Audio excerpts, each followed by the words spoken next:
up, everybody? We are live.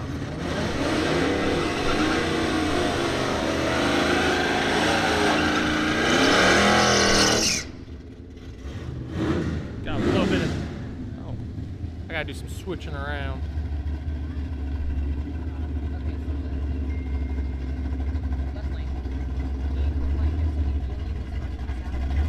All right. I gotta adjust that here. But we got a little bit of DYO action going on. I gotta move that camera just a little bit back.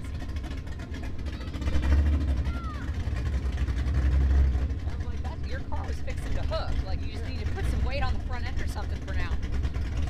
Pull a little bit of power out. You'll go.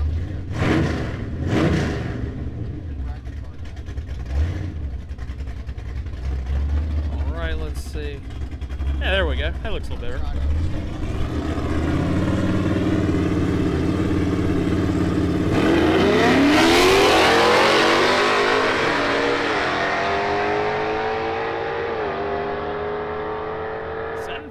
Left lane 740. All right, guys, we're in DYO right now. Started off the day in DYO here at Mooresville Dragway. Like 96 people registered for DYO. Now we only had like half, I think, the car count for what signed up. But we were like, well, that's a lot of people for that class. What's going on, Capone? Now I'm like, I'm gonna take it back.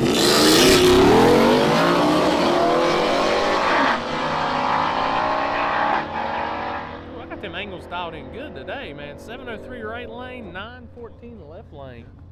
Like I said, guys, we're starting off the day with DYO and daily, and then we will be. A leaf that flew out? Yeah, I believe.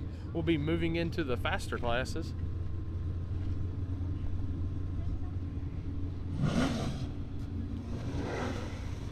So this right here is a story in its own.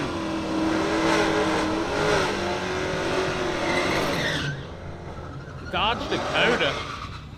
Right here. You'll see when it goes by, it's got a little damage to the rear end. They got rear-ended yesterday on their way up here and was in the hospital till 2:30 this morning. Yep. And he's back out racing. Yeah. And Tom's back out. That right there, that's like the spirit of drag week award, you know? So, gonna see what they got, make sure everything's good.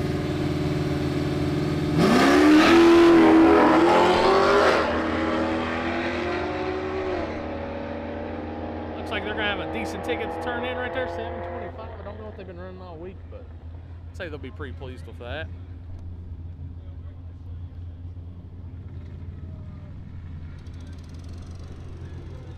But you will hear Rye announcing.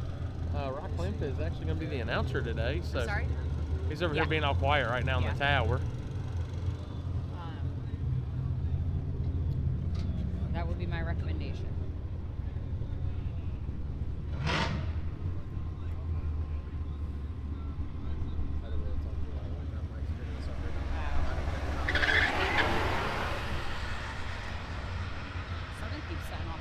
Explorer giving them the drive-by. Probably the cat. Might be. Top end Explorer 760.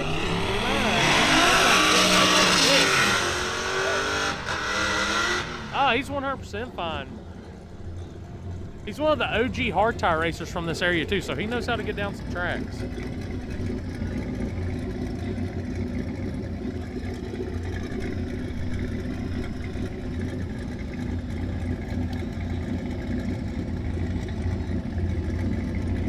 We are out here at Mooresville Dragway today, guys. Right, right outside of the big city of Mooresville, North Carolina. What is Charlotte?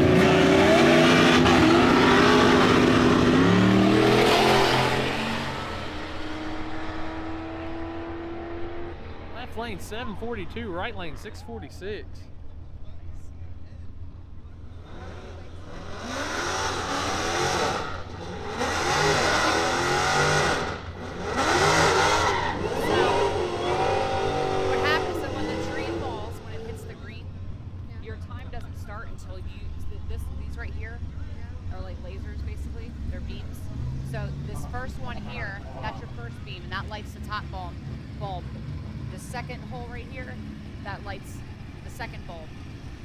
and then the 3 more bulbs drop. When that light turns green is when you're All right, you got the blower G8 and the Challenger over here now.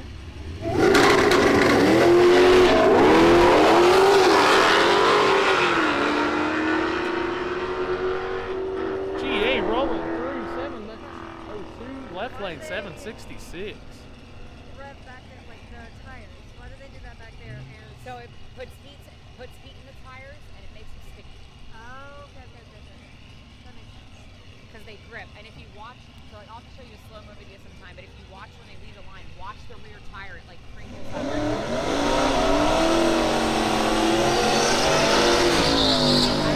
You'll be able to see it, like not in slow-mo. All right, blower rat rod coming over here in the right lane, left lane. Got that beautiful orange Nova. These guys are in crunch time now, guys. This is day 4. Only one more day left here on Southeast Street N Yeet. So these DYO guys are working hard getting that ticket, working on those averages. Okay.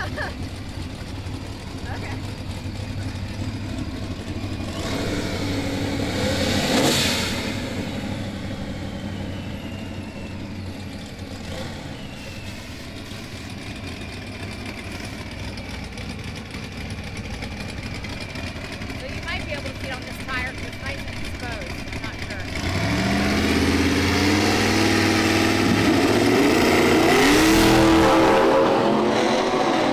hard to see when it's not in slow motion.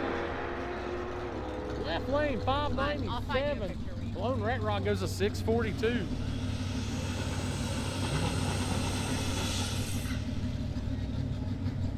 All right, here we go. Turbocharged turbocharged Chevrolet Blazer coming up over here in the right lane. Left lane, another one of those rat rods. What's going on, Ed? What's up, buddy? We are here on day 3, Southeast Street N Yeet, track number 4.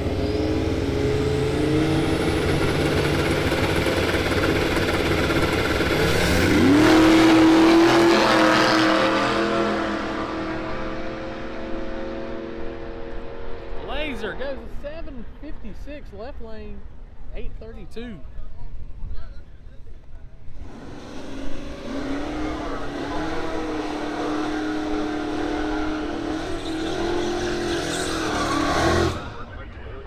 All right. Complete difference of worlds here coming up as we've got the club cab. Big Dodge coming over in the left lane. Right lane, the Toyota BMW Supra. This little Supra does roll out. I love these little cars. I just know I couldn't fit in one if I tried. Run around like 17 pounds.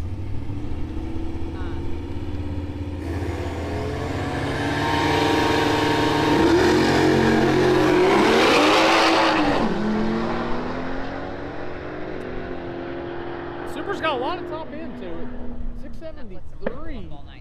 107 miles per hour. Club cab truck goes 725. Oh, here we go. Oh, no, you can't really see it. It's blurry. Never mind. Oh, here, this one. You can see it. Oh. Yeah, that's not a very, like, it's kind of blurry. But I see it. Yeah.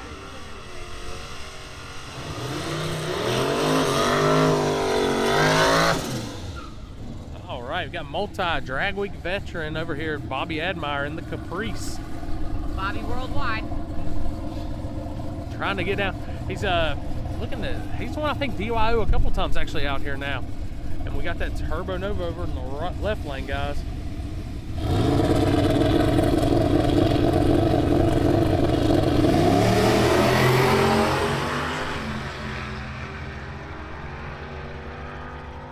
Left lane 640, right lane 778. Probably some of the biggest news to overnight. The car that I believe was #1 in Tiny Tire, the black Coyote car, did drop out last night after having turbo failure. So Tiny Tire's aspect just changed up completely.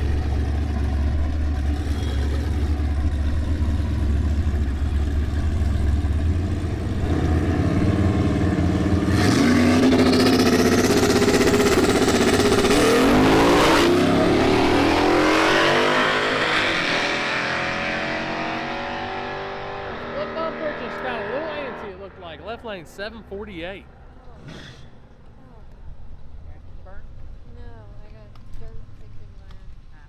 Well, we can go. Let's go around. It's picking a little bit, but it looks like the track is laying back in. So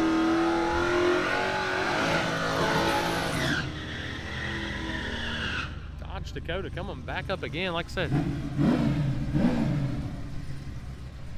having some issues last night getting rear-ended on 77 and back out here again. Right lane, we've got the 3rd gen Camaro.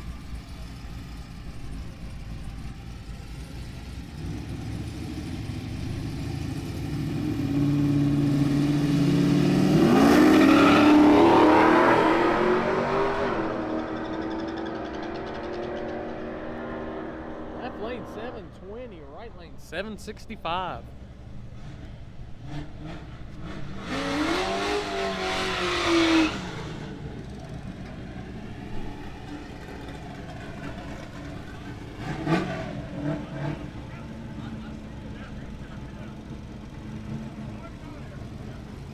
Oh, y'all know what that is over here in the right lane. I ain't even gotta say it.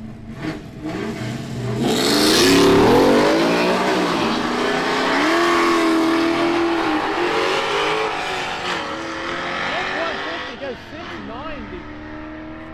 Old School Chevelle 809. All right, got a man van over in the left lane. Trailblazer, I said. Little Maverick over here in the right lane.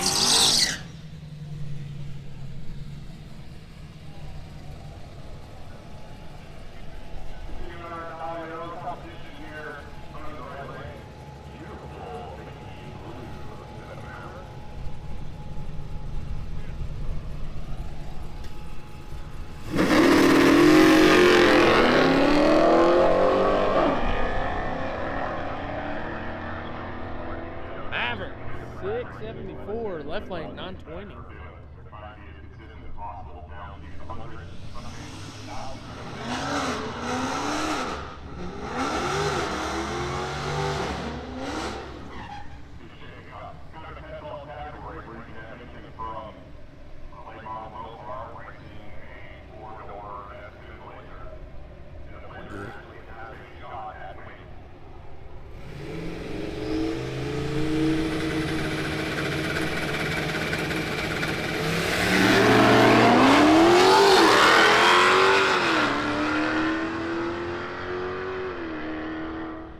Blazer 7. Oh, that's a little quick. Didn't even get to see the time.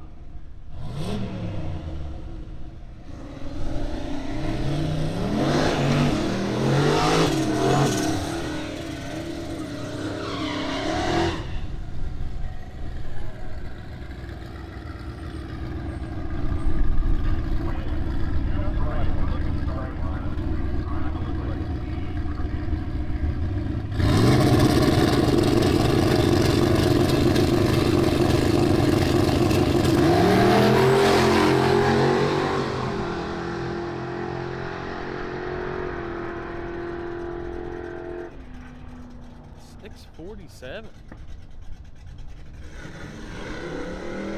All right, guys, I'm gonna put y'all on multicam just for one moment. I'll be right back.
right, down to some stick shift action, guys. You're gonna hear a little bit of a bag opening because I am hungry. I had to get a snack, so.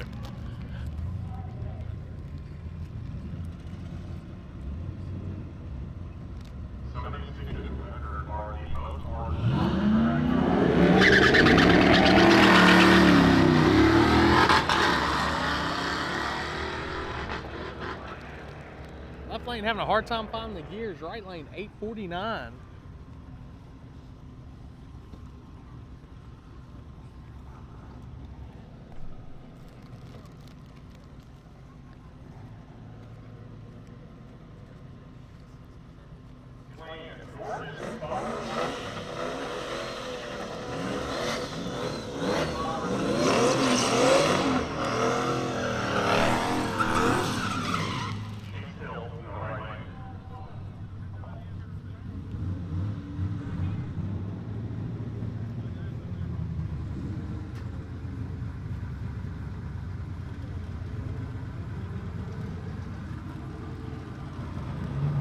Tyler, I haven't seen them yet, but I've been down here. I knew they told me they had to do some transmission rebuild last night. So they haven't called their class, they haven't called limited yet, so that's about the next time I'll see if they're here or not. And honestly, I believe he might be leading in limited heat right now.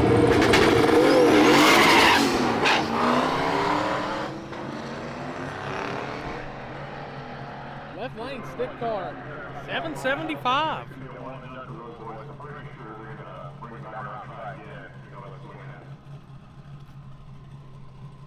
All right, we got that little bit of a wild stick shift Camaro. Exhaust is gonna be pointed right at my face, so this one's gonna be fun. As y'all can see, I am literally right beside the track on this live feed again. Yeah, Tyler, I haven't seen them yet, but like I said, I've also been down here for like the past hour, so they could have snuck in on me.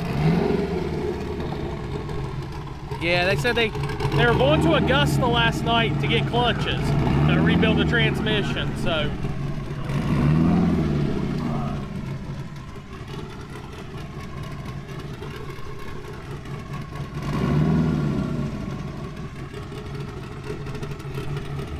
Yeah, this one's gonna hurt right beside my face.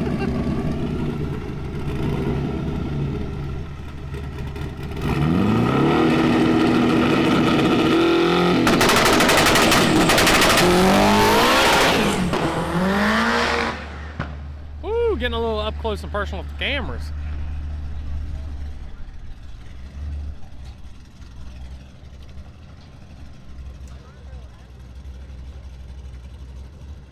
The biggest question with this whole deal is I don't understand why these cars aren't on a DOT, especially the stick guys on a DOT bi-splat radial.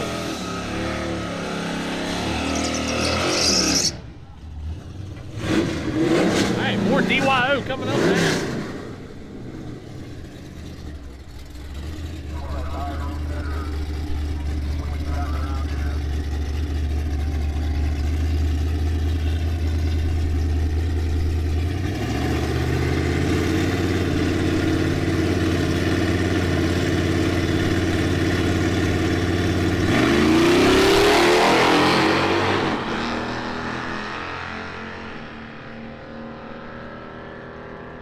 Blazer 755, 751 for the right lane.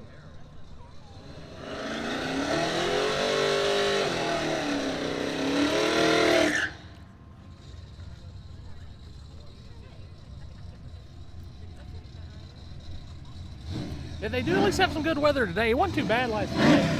Man, it just got super foggy and dewy at that track last night, and it just tore it apart. They were still able to get that 21 pass, which I told them, I was like, man, if you got that, just go ahead and turn that thing in and roll. That O pass from Orangeburg, I think, really helped them out a ton with their average.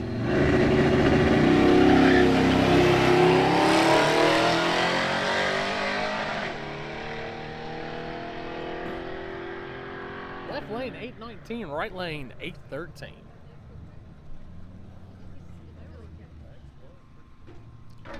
All right, you got Ryan coming up here in the water box. Like I said, DYO veteran. Him and Bobby usually going back and forth in this class to see who can get the money. Both of them local to that Greenville, South Carolina area, so they're not too far from home. Both of them very consistent cars.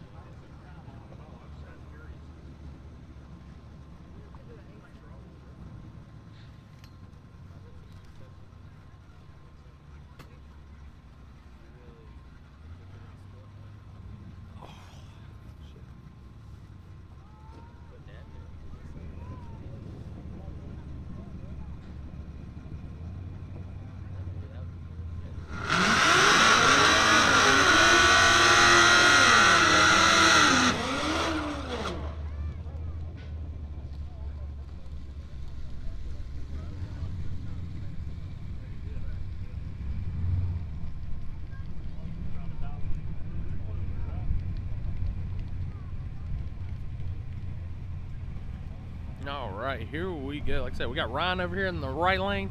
Don't know who's in the left lane, but like I said, it's one of your top competitors.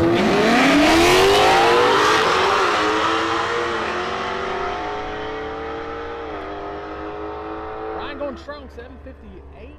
Left lane, 745. And speaking of the devil, Bobby right behind him in the Caprice.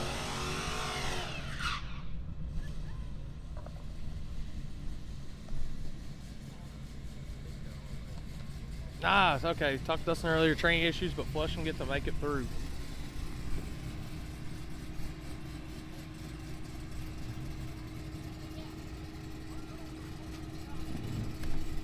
All right, here we go. More DYO action.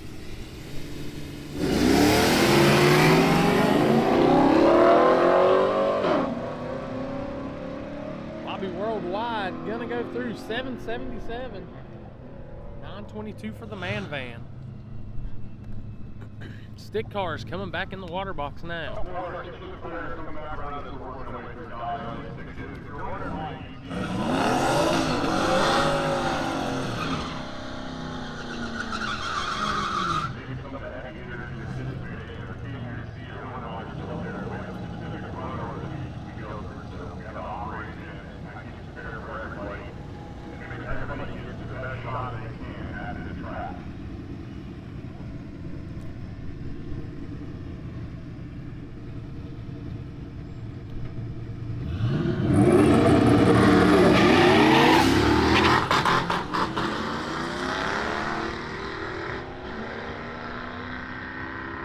By 815, New Edge 896.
Yep. Because my niece and my nephews in Ohio are showing that live feed.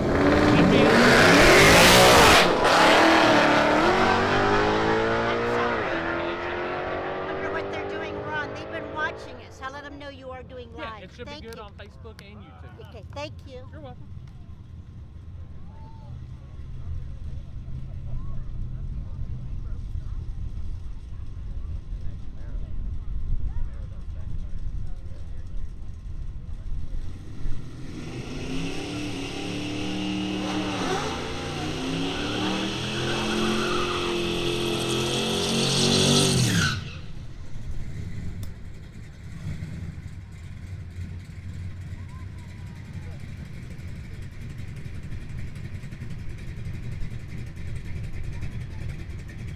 All right, guys. Let's see. What's up, Mr. NX Gonzo?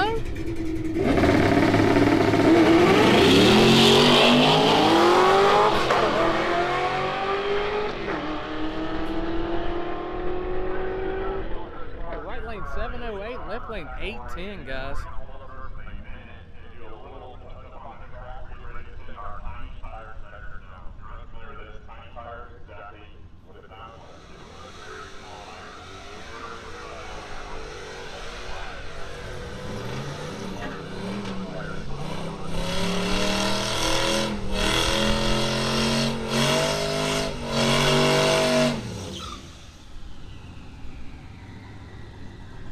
All right, daily driver cars coming up now. Daily driver. Then they're gonna do a little track prep and get ready for Tiny Tire.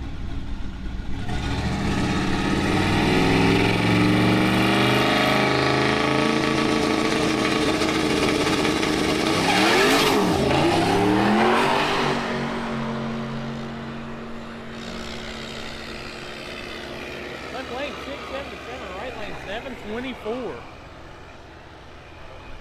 right, we're going on multi-view, guys, right now while they are prepping. Oh, no problem, Squibulator. So I'm gonna have you on some down track audio, and then we will be right back.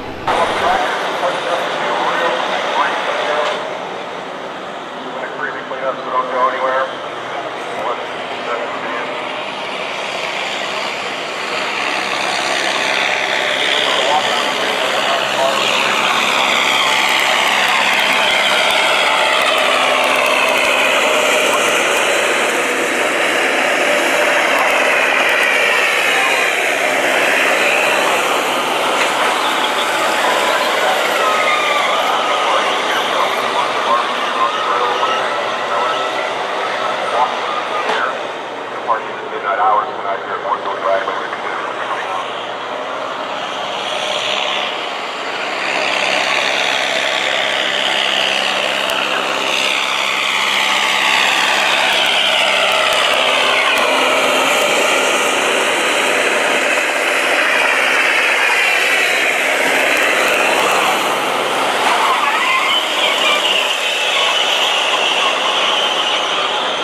Once again, thank you everybody for coming out here to Mooresville Dragway, joining us for Southeast Street N Yeet, presented by Motion Raceworks. Southeast Dragon. Well, actually, it's the only Dragon Drive that is in the Southeast, so it would make us the premier one. It's the best.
our founder and glorious leader, Dennis Banner, decided to take this concept and bring it here to the Southeast and bring it to 8-mile drag racing.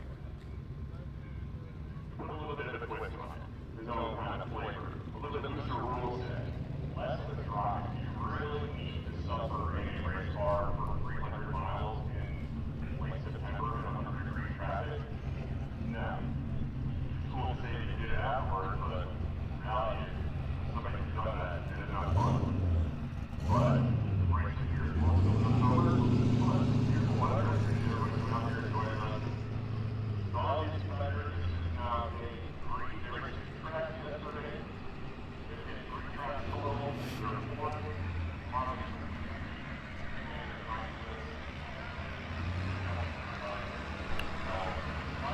Alright guys, we are just getting some track prep done, and as soon as the prep is done and wrapped up, we'll be back in the way. Like I said, we got Tiny Tire coming up next, guys, the 235 guys.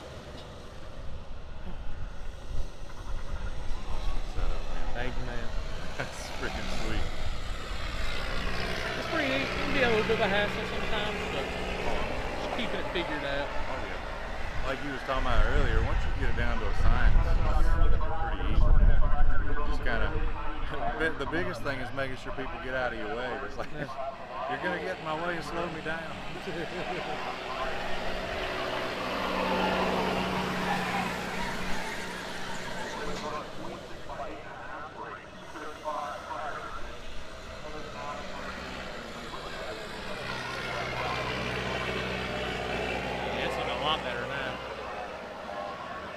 Yeah, CJ Cave is still in. He'll be coming up when they holler for unlimited. I was talking to him earlier today, and I told him, I said, where the gray Nova had some issues last night, CJ might be pretty close to a #1 spot if he can just stay together and keep his average good. It's the thing, man, one bad run can throw your average completely off.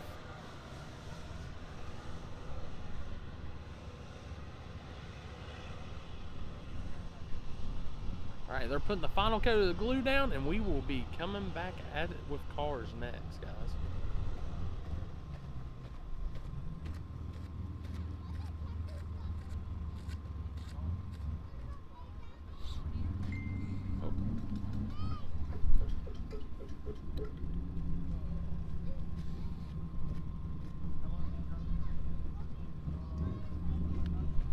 Oh, shoot.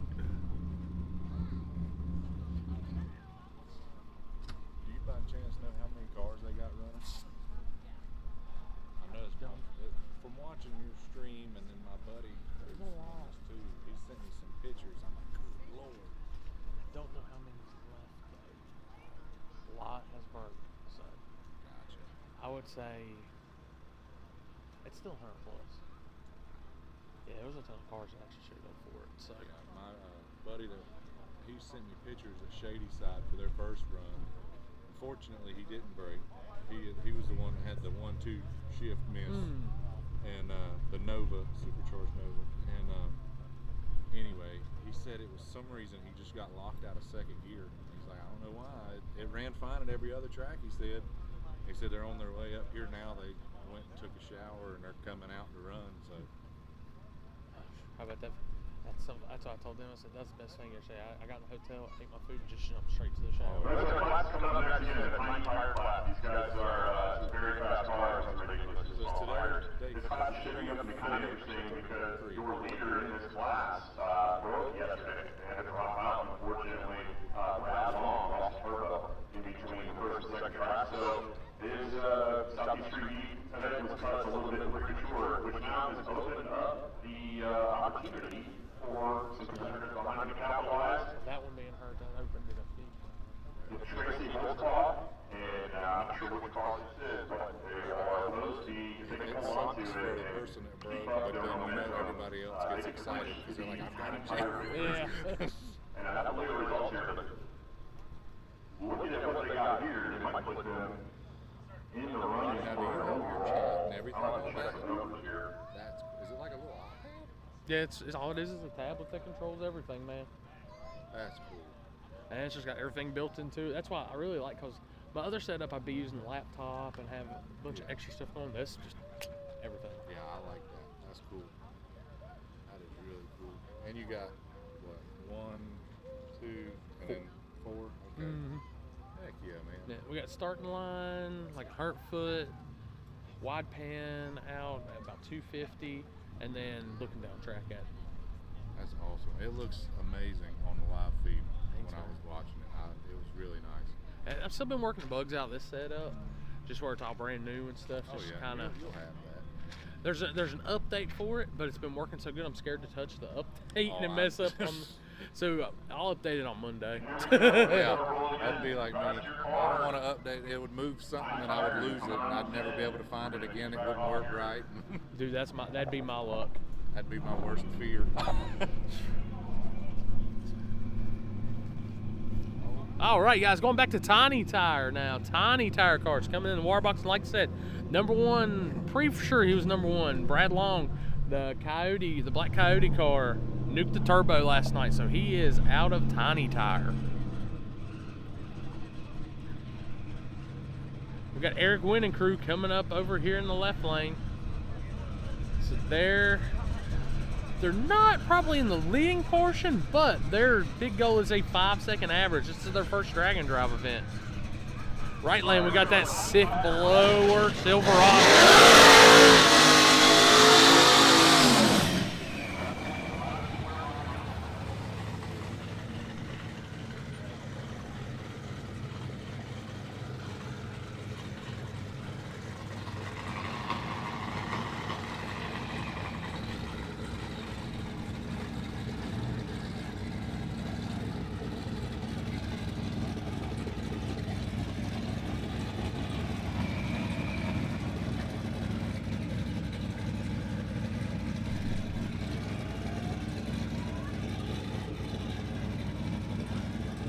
Huge Customs crew over here in the right lane in Tiny Tire. They are still surviving. And it's like I said, dude, they're just putting together passes at the track.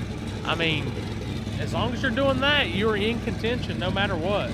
Tomorrow night is the awards program, and that's really when we'll know who is your winners. Well, yeah, the awards program, you know your winners. That's who will know who's actually in front and all that. So here we go, guys.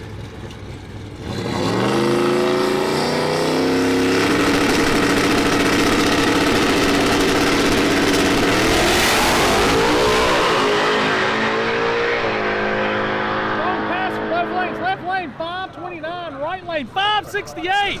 Eric is happy on that one.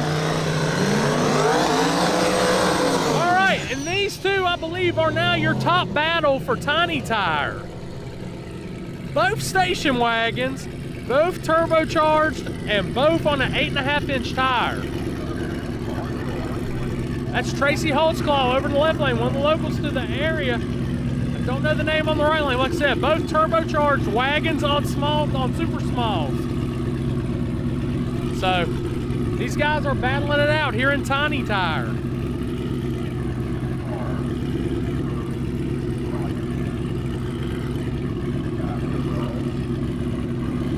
Oh, we got the mud truck coming behind them, so.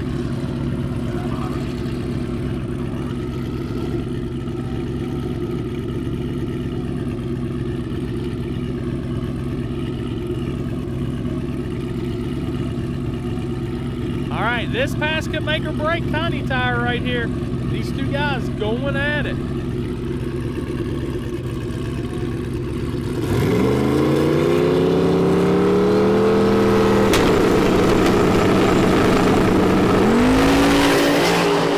Holtzclaw's out. Good lick for Holtzclaw. Top end. 520 for Tracy Holtzclaw. That will help that improve. Holtzclaw. Big pass for Holtzclaw. I do believe that's his fastest pass this week. All right, we got tailgate action coming up right now. The F-150 over in the left lane, and we got the mud truck all-wheel drive over here in the right lane.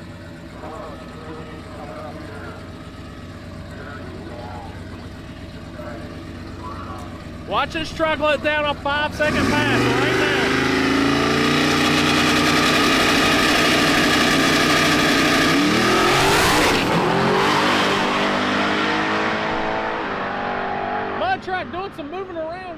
of at 574, left lane 666.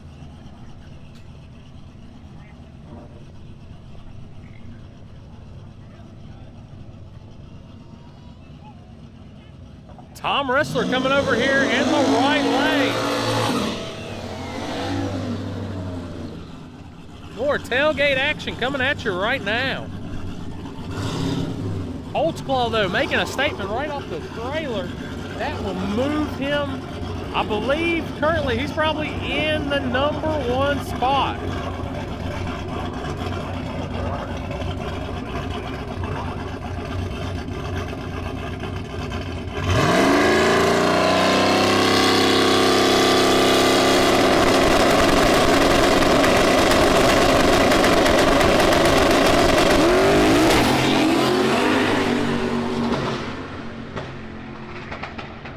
Wrestler, woo! Shooting a machine gun the whole way down. 604 to the left, 692 on the right. SP Tools car coming up right now. The Ute. We got another one of them long bed Silverados over in the left lane.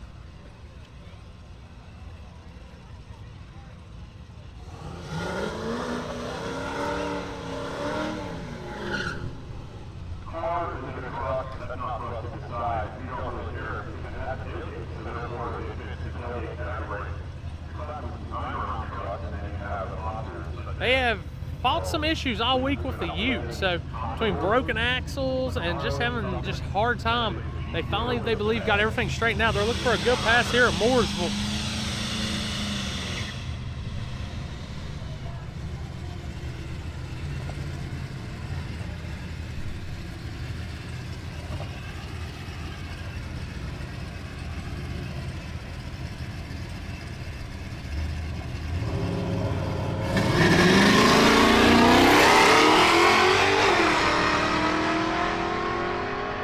On a good one.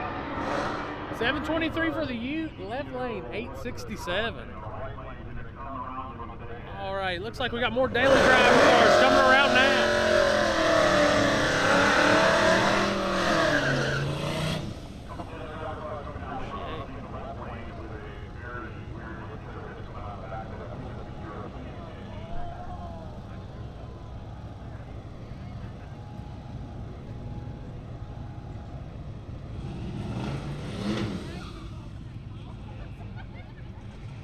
Truck having a hard time getting the burnout going.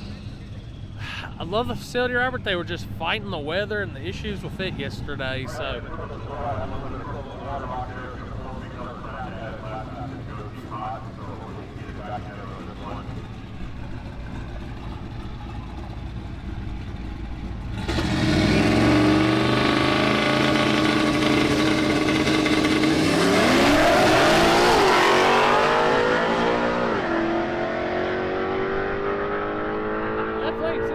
Right lane 674.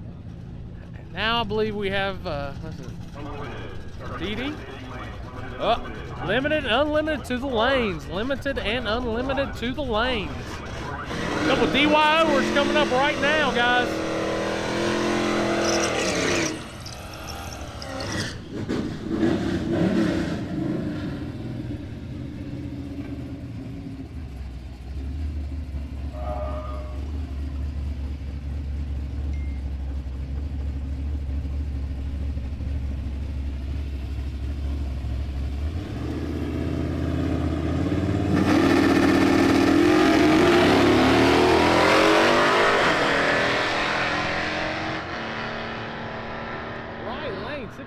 Left lane 756 for the DYO guys.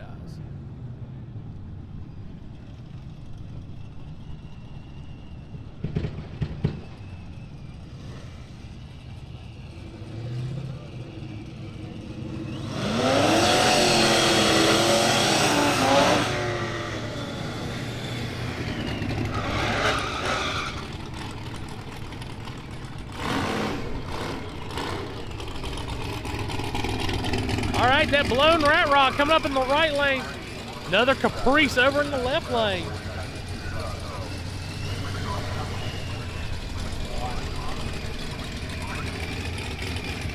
Limited to lane 1, unlimited to lane 3.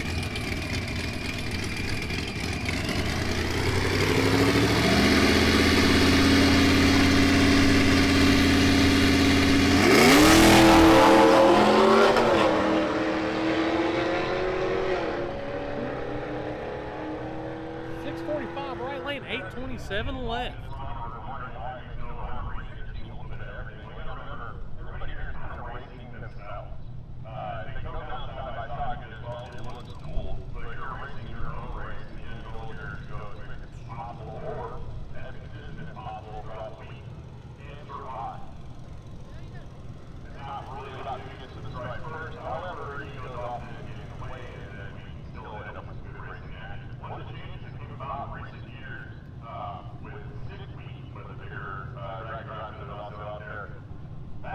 Surface is pretty good today. Honestly, it's they haven't really had a whole lot of weather here. It did pick a little bit where I guess the cold has kind of stiffened the rubber, but it is laying back over pretty good. So a lot better than they had a little issues with the surface last night. Those guys were trying their best, but the water just really messed it up from the rain showers they had that day. So surface is not bad at all here at Mooresville. It's doing pretty good.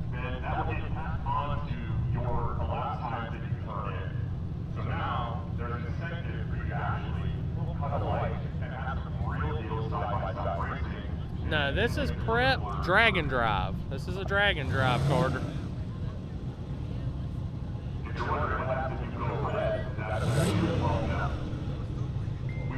These guys so far have driven over 500 miles in these vehicles and have been to 3 different tracks over the past couple of days. Tyler, I think it's high 60s. I think it was like 65, 66 degrees last time I looked.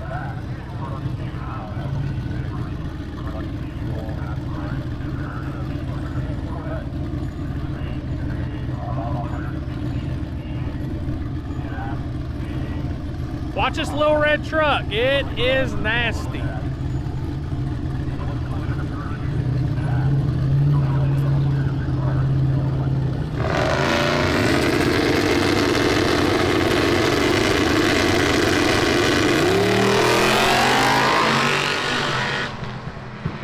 Getting a little loose out there, having to pedal it. Still a 629 left lane, right lane 652.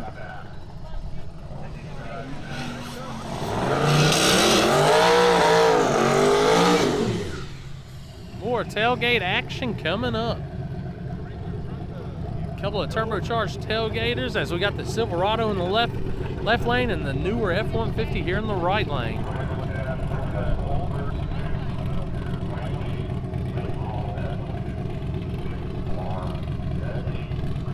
I had somebody ask me today how many angles I was running. I said 4, and they said, why 4? Because I said it's better than 3.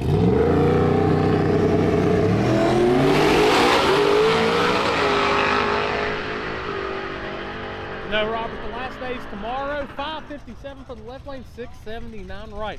They have one more track they have to drive back to. They have to drive back to Shady Side after this, and we will finish off Southeast Street N Yeet tomorrow at Shady Side.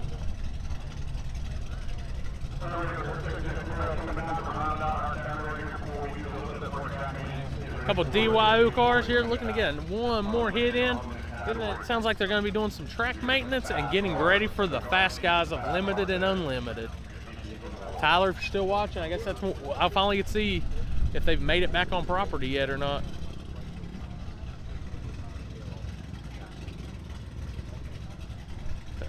All right, getting these couple more DYO cars, and then we are going to the fast guys.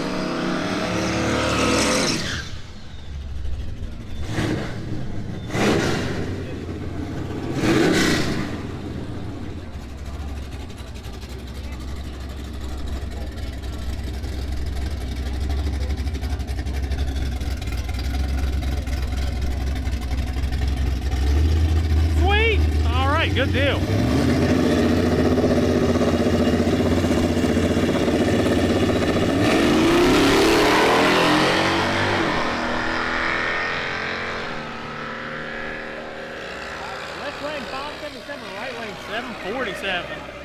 All right, guys, I'm going to try to put the announcer into the feed, so give me one moment. I'm going to work on that, and we'll go from there.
They got plenty of heat in them motors, guys. All right, I'm gonna play with the audio just for a second. I'm gonna see if we can get the announcer in here, and then I'm gonna need y'all's feedback and let me know if it's good.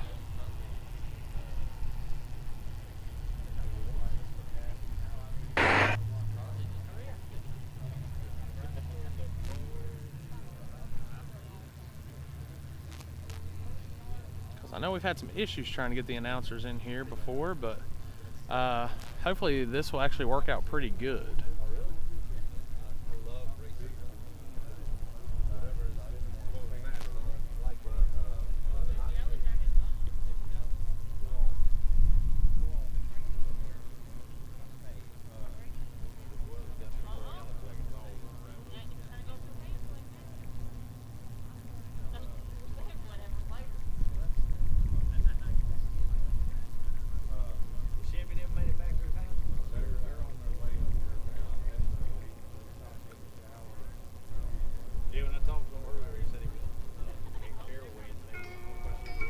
Limited drivers and unlimited, limited and unlimited.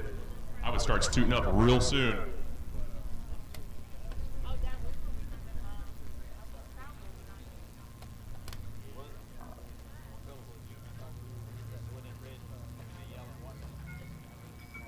Limited drivers and unlimited, limited and unlimited.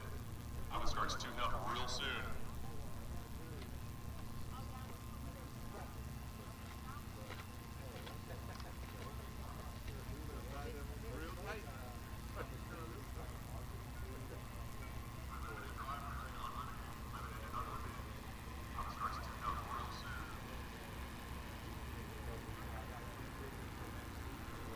Okay guys, I'm just slowly working on trying to get the announcer in here. I know it's got a little bit of buzz to it, so I'm trying to get that out. It might be the cable. Looks like we're putting the final coat of paint out there on the racetrack. Get this thing nice and sticky for our next category to come out. Limited and unlimited, these are your fastest categories. These are the cream of the crop for the event. Here at Southeast Street N Yeet, Motion Racetrack on this beautiful Veterans Day weekend. Thank you very much to all of our monsters, past and present. We appreciate everything that you have done, the sacrifices that you have made to afford us the opportunities to do amazing stuff like this in the best country to do it. So thank you.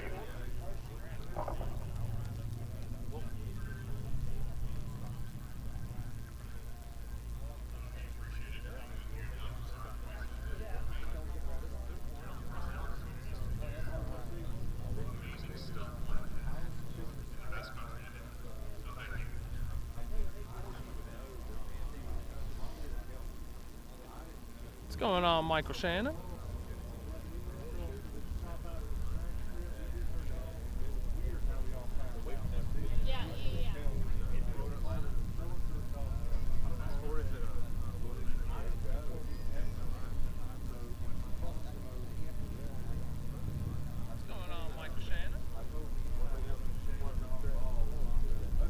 I was like, why am I hearing it twice? And I just realized it's because I've got the audio on here on my phone going.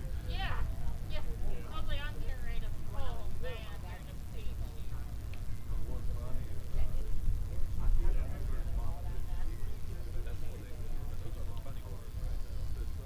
So the two categories you're going to be seeing coming around the corner here next are our limited and unlimited categories. The limited category, these are contenders. These guys are on a 275 rule mandated tire. Any basic 275 you can think of, the most common would be, Mickey Thompson essentially.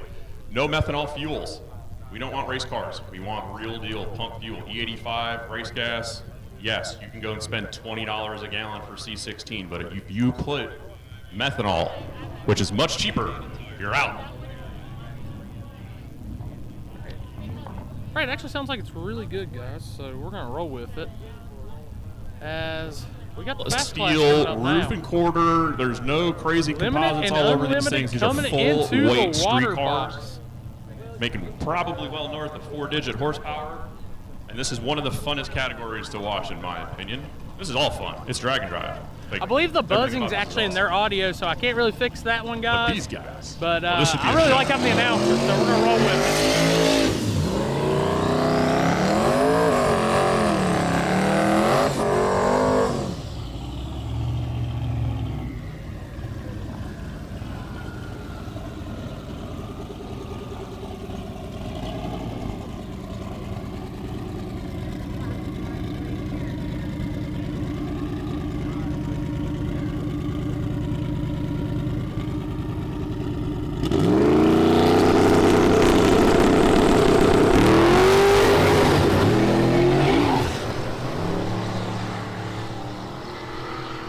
Hell yeah, 519.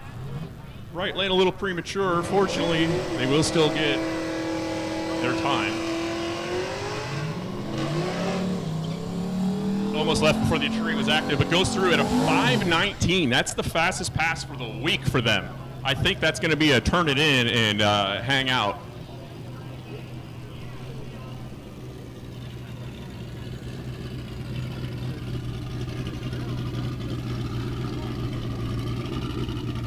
The car that used to be so underassuming, now you just have to assume they're all fast.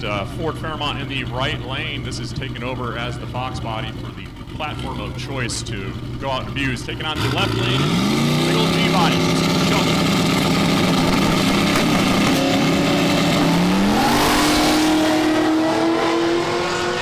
Leaves nice and easy on a good launch. Go now 532 for the right lane. That's a good pass. 130 miles an hour. Left lane goes to 663.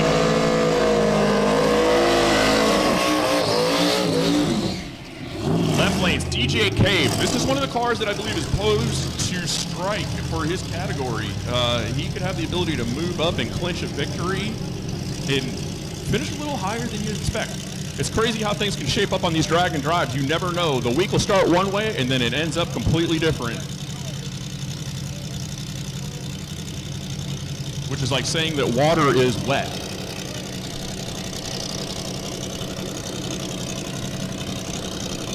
Got something going on the track. We're going to hold them up and check out the track real quick. Whatever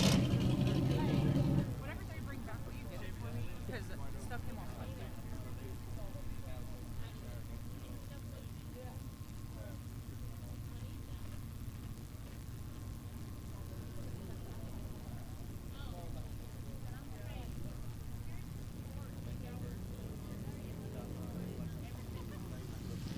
So this beautiful hot rod sitting in the right lane with the big blower hanging over the top of it, in contrast to the late model Mustang hanging out on the left lane.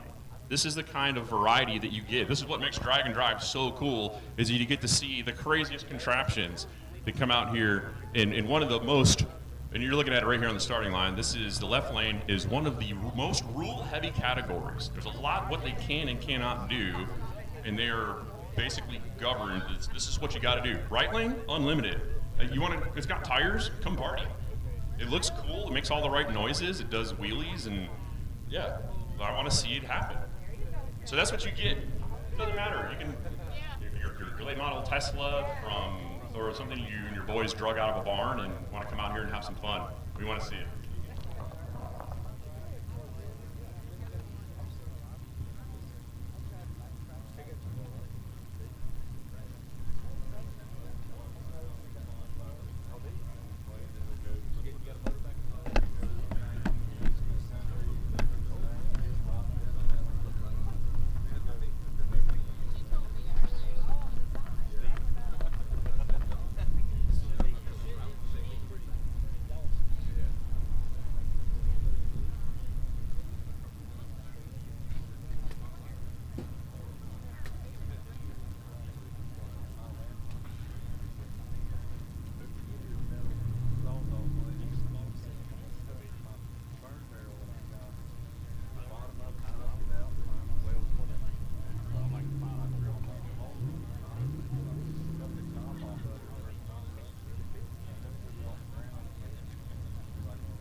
All right, we have gotten the green light. As soon as we get our scooter off the track, we're going to go back racing. Here we go.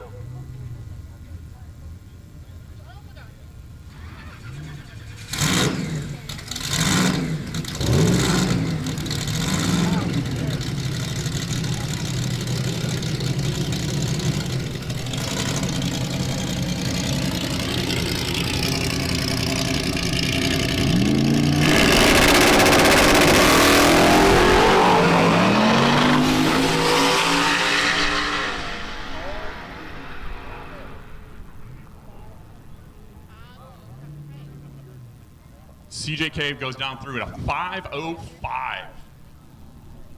Very fast pass for that category and that car. That is his best pass of the week, and I do believe that moves him into the lead in Unlimited, and possibly overall. We're gonna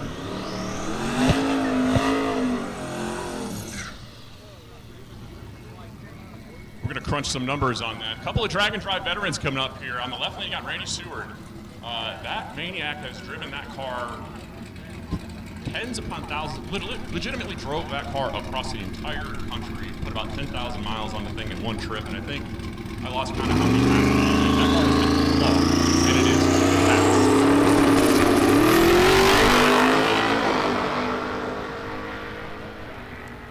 Right lane going down through there, that is Rich Woodard. I believe he's been on a little bit of a struggle streak, following him on social media this week, but that looks like a good pass. I think that's going to be a one and done deal for him. 530 at 129 miles an hour for the right lane. Randy Seward went through at a 508 in the left lane, which is a rolling for that car.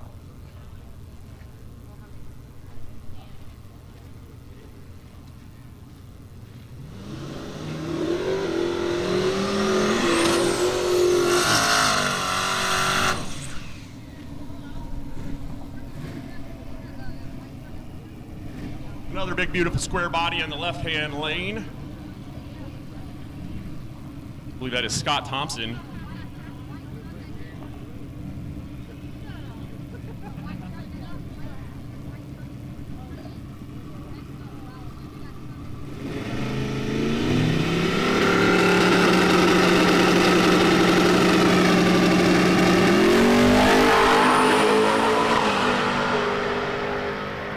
Thompson's in the left lane, goes through to 527, and Carlson in the right lane in the yellow car is going to chase him through to 540 at 126. 548, 126 for the right lane. Very patriotic parachute display by both racers. I appreciate that.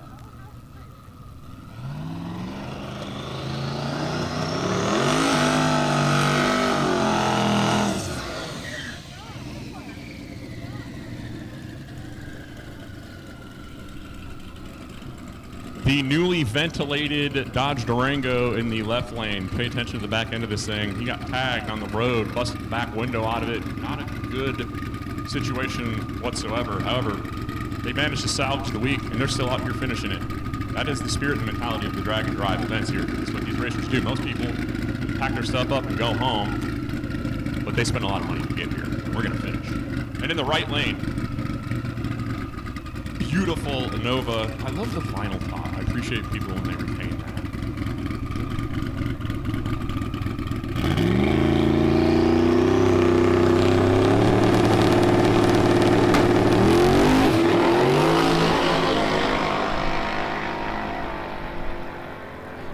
Edward Schwartz in the right lane with that Nova. He's going to go through a 579 at 129. The breezy Durango 718 in the left lane, with a whole lot of dust and debris blown in through the back window of that thing.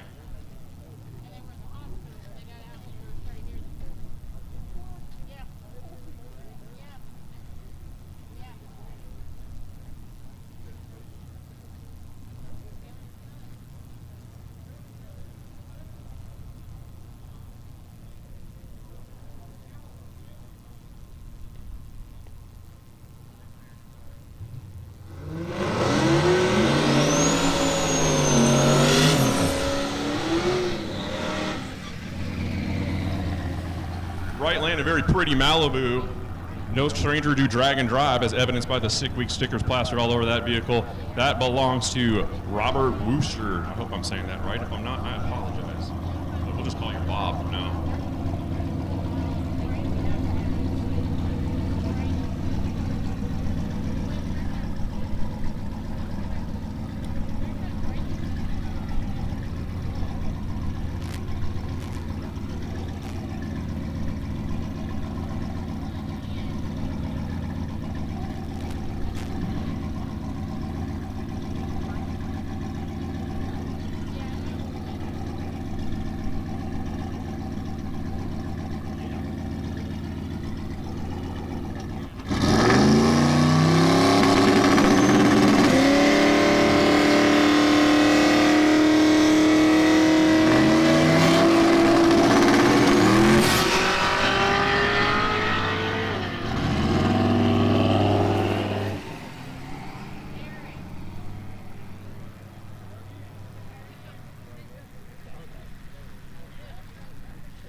Ladies and gentlemen, if you're just joining us to the live feed of Southeast Street N Yeet presented by Motion Raceworks, welcome. We're currently going through a little bit of track touch-up.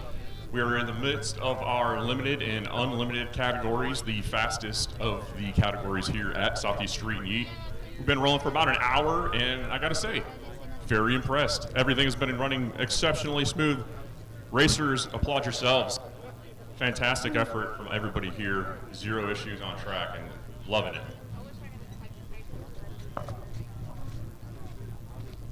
We're about to keep that momentum rolling here shortly. I'm calculating, looking through some numbers and crunching some stuff, and it looks like some of the standings are shaking up, which it's kind of rare for a Dragon Pride this late in the week to have some big swings and changes. But the way some of this stuff is shaping up, we got people outside of the unlimited category that are opposed to strike. It's anybody's victory, and we still have a couple more hours racing here to go, and then we got all day tomorrow, as well as a drive in between all of that, and who knows what's going to happen.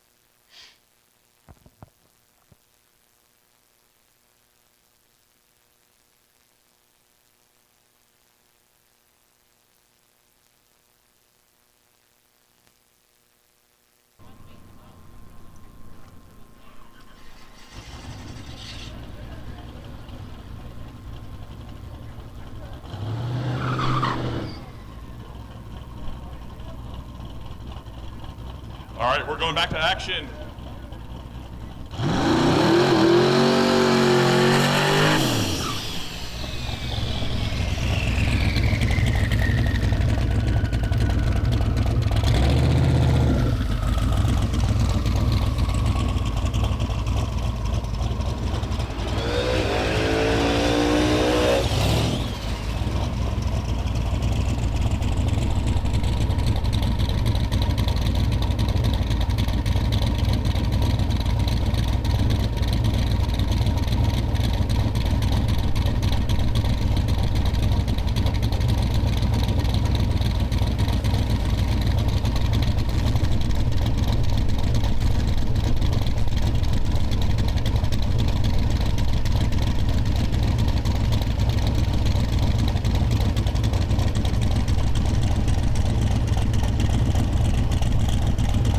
Gorgeous Chevelle in the right lane, that's Mark Manor. Three-stage going in, turbo car, left lane, fourth Jin. Well, not Camaro, that's the Firebird. Gorgeous car, pulling in. Deep stage, full strategy. Chevelle's gonna kick the tire, and the Firebird's gonna motor on through, hit a 549. I almost said Camaro, and I stumbled. I catch myself.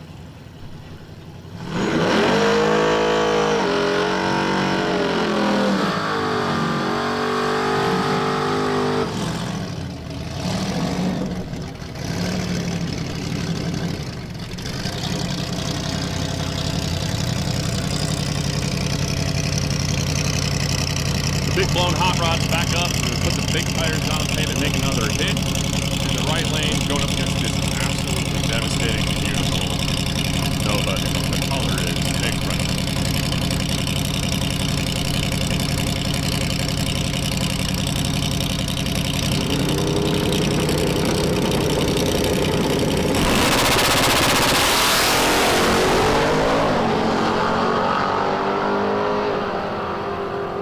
Lane goes through to 570. Right lane is chasing him down at 619 at 109.6 miles an hour. Right lane, Richard, pay attention to this orange car in the right lane is brutally fast, but do not sleep on the second gen Camaro in the left lane.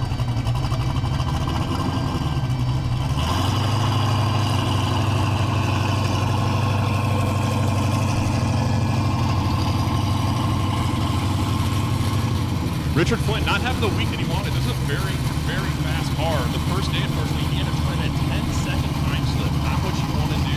But he did it just to stay in contention and get out here and still continue to be on the car. Went as quick as a 4.815. This could have been the car to win the entire week. But that first day sets the pace. And unfortunately, it was the pace that they wanted.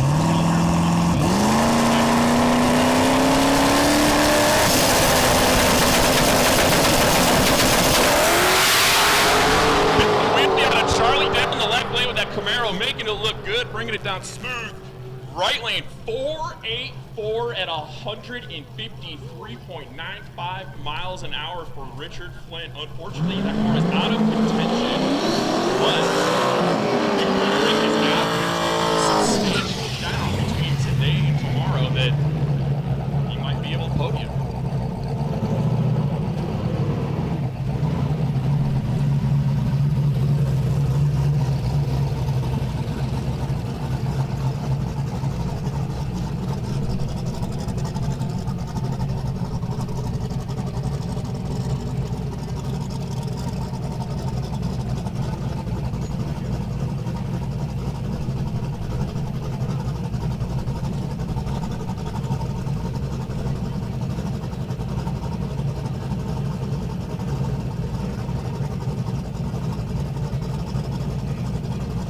Tension in the pits, tension in the pits. I got a racer in need. The blue GT 500. We need a TIG welder. Intercooler is split open. There's a blue GT 500 in the pits. If you or know anybody nearby that has a TIG welder that could help out, again, these are street cars. We need to fix them. They got to mow around to the next track. They want to stay in contention. So blue GT 500 needs a TIG welder.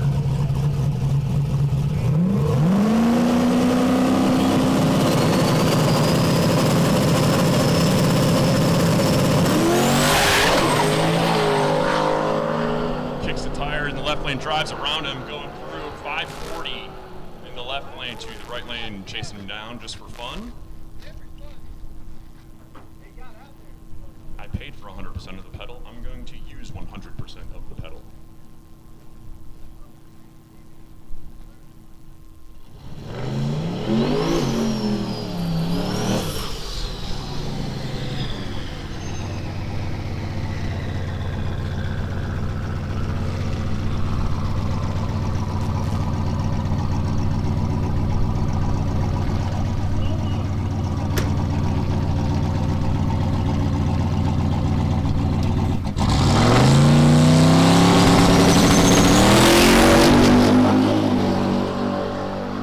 Robert in the Malibu going back down here wasn't happy with that first attempt. This one looks to be shaping up much better. It goes through 565 at 122 miles an hour. That looks a lot more improved.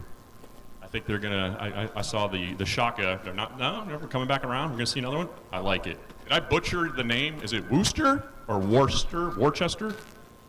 No? I'll walk out back and you can tell me.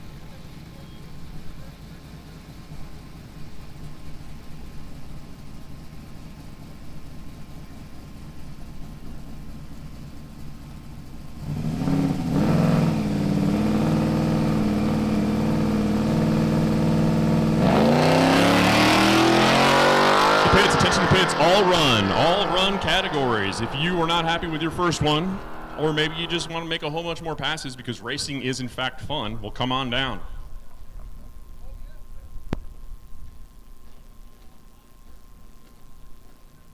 Lanes 5 and 6, all run. Lanes 5 and 6.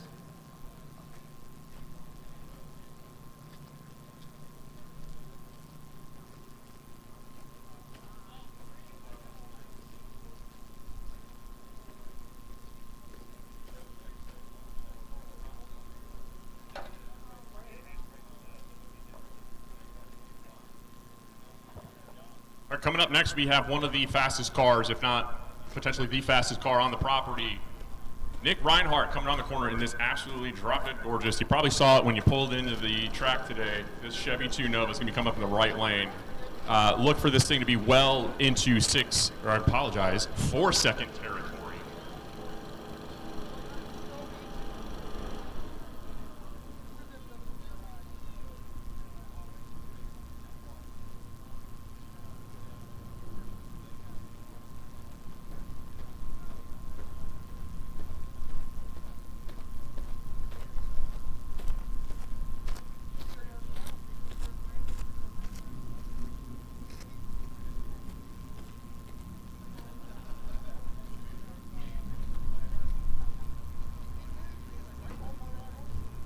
Reinhardt coming to see if he can improve upon his average for the week. Not going the way he wanted. Last night didn't turn in the time slip that he wanted. Looking at an 8.3 with a 1.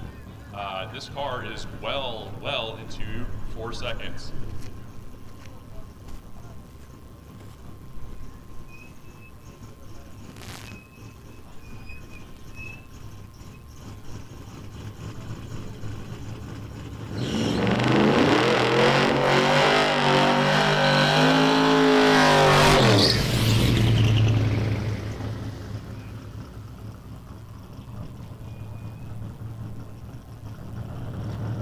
If you're not where you can see, you might want to get over to the fence and watch, because this is going to be one heck of a pass if Nick Reinhardt can put this down. This is the top tier of what I would call purpose-built drag and drive cars.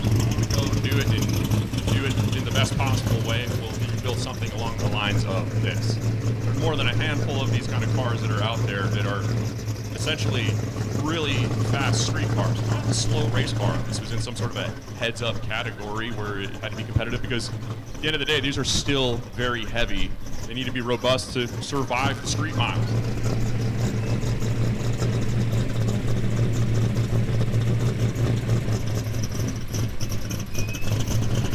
Nick Reinhardt was your leader up until yesterday.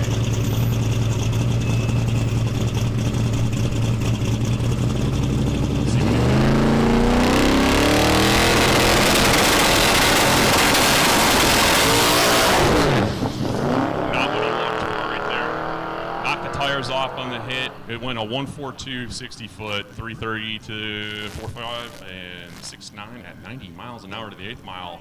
I'm going to assume that we're going to see that car come back around again. Track is a little bit tricky here today. It's cold. The sun's kind of beating down on it. It's starting to shape up.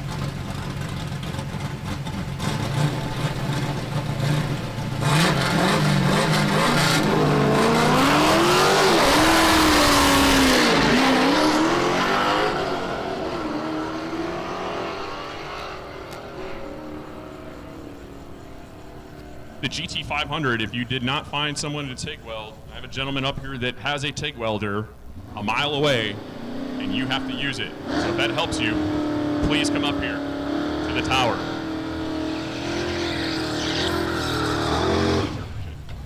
Once again, that racer, that GT500, if you need a TIG welder,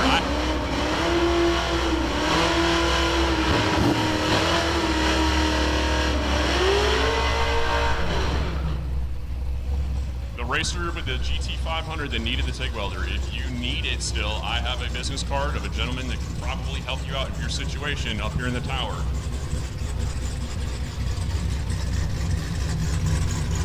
To our all-run category, this means basically that everybody that wanted to make a pass pretty much should have, unless they're getting here a little bit late.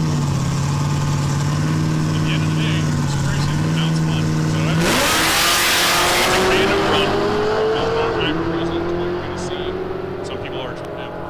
Best passes from previously. Maybe they didn't go that great. Some people are just doing it for the heck of it. Some people are already on their way to dinner right now. And that is a good day in the Dragon Drive. Any day that you can make it to your hotel and finish up the day with 1, oil pressure, 2, your car in one piece, and 3, the sun's still in the sky, well, that's a win.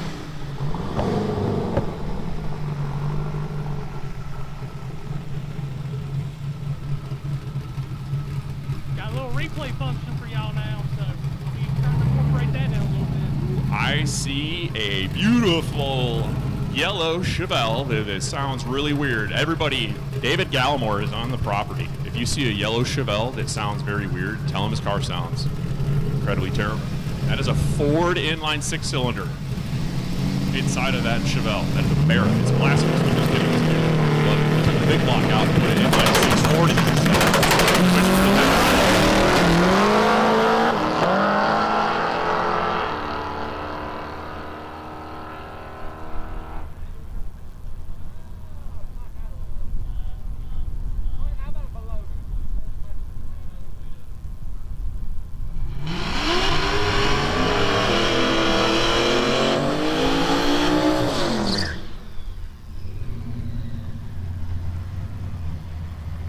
PA sounding good, Toasty, though? Let me know. Still working on dialing that in 100%, guys.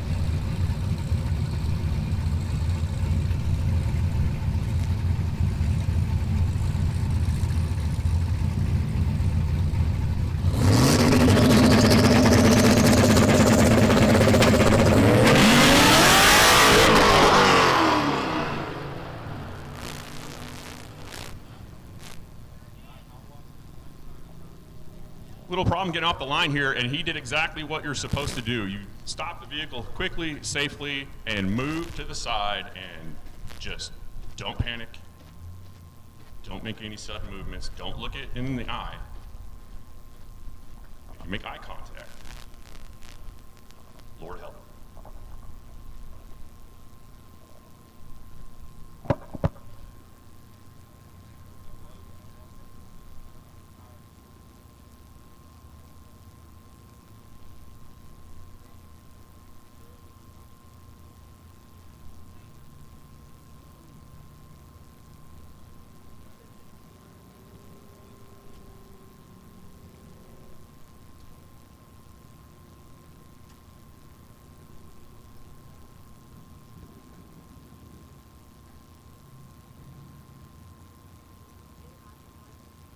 Alright guys, it's gonna just take a second to get the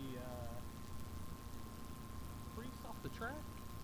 The good thing is they're very close to Shady Side, at least if they can't get it fixed. So only about an hour and a half from Shady Side. So hopefully they can get it fixed and get back going, but it sounded like I don't see a drive shaft underneath, so that had to been the rear end.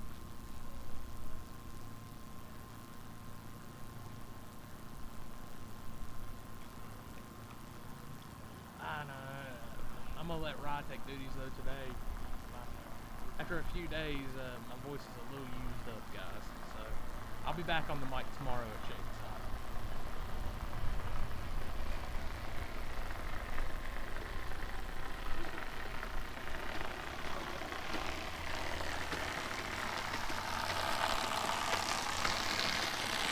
I've learned my voice is only good for announcing for about 2 days, and then after that, it's pretty rough.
Alexa, play race car noises. I can't believe that worked. We're back to action here. Quick touch up, no big deal, picking up a little bit of pieces. Hopefully it'll be a quick and easy fix.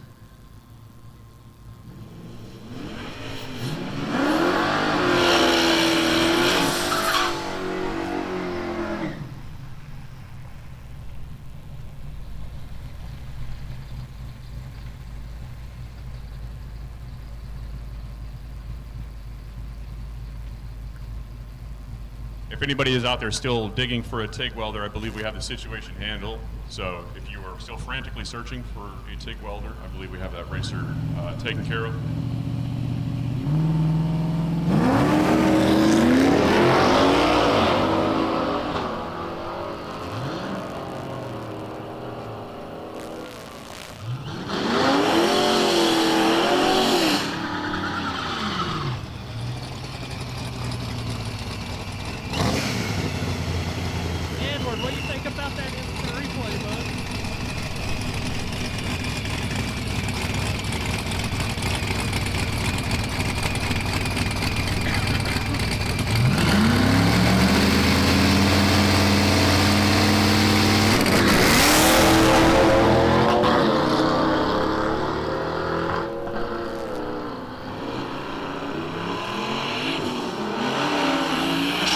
goes through at 6.66.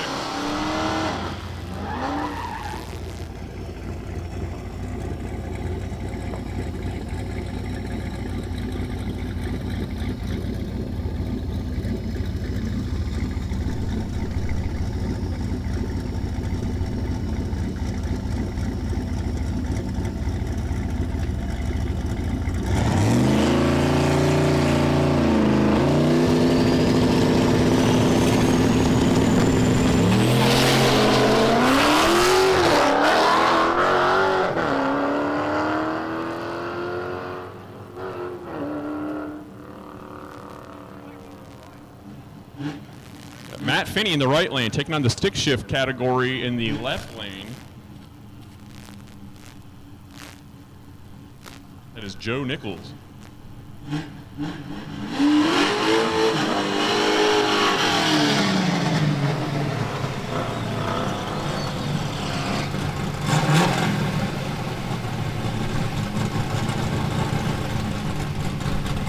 Nichols looked at an 8.0 for his average. That in the stick shift category.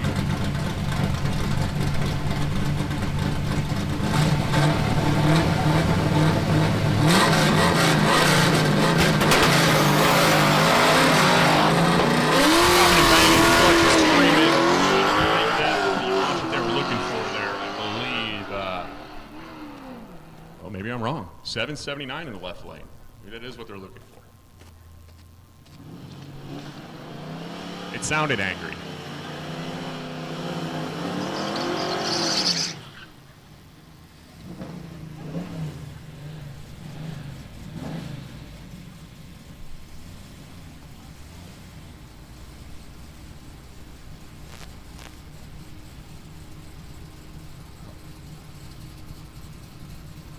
Right lane, Bobby Admire. That is not a rental cop.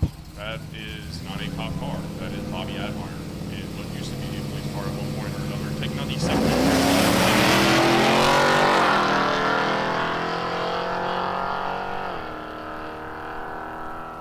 That second gen Camaro piloted by Adam Green goes down at a 742. That is substantially quicker than what he's looking for his line.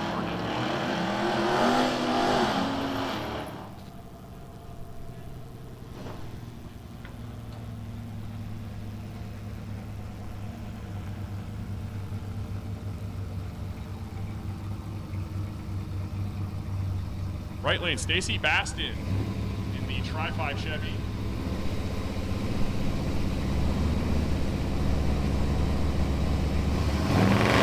Left lane, Lucas Barr.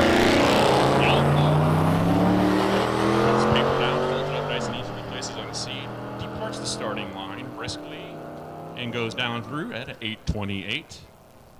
Right lane goes through at 77 miles an hour, doing 8:89. Would have been a nice side-by-side race had they left together.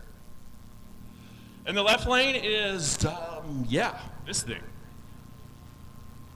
I believe that it looks like, I could be completely wrong, talking on it, but somebody in the comments will probably tell me comments that I am not going to read. But I believe that is an Exocet. No, he's shaking his head no. I don't know if he's taking note of me or communicating with the line. But it looks like a longitudinally mounted, or is it transverse? I don't know. The engine's in the back and it's mounted the wrong way, but I do see an intercooler. So this looks like a lot of fun.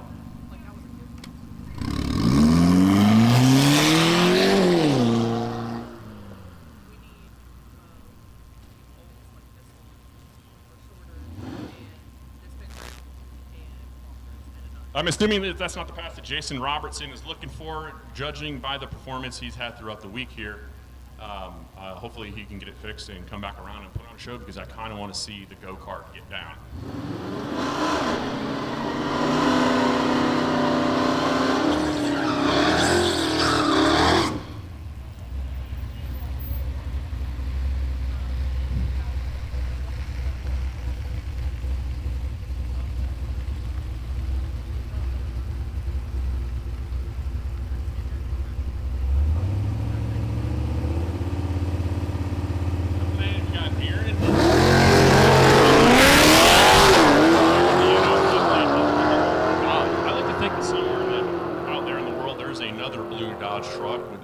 that his midgets matched kind of just the opposite. And then one day that those two are going to meet, exchange doors, and balance will be established.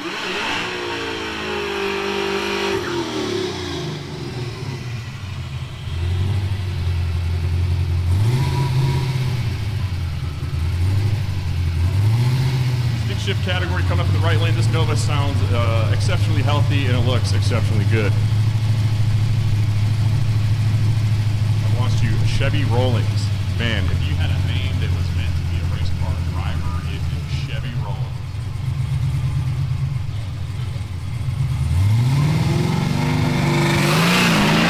Chevy is rolling to the line. Rowing gears, 677 in the right lane at 108.8 miles an hour, and looking fantastic doing it.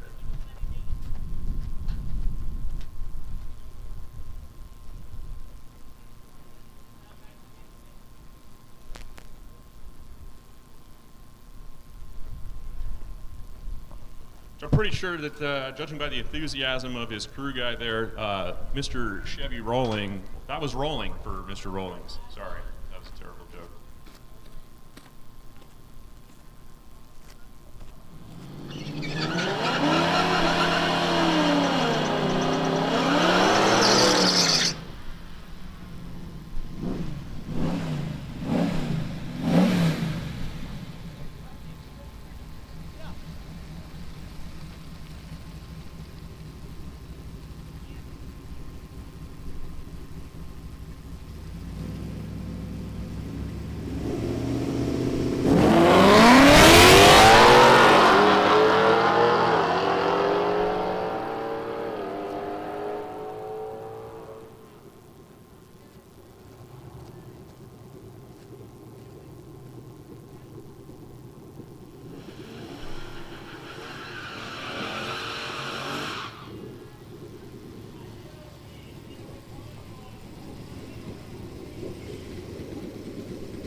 Lane, another stick shift entry.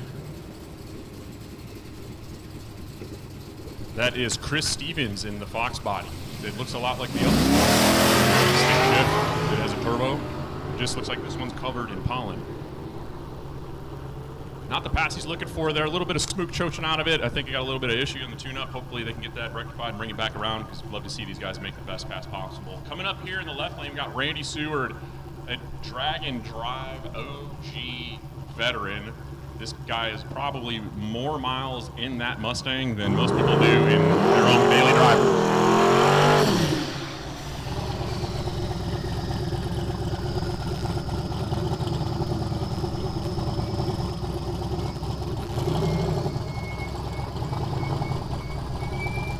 And Randy is taking on the tailgate category in the right lane, that big square body Chevy driven by Randy Lucas. Like turbo power on board. And judging by the numbers I looked at, the stretch in front of me, it is no slouch.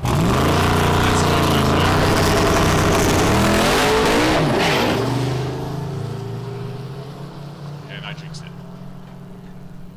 Both competitors fight for traction. They're going to be back around, try to take another swing at it. So if you want to come out here and have fun, go fast, and do it with a warranty, I think the late model Dodge is the way to go, because this purple Challenger over here has been making laps.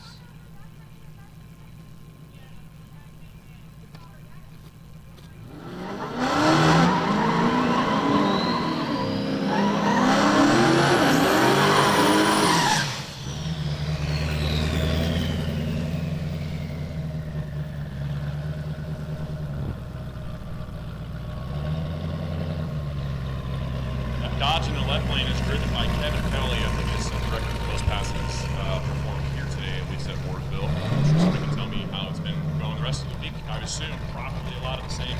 He's in the dial your own category. They were looking for that perfect number. Right now he's sitting on a 7.648 average on a 7.695 driving speed for a 7.669.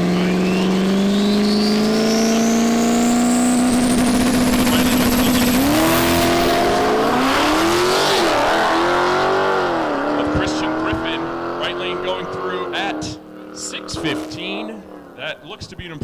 for him for the week. That is a new best for him for the week. 6:15 at 110 miles an hour. Left lane 792. I don't believe that is what they're looking for out of that. So I would assume, if I was a betting man, we're probably going to see a purple Mopar in the lanes again.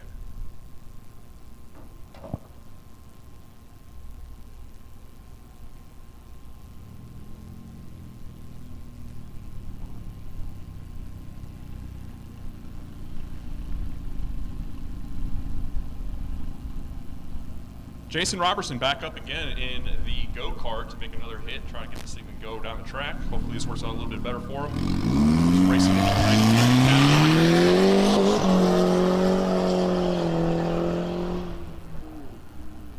Sounds much improved from last time, however, it does sound like it's either struggling with some traction or maybe some clutch issues.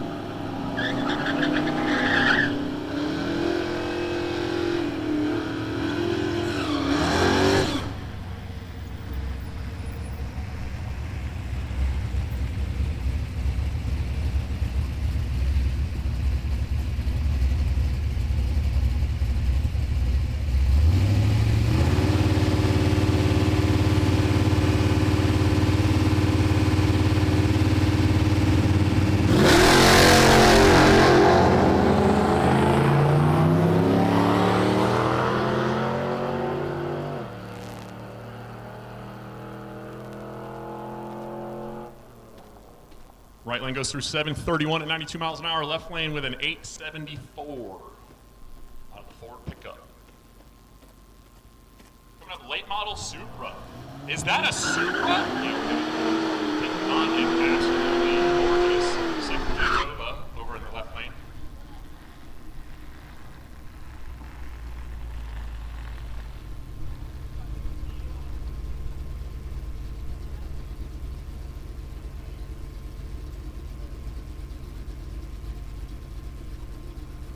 Elijah Morin in the Supra in the right lane.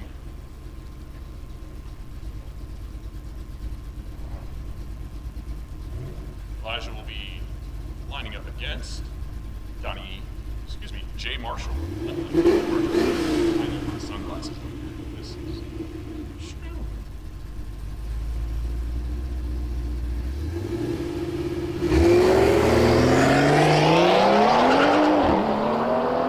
Supra doing a little bit of playing with its catch there. Let the Nova walk out away from it and then comes back around in the right lane, goes 107 miles an hour at 7.41 seconds.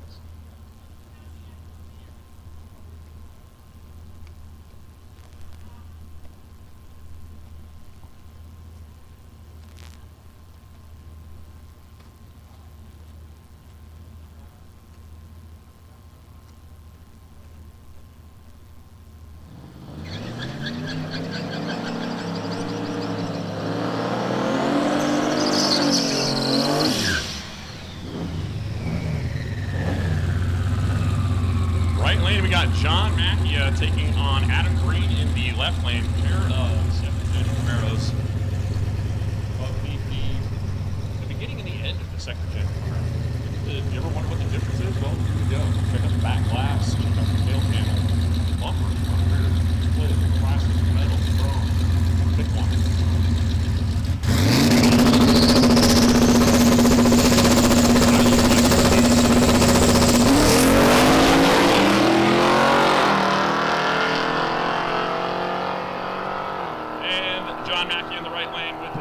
Assisted second gen is going to go through at 118 miles an hour, 575.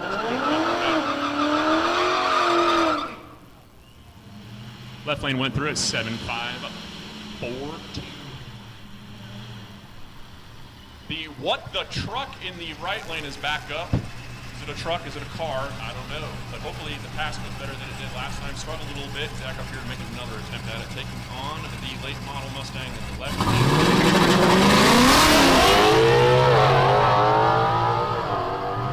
That is less than ideal way to leave the starting line. I'm sure they'll come back up and give this another rip. Mustang in the left lane goes through 761.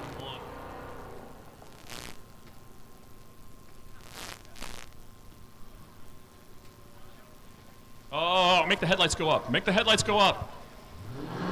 Yes! Yeah, put him down for aerodynamics.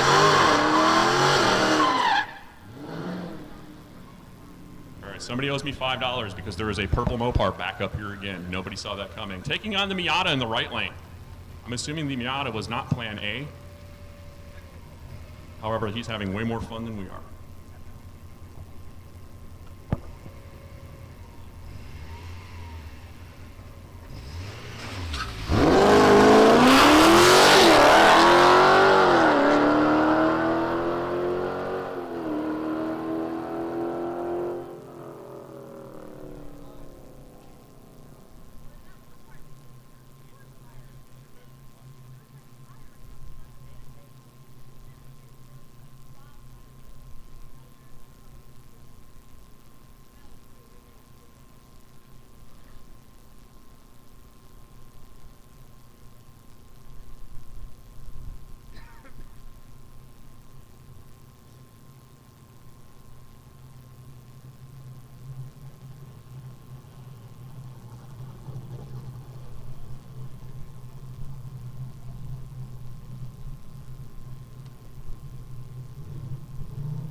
All right, as our lanes are winding down here a little bit, remember we got our all-around categories. So if you need a pass and you haven't made one today, bring it on down. We're going to do a little bit of, looks like we're going to pull the tractor out, touch it up a little bit. So if you didn't get the pass that you were looking for today and you want to crack at a fresh track, I'm looking at a track that's doing a whole bunch of work, and I'm looking at empty staging lanes.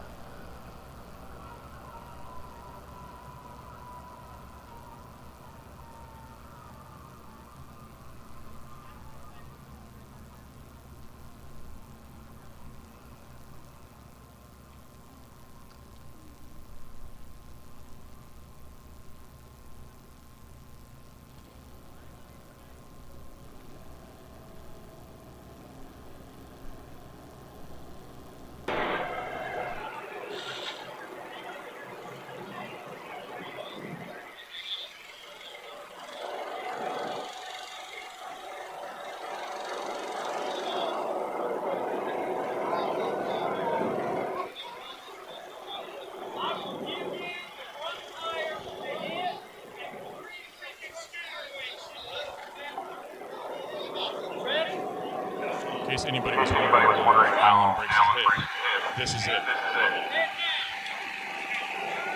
Right lane up north on the moped taking on the other moped. His respect and Alan Whitaker on the right lane. For somebody who's using this race, Christopher weighs out with all his equipment. Alan's not going to go throwing the towel. Christopher leaves around the tractor.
Once again, ladies and gentlemen, thank you for coming out here to join us for Street N Yeet.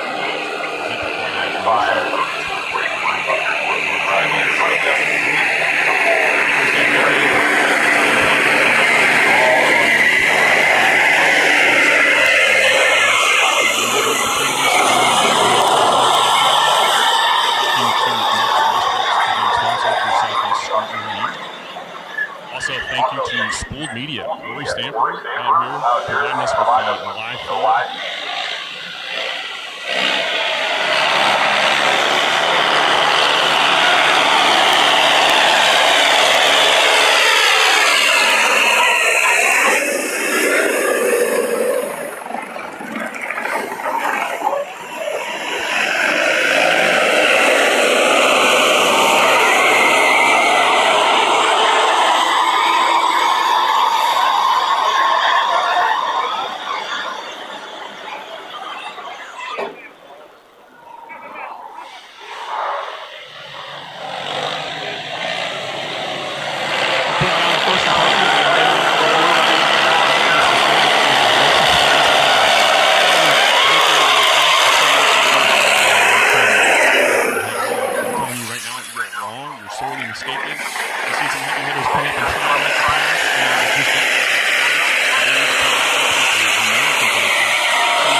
While you're sitting around waiting for this racing action to kick back off, don't forget you can walk around the course and talk to these competitors and check out cars. And now's a good time to do it because a lot of these competitors, they may make one hit and pick the road, so it may be your own opportunity to take the necessity. Also, I don't really expect to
All right, ladies and gentlemen, we're back to action.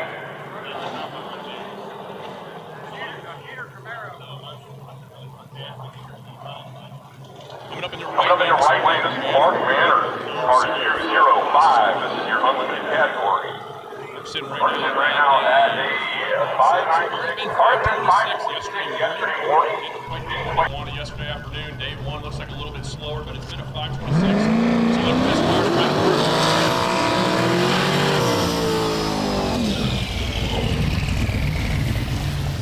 left lane, that's Jeffrey Hillard in the white Fox body.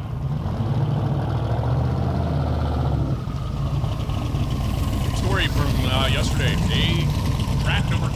Remember, they raced at 2 tracks yesterday. Yesterday morning went down way low to 5. Seems like he hit a 5:13, but yesterday afternoon couldn't put it together and lost a full second. Sitting right now at a 5:50 in limited, so he is trying to get this car way down into the 5s to improve his position. Usually in these track drive competitions, one pickup at the track will throw you out. This week, everybody had pickups.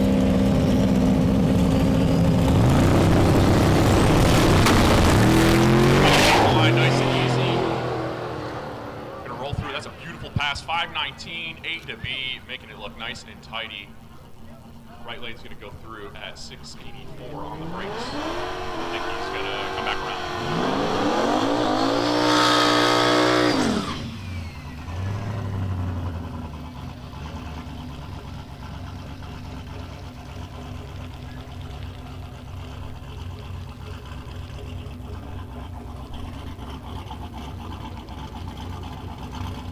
Tom Ressler in the left lane with Greta on the side of that Colorado, I believe.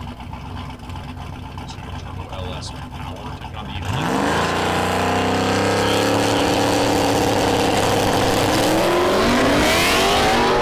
That's Ryan Morris in the right lane pilot run. He's looking to run around a 768 as he watches Greta run out of his life. 769 on a 768 dial-in. That's a pretty solid run for Ryan Morris. I think he's going to take that one and be content with it.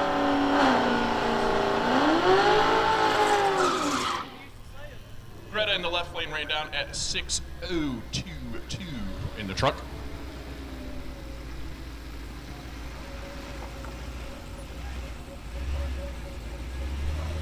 Can you believe they let me say anything I want right now?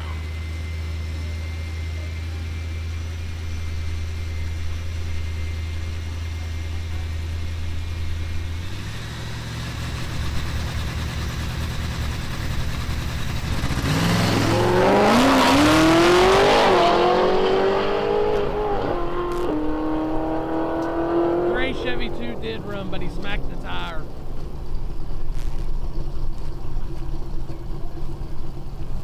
Safford coming into the water box now, guys.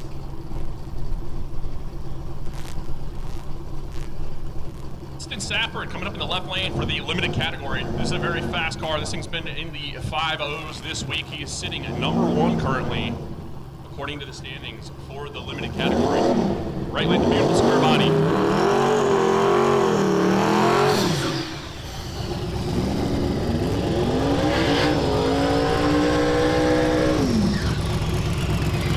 Body in the right lane is no slouch either. That is Brandon McClunis.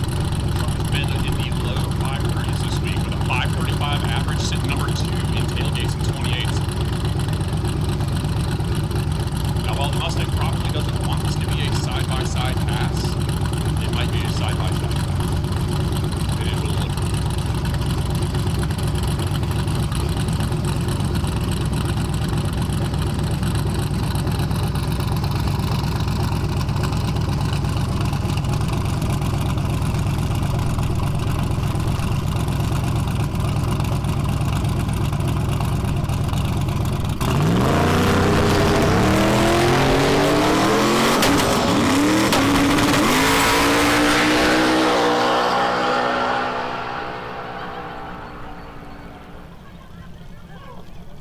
lots of commotion and noise. The Mustang in the left lane making me want to take cover under a desk. The right lane, square body goes through, that big old sheet of plywood, 529, excuse me, 558 from the right lane, 529 from the left.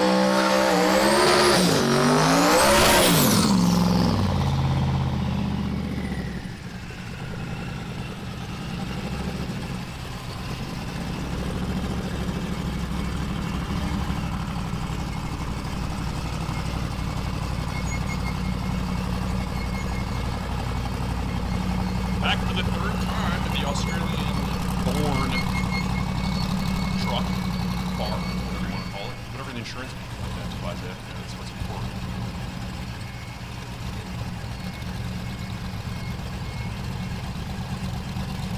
But in the right lane there, you have Lee Locklear in the What the Truck, taking on Jeremy Tascott in the left lane.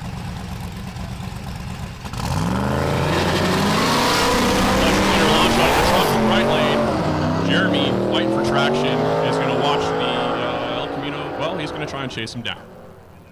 Jeremy, in a fit of rage, pushes the pedal all the way through the firewall to a 718 to the right lane's 723. Sorry about that, guys. I'll try to have it a little bit better for tomorrow. Something out here is just bugging my allergies pretty nasty, and well, a few days of talking ain't been good. A couple of imports coming up here. Right lane, very clean. Nissan 240, don't see him like this. This one hasn't been drift taxed yet.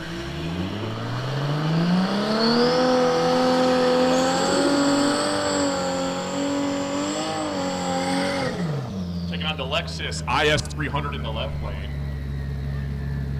Share a lot of the same parts with the Toyota Supra variant 2JZ family under the hood there. In America, natural gas for the kind of started an entire trend.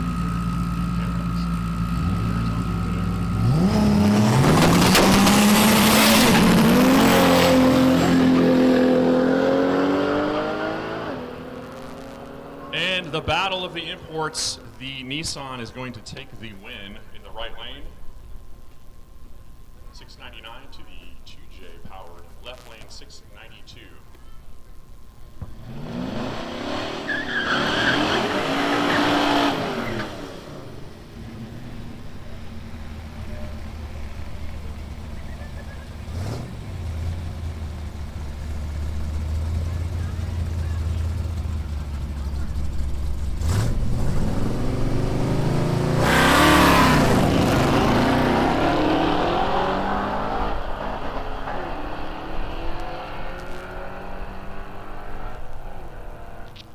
Roy Gallier in the left lane goes through at 823 in the big yellow behemoth. It looks fresh off a Beach Boys cover. Very bright, very yellow, very pretty car. And the crazy thing is it's only going to be about 57, 58.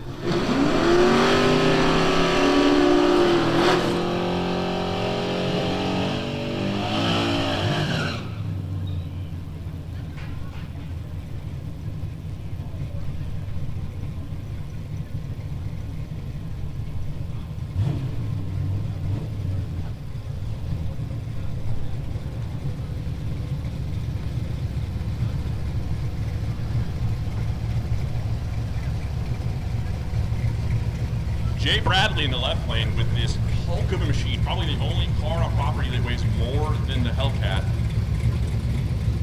In the dial your own category with the killer bass boat disco paint on the top of it.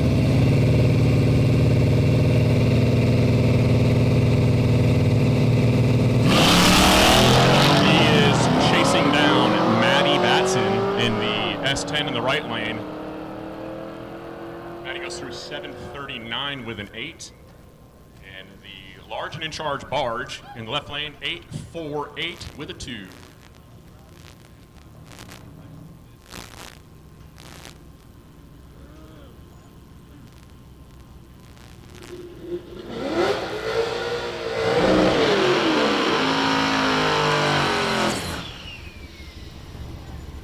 The coolest thing to come out of 1981, other than myself, the Little Red Express in the right lane. I don't know if they made these in 1981. I'm just taking a guess at it.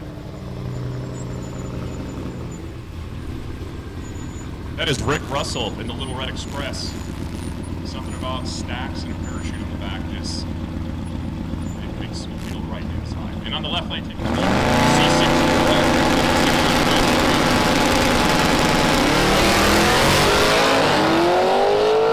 Express is going to wiggle its way down through there past the 330 and all the way to the 660. 582 at 119 miles an hour to the left lane. The Corvette comes through at 709.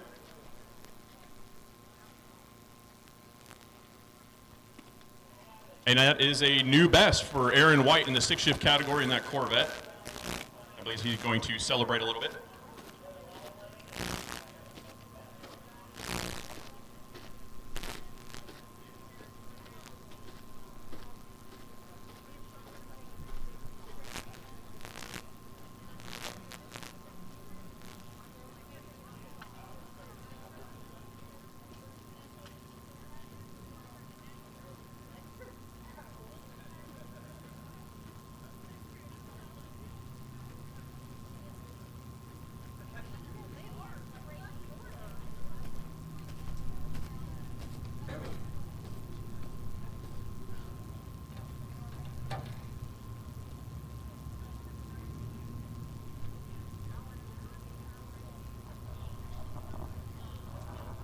Now this is a sick pair of trucks. I've seen some gorgeous trucks. Everybody's truck here looks fantastic. Yours is the best truck, but this truck, well.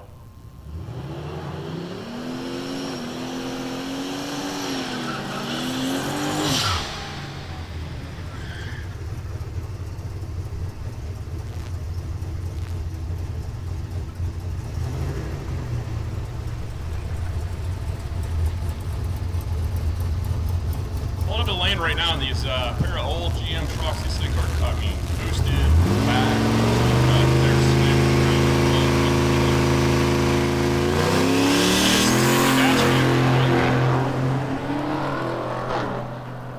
That is Charles Tucker and John Flanders making their way down the track. It's John Flanders in the right lane. He's going to get outran by, I'm assuming they are friends because the trucks look so familiar. In the battle of bragging rights, the right lane wins. All right, guys, it does look like the Nova is back in the lane, so he's sitting on the hill, just waiting to come out.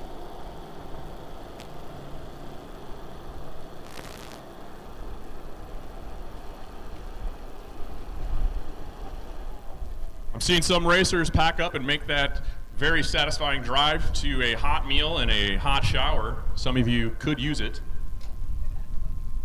No offense, you've been working way harder than I have. But make sure before you depart the facilities today, you head up to the trailer and give Devin and Laura and the crew up there, give them your time slip and make sure that you are good. And then we will see you guys tomorrow.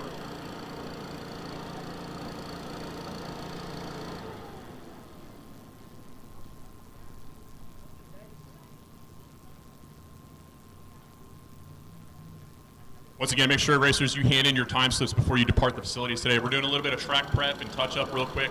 Got a couple of heavy hitters coming around the corner here. We want to give them the best service as possible. If you would like to get some passes in, if you have not made a satisfactory pass, please come on down here to lanes. Got plenty of room.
All right, if you're thinking of going anywhere or turning off this live feed, don't.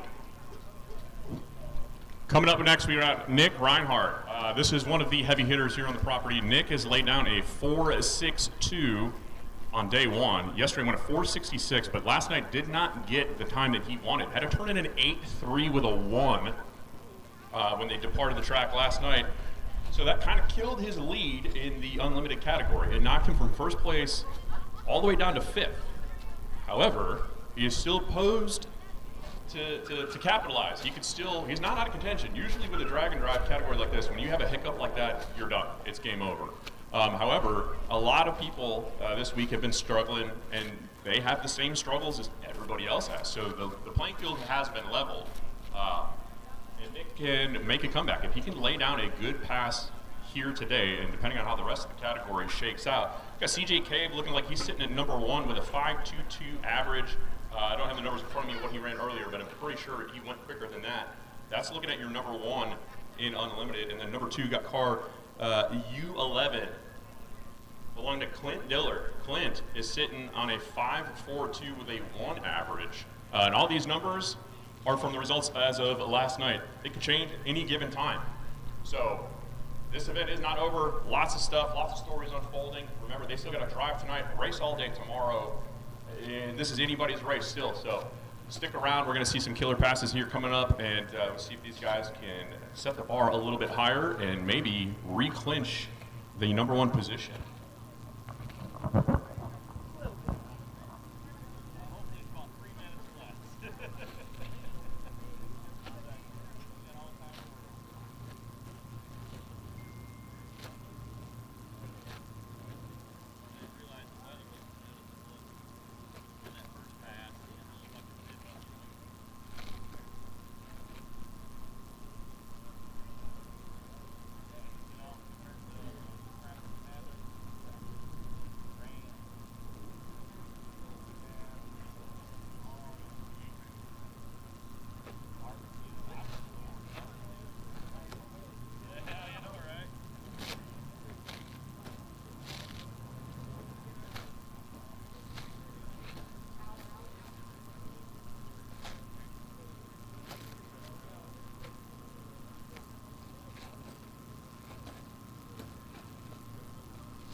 If you're not where you can see, I would get there real quick. Left lane coming up. We have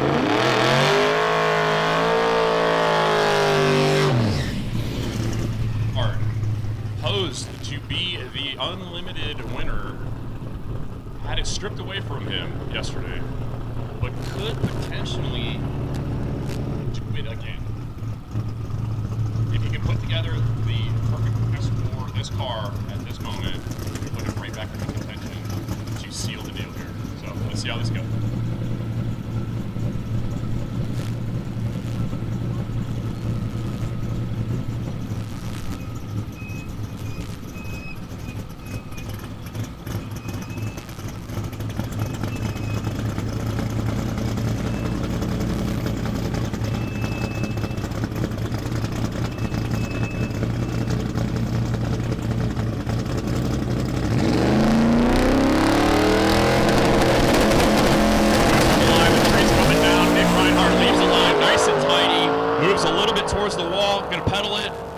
Into it, goes through 462, 115 to the 60 foot. That was a very nice pass.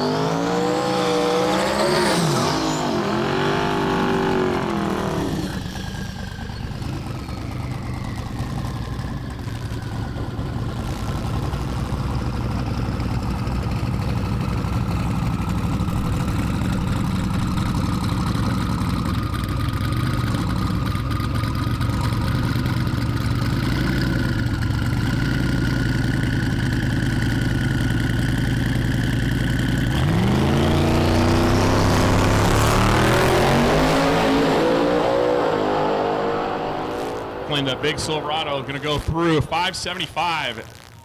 And the right lane goes through 559 at 130 miles an hour. Both solid passes for each of those cars. Couple stick shift cars coming up here in the right lane.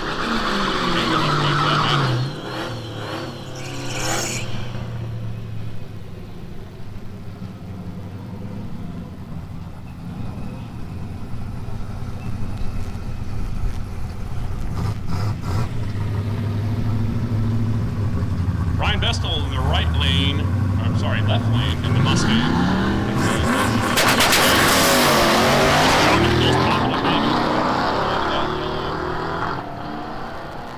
Making his way down the track. 756. That's 92.46 miles an hour to the left lane. 8.48. A couple of square body Chevys of the crushed and the stretched variety.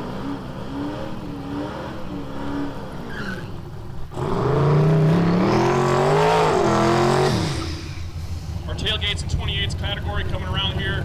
We got Brett Marble in the right lane with the long bed flavor. Regular cab short bed in the left lane belongs to my apologies. It's Brandon McLean in the left lane.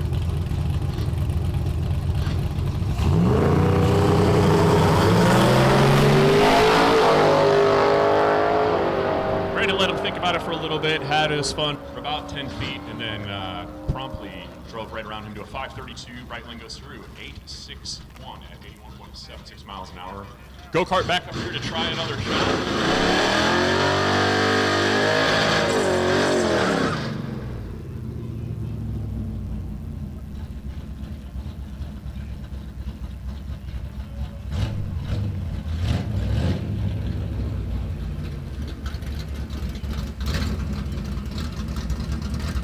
Jason Robertson in the go-kart in the right lane.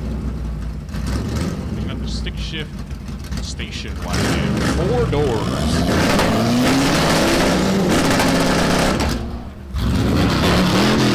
Grab your clutch.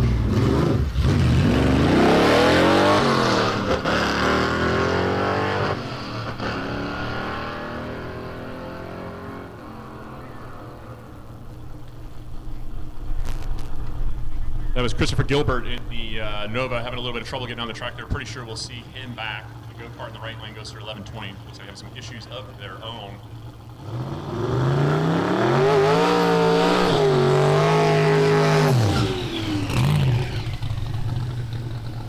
Left lane, couple of dial your own racers. We've got Stephen Price in the left lane, the Chevelle, looking very tidy. He's had a pretty impressive week. 550 at the beginning, 562 with the 7 yesterday morning, and a 5.6 the 9, sitting him at a 5.66.1 average. His dial in is a 550, so that blue part going substantially quick. And then, I mean, who doesn't love a Smokey the Bandit era Trans Am, Firebird, F-body, like just beautiful car right there. That belongs to Jennifer Rudisill.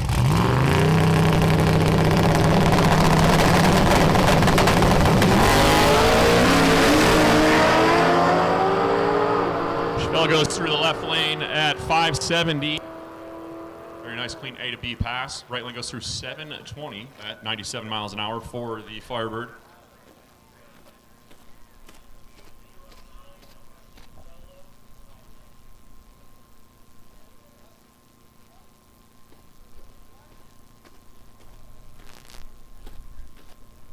That was a substantially improved pass for the Firebird. I'm looking at the times here from the week, so congratulations.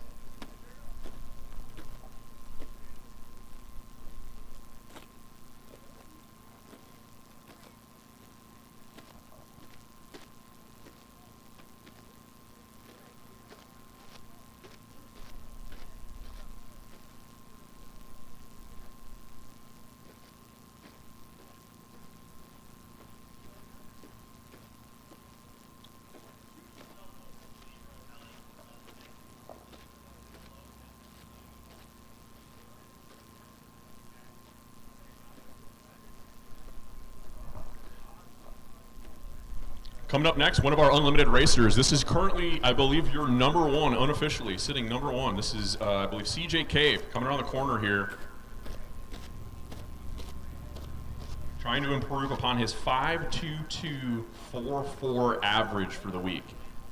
Up until last night, after things kind of shook out, well, until he showed up this morning, he was technically sitting in third place in Unlimited.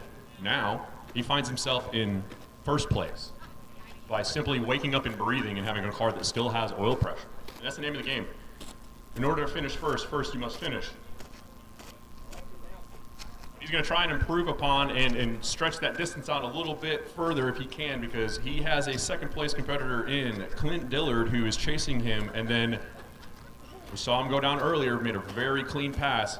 I got to crunch some numbers on it, but Nick Reinhardt looks like he could sneak back up after a less than stellar day yesterday. He could come back and clinch the victory, or at least end up on the podium for sure.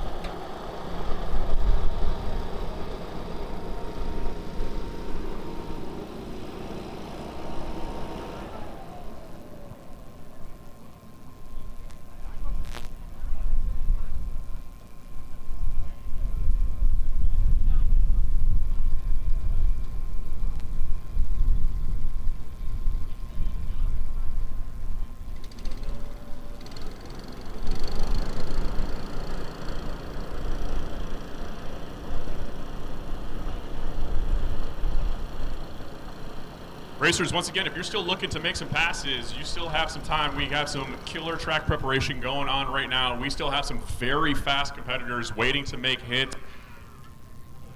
Do not go anywhere. We have food at the concessions. We got everything you need. We got fuel, and we got power, and we got food. We don't need to go anywhere else. Where else would you rather be on this Veterans Day weekend than right here at Mooresville Dragway, watching Southeast Street N Yeet, presented by Motion Raceworks. With our live feed provided by Corey Stamper, Spoold Media.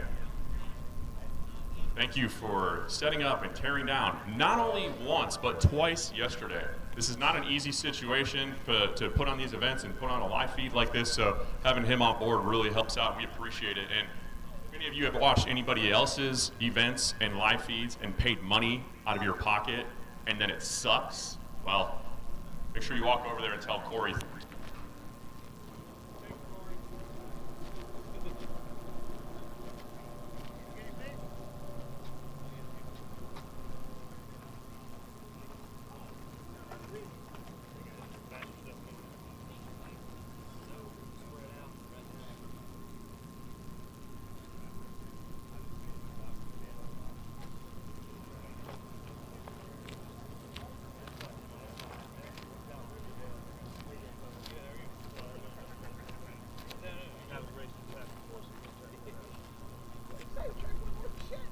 Once again, just touching up this last little bit of prep before we get back underway. We're going to have cars fired up and roll around the corner here in a second. I see crew guys checking tire pressure. I see helmets getting strapped on.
All right, as we're about to get back underway in racing here, we got some heavy hitters coming around the corner, like I already said before, and we are still shaping up, and I'm crunching some numbers here and looking at how these battles are shaping up here. The unlimited category is a very interesting story. First up, coming around the corner here, we're going to have CJ Cave. He's going to try and improve on his position. But right now, looking at the limited category, car LT03, that's Dustin Stafford with the pewter Fox body Mustang came up earlier. He is sitting at a 5.225 average as of last night. CJ Cave with a 5.224. So there is 1/1000th of a second separating those two cars, and they are in a fight for all win. If I'm looking at this correctly, Devin could correct me, somebody tell me on the radio, but if what I'm looking at is shaping up the way I think it is, this is a two-way battle for the overall inside of two other wars within their own categories. There's a lot going on to unpack here and a lot of numbers to crunch, but at the end of the day here, I think we could potentially see somebody either extend their lead or hold on to it, which again is an obvious way of saying the water is wet. But guess what? Race cars are cool, and here comes some now. So pay attention. This is for, well, to hold on to the lead.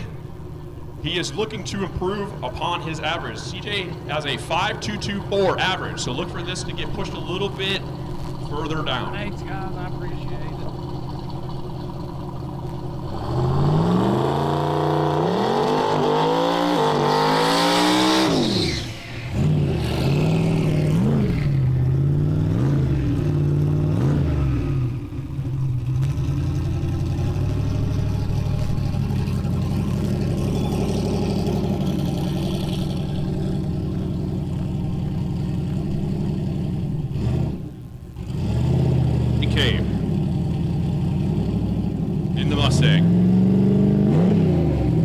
Trying to hold on to his overall lead. He came into this facility, ladies and gentlemen, sitting in 5th place in his class this morning, and now he is fighting for the win of the overall, if my numbers are correct.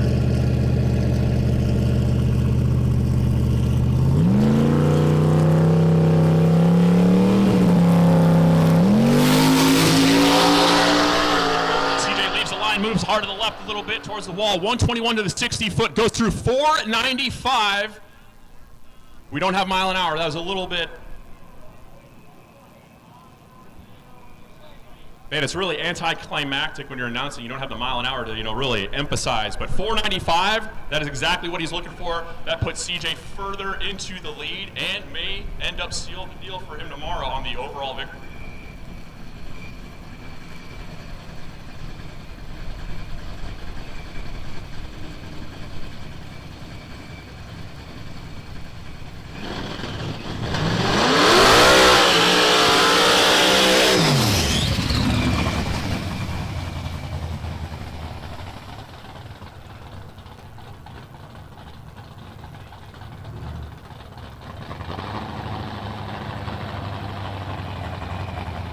Left lane, that beautiful square body Chevy C10. We got Chad Gowar.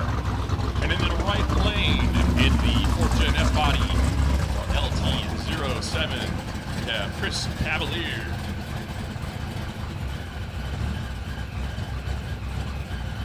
Chris is sitting on an average of 5.50 with a 9, sitting 5th place in limited right now. It's hard to put together a pass. He can definitely improve on that position. Chad Gowar in the truck, sitting at a 5.38 with a 7, sitting in 3rd place in Tailgate since 28.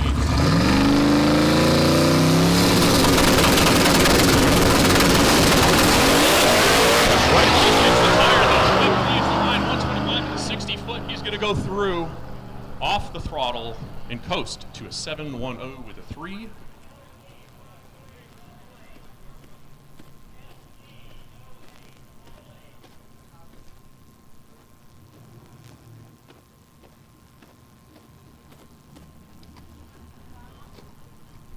Pay attention, ladies and gentlemen, in the left lane coming up. This is Dustin Stafford in that absolutely gorgeous Nova. I believe I said he was driving a Fox body. I apologize. That is definitely not a Fox body, and it's a much better choice for a platform, in my opinion.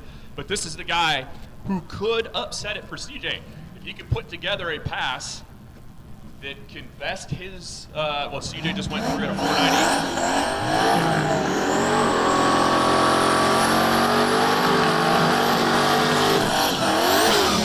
CJ Cave wants to keep his distance from this man right here, because if this man can put it together, he could clinch the overall.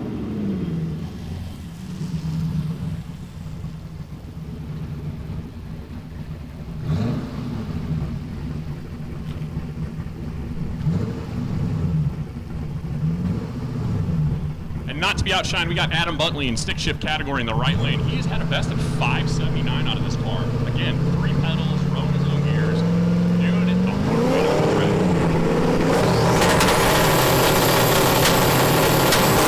And all together, left lane goes 145 to the 60 foot. Nice and easy, A to B pass. Gets a 5.6 with a 2. Right lane, 567 for the stick shift. Adam Buntley, new best for the week. That's definitely going to improve him in the stick shift category. I believe that could potentially move him up into second place. I'd have to crunch the numbers, but congratulations to him. Left lane, I don't think that was what they were looking for. Potentially see that car come back around.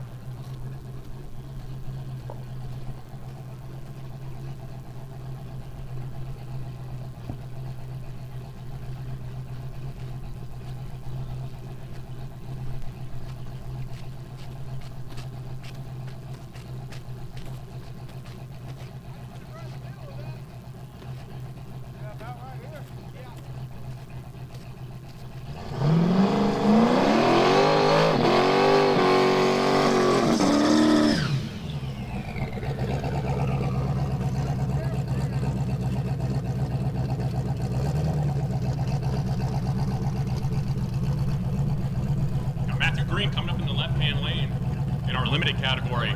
Matt's sitting at number 6 with a 563 with a 4 average, looking to improve upon his position. Definitely still within striking distance, he can easily move up.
Ladies and gentlemen, I owe you a bit of an apology from that last pass. I threw a big, long, elaborate story about that absolutely gorgeous burgundy Chevy 2 Nova. That was not who I said it was. Insert foot in mouth.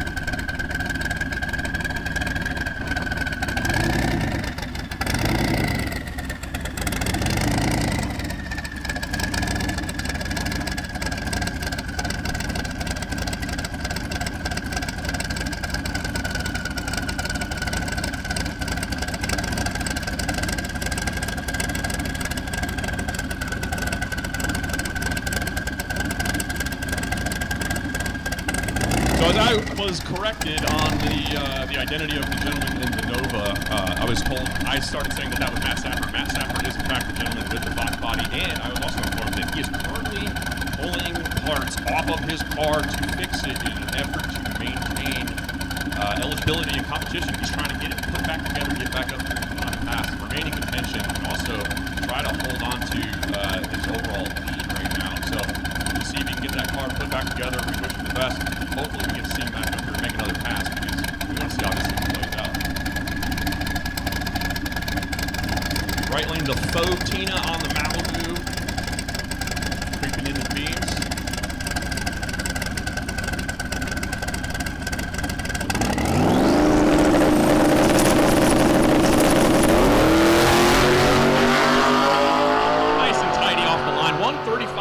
60 foot on a 235 radial. Car goes through 563 at 126. Very respectable for tiny little tire.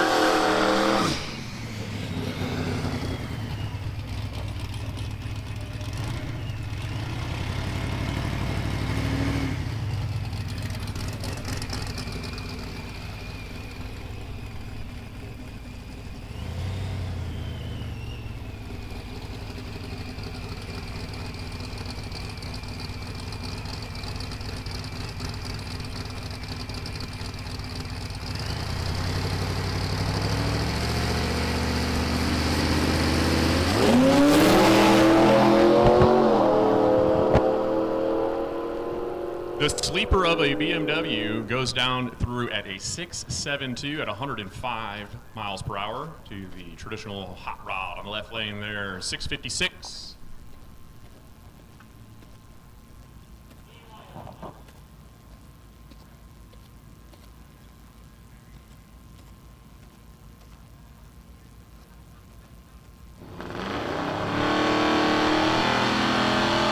Joey Harper in the right lane in the second generation Dodge Dakota. In the dial your own category, Joey looking at a 9.0 dialing. So he's looking to get as close to that 9.0 floor as he can possibly get. Taking on the four-door Tri-5 Chevy of Stacy Baskin in the left lane. For a 9.1 in the left lane. So there should be some side-by-side racing.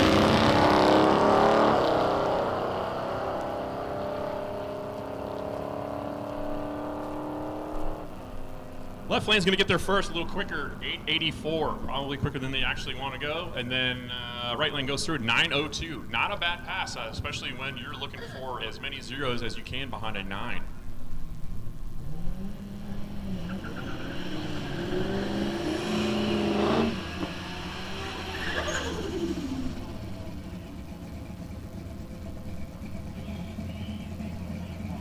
The very clean Nissan 240 making all of the JDM noises straight out of the movies in the right lane. There's our stick shift category.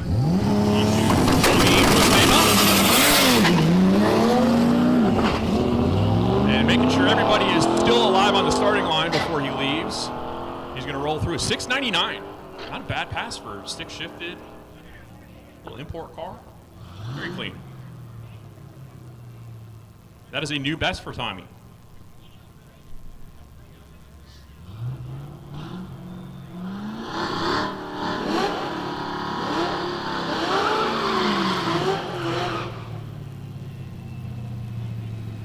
Daily Driver GTO coming up in the right lane.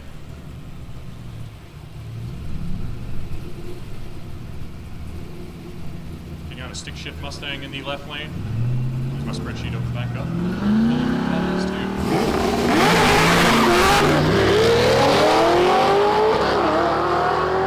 That is Ryan Vestal running down the left lane, watching the GTO drive away from him in the right lane. GTO goes through 810 at 93 miles an hour.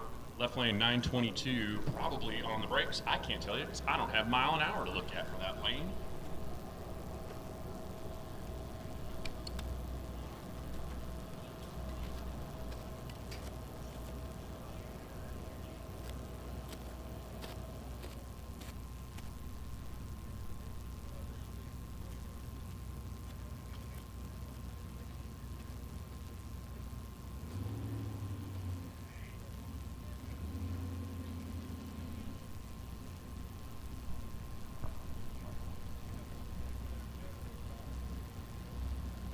Aaron Dieno in the left lane coming up with the extended cab Ram.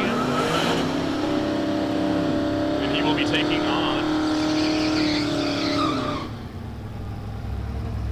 the Ford F-100 belonging to Lucas Barr in the right lane. Lucas sitting on a 8188 dial-in with an 8169 average. Not bad. So he's looking to get as close to that 8188 as he possibly can. Meanwhile, your left lane.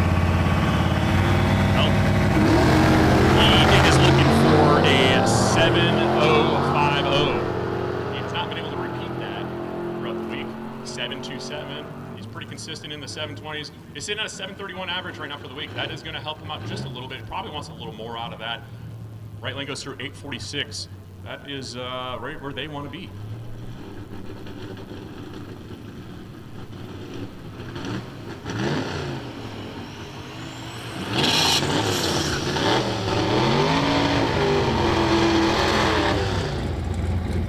I don't know if you call them square bodies, but I don't care. The first gen S10s, S15 GMC Chevy mini truck. I am a huge fan of these things. We've got a beautiful example one coming up here in the left lane, and it's even better because that is a stick shifted, I almost said car, that's a stick truck. That truck belongs to Angela Frizzle. She is sitting on a 7.0 average for the week.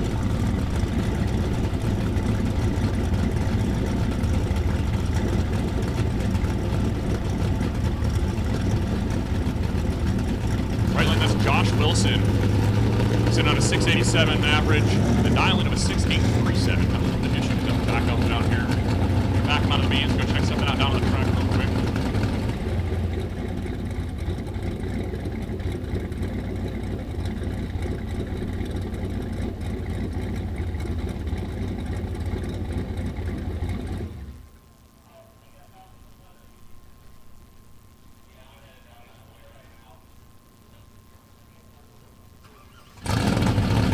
Ladies and gentlemen, looks like we've got a report of something on the track. We're going to go down here and check out, make sure we're not going to get into any unsafe territory that we don't want to be. And we'll be back with you with more racing action momentarily.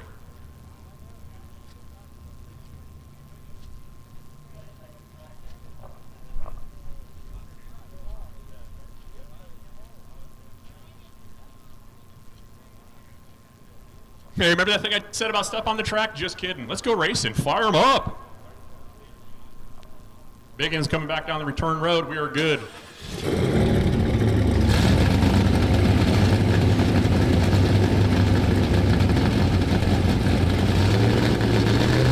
Wilson, Mustang in the right lane, looking to improve upon his 687 average at the dial your own.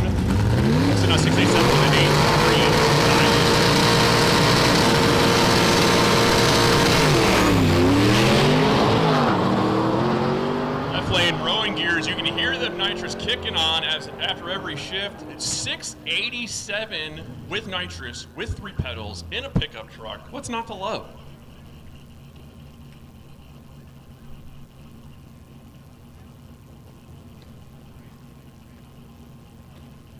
And that is going to improve the average for Angela for the week.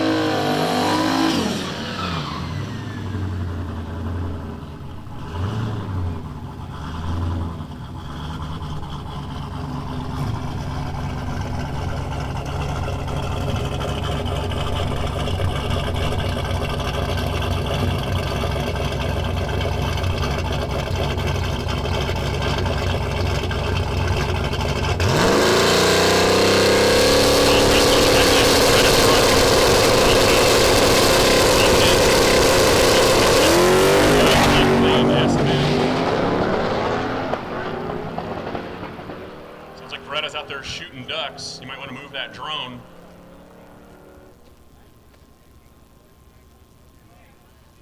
Richard King in the left lane goes through at an 880, improving upon his best for the week. Congratulations.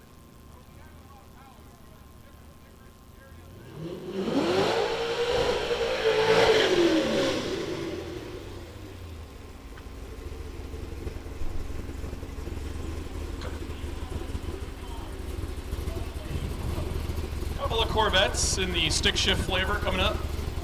C5 drop top in the left lane, taking on the C6 in the right.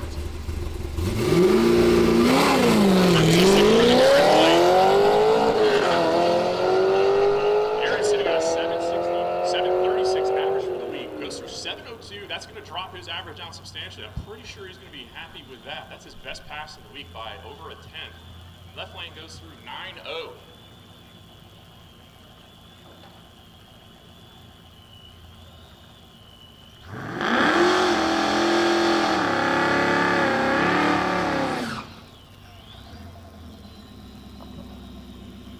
Dial your own racers coming up here. The Not a Cop Explorer in the right lane.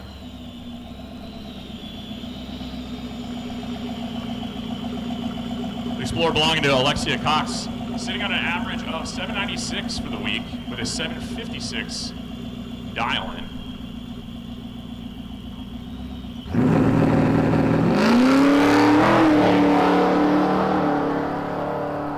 Taking on Green, Scott Green in the left lane, sitting on a 778 dial in, goes 740. Went to 730 yesterday. I'm not really sure if he's just trying to have some fun and jumping into where he can. I mean, everybody likes going faster. If you're really trying to dial in your dial in, that ain't how you do it.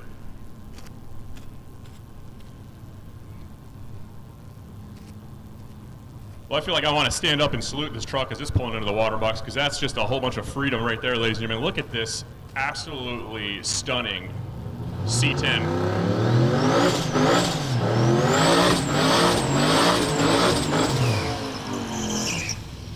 Taking on the regular cab short box pickup in the left lane, the Cat Eye Silverado, becoming almost the Fox body with a tailgate, the cookie cutter combo of pickup trucks that you're going to see at a track, but for good reason.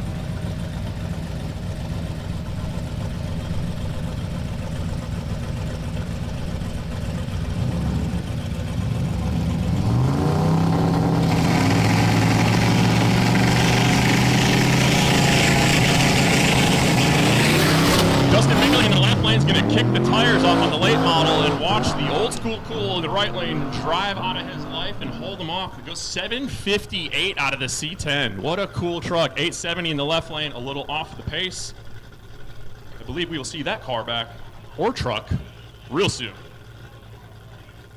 A couple more dial your own racers in the right lane. We got a Cadillac CTS-V wagon. Rare car, don't see a lot of those. You can win one on 1320.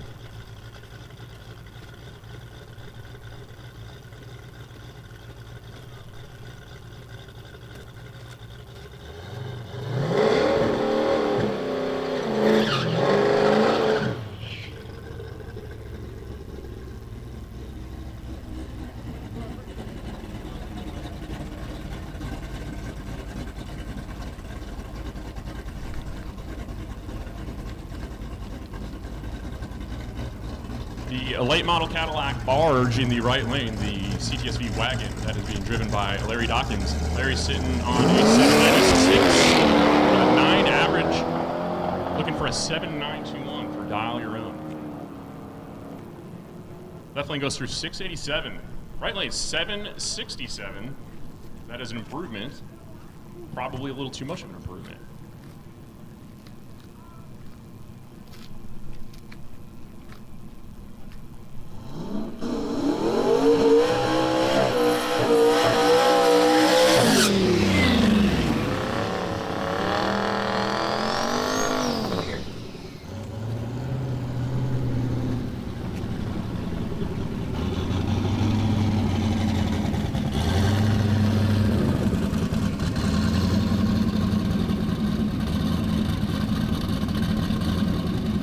Right lane, that Fox body belonged to Kyle Buntley.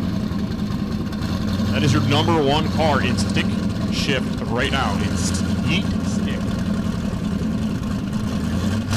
On the S10 in the left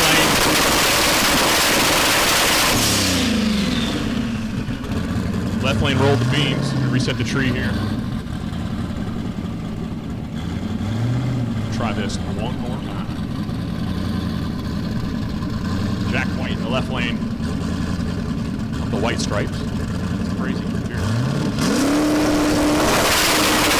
There we go. Got it right this time. Tree comes down right lane.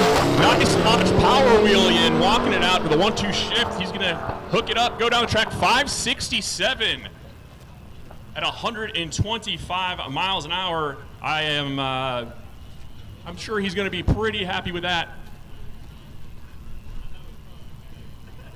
That will put Kyle Buntley solidly in first place.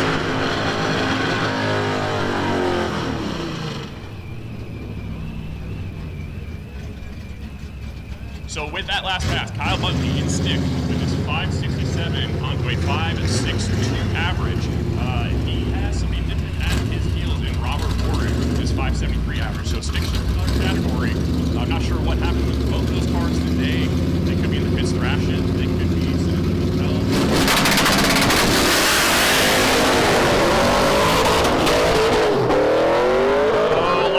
will come out of the left lane. That is not tire. I would assume. Yes, that is a stick shift car. That is a lot of clutch smoke.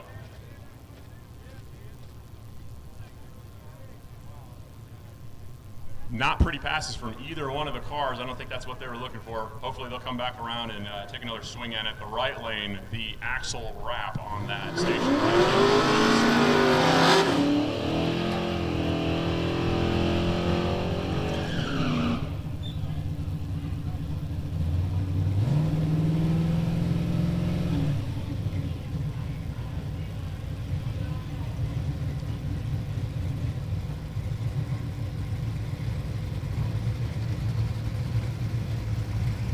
Jay Bradley in the left lane, large and in charge with disco paint, metal bass boat flake on the top of that. I mean, this is the only car on property that can light the pre-stage beam with the back tire still in the water box. He is taking on the little blue S10 in the right lane,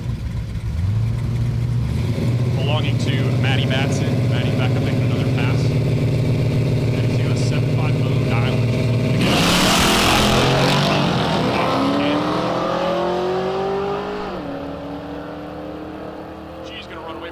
and dial in. Look at that, 750 with an 8 on a 7500 dial in. I believe I would be pretty happy with that.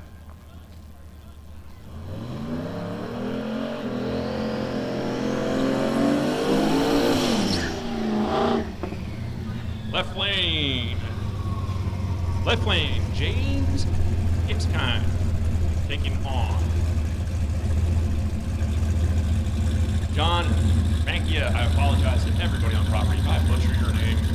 I'm so sorry.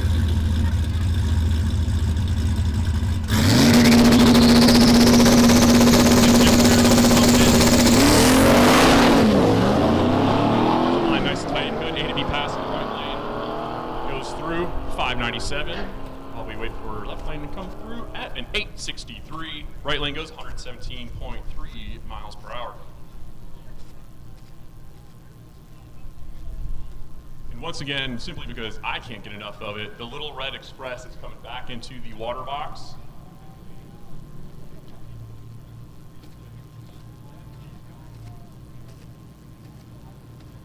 It's a miracle that these trucks were even produced. That made it out of a company meeting, and they said, yes, let's build that, and then sell them. I'm just glad they did.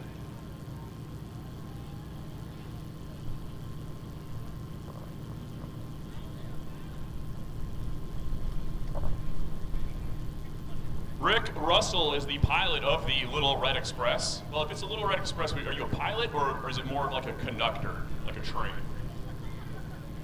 Well, Rick is conducting his business inside of the cab of this truck.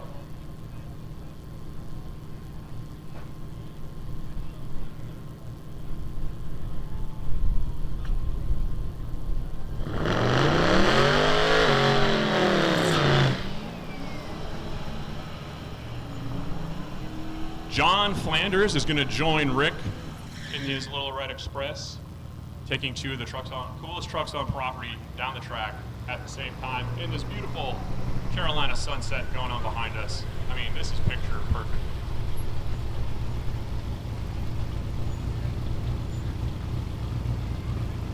Rick Russell with a 780 dial-in for his Dial Your Own for the week.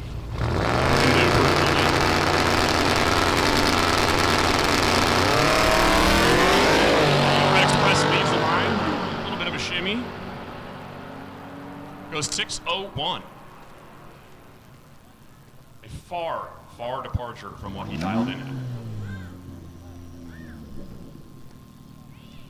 Because that's not what he dialed in at. Because there's two guys named Rick that are right next to each other on the list. So that Rick is actually pretty happy with it. So that is a new best for Rick in the Little Red Express.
Ryan Morris in the right lane of the late model Mustang, taking on Chris Holcomb in the left lane.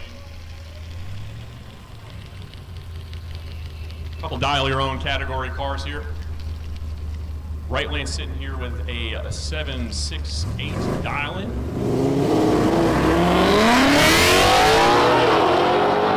Chris Holcomb in the left lane, chasing down an 880 dial-in. A little quicker than he would like to see. However, I don't think, I'd have to double check. I think you're allowed to break out a little bit here at Street N Yeet. This isn't like real bracket racing.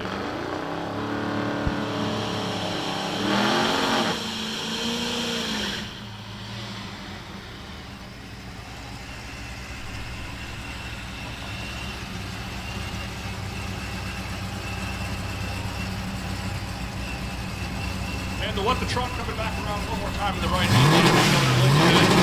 Have a tripod, 4 doors in the left lane.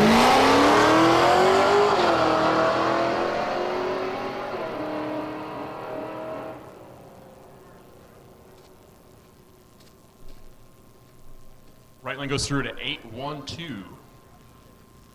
Left lane at 914.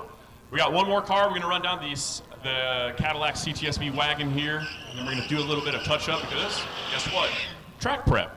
And what does track prep mean? Well, that means it's time for you to go over to the concession stands, get yourself a hot cheeseburger, cold, screaming cold Mountain Dew, whatever you would like, and then you make your way back over to the stands because there's some heavy hitters I'm looking at in these staging lanes, and we're going to see some killer passes. I see on a C10, it's a K10. It's a square body truck that launches so hard that I think it's going to turn the rotation of the earth back the other way or leave its drive shaft on the starting line doing it. It is very entertaining to watch, so don't go anywhere. Get yourself some food, snacks. Go check out some of the competitors' cars before they hit the road. We appreciate everybody coming out.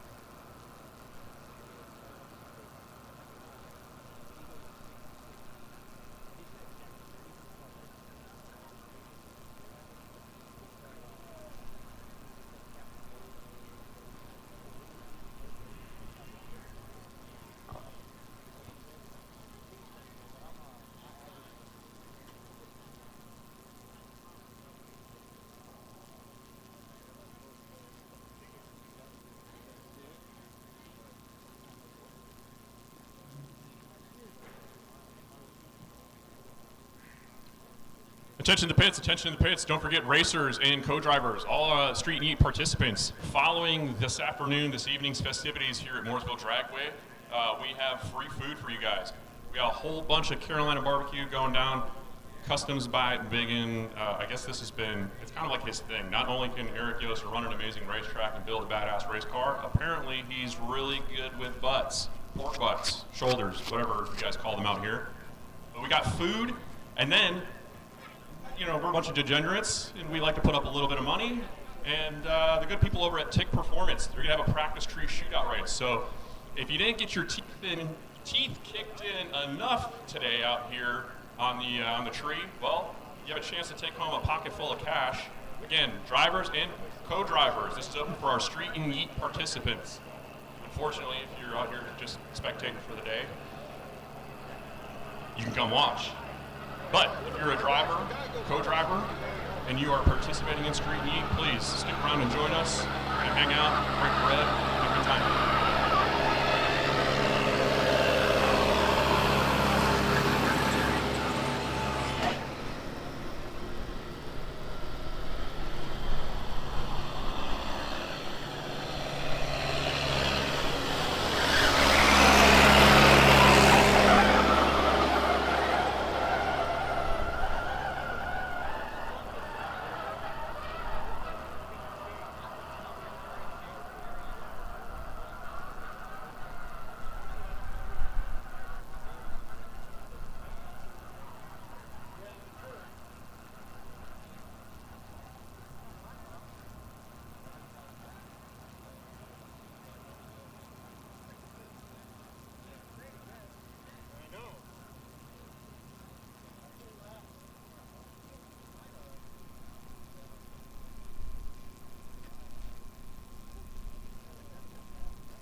All right, ladies and gentlemen, we're going to get back to racing action here momentarily. I see the tractor's been put away, and we got one more good fresh coat of paint going down.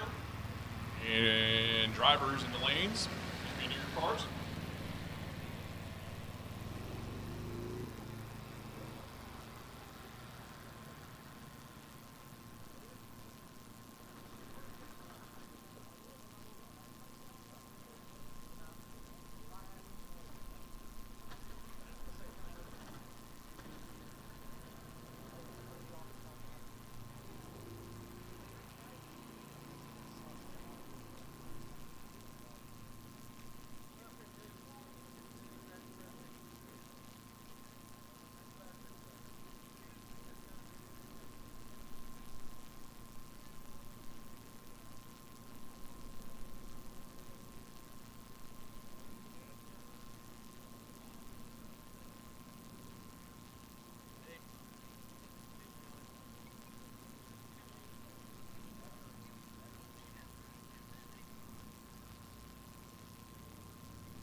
All right, here we go, back to the racing action.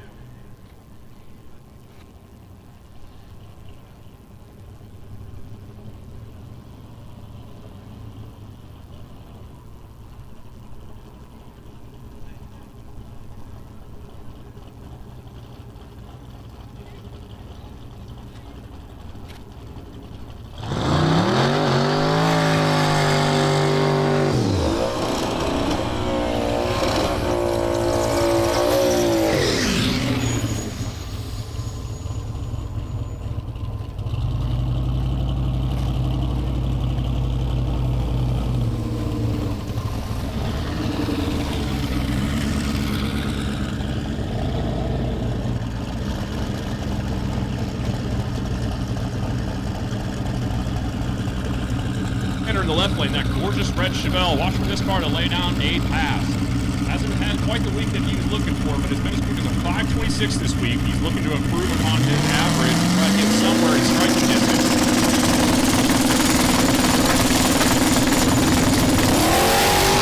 That right lane, that's tiny tire category. That is Austin Grimes. Austin goes through 590. That's an improvement upon his best for the week. A little bit of smoke out of the right lane. I would say that could be tire smoke, but that is a small tire, and it shouldn't be rubbing on anything. Left lane not having the pass that they wanted.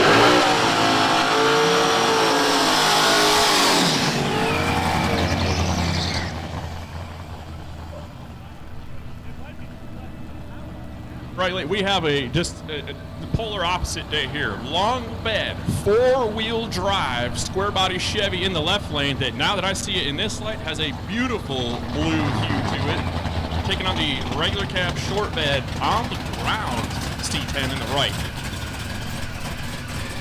Watch this truck, watch both trucks. They're both fast, but the truck in the left lane, this 4x4, it launches violently. This thing is going to try to tear the track out from underneath it, rotate the world backwards on its way down the track.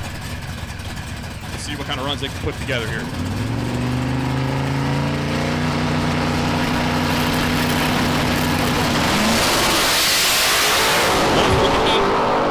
360-foot to the right lane, two-wheel drive category, putting on a 11960-foot, goes 519 out of the right lane to a 567 in the left. Both killer passes.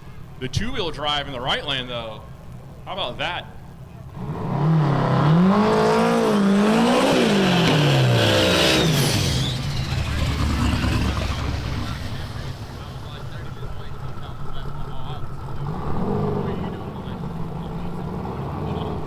I need someone to give me the rundown on this Camaro in the left lane because it does not sound like your typical F-body. In the right lane doesn't either because that one still has tailpipes on it, keeping it real street here at Street N Yeet.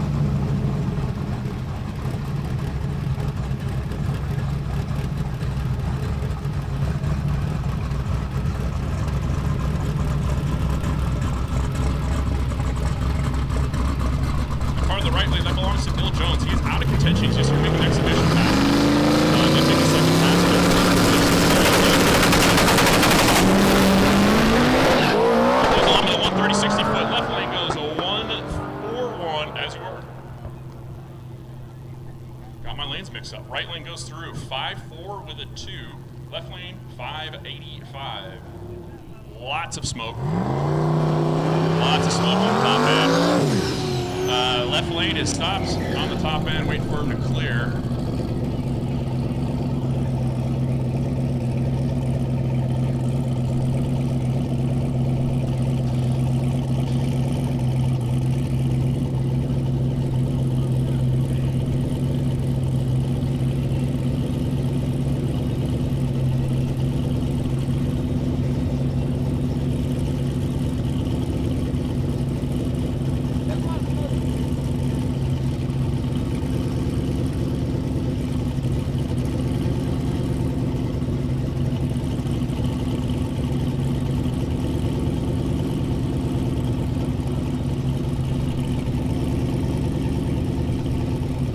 Doing a quick spot check on the top end to make sure that car cleared before we send our competitors down.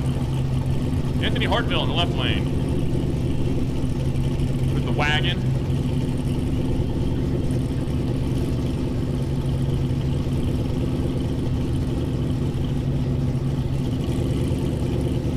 Anthony sitting on a 5.75 average for the week, sitting number 5 in tiny tire. It's kind of crazy. These tiny tire competitors are quicker than a lot of, well, quote, fast cars.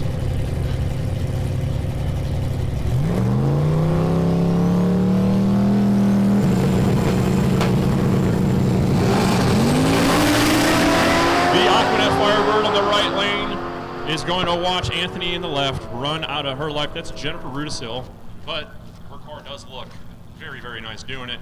Jennifer's going to go through at 7.0 at 95 miles an hour. Anthony continuing his 570 domination for the week. He should have put this thing in dial your own Yeet. Continuing his 5.7 domination. Coming up in the water box. Absolutely gorgeous. First generation, not an S10. That would be a GMC S15. Taking on the Lexus IS300 in the right. 2JZ power on board, I assume. Not something you see at these drag and drives quite often. Starting to see more and more of the 2JZ stuff come out. We've got some Supras I don't believe this is the first IS300 I've seen on Drag and Drive. I could be wrong.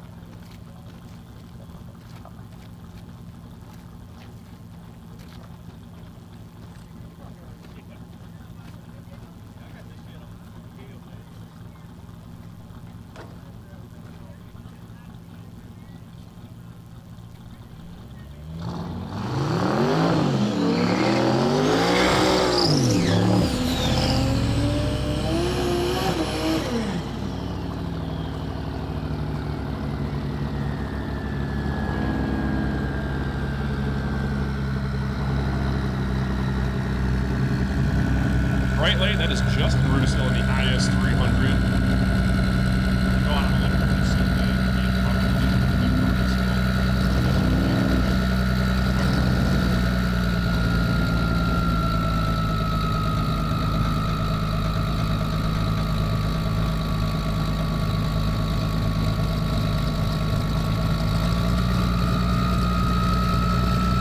The left lane, I believe that would be everything in the S10 and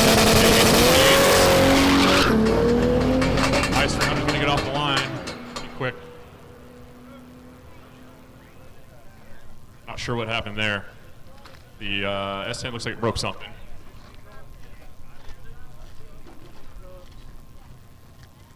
Truck looked like it made a move and then something let go. Yeah, I see pieces underneath.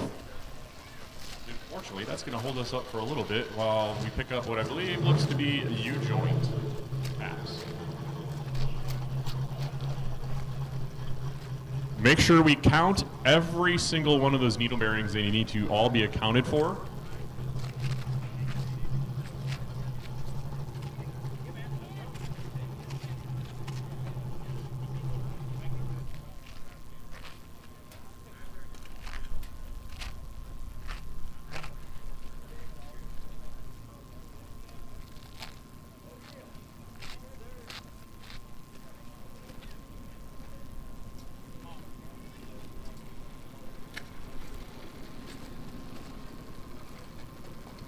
As soon as we are done doing a thorough and accurate accountability on all these needle bearings on the starting line, we will get back to racing.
sure that the transmission is thoroughly warmed up. We're going to stage it one more time. Not sure what happened there.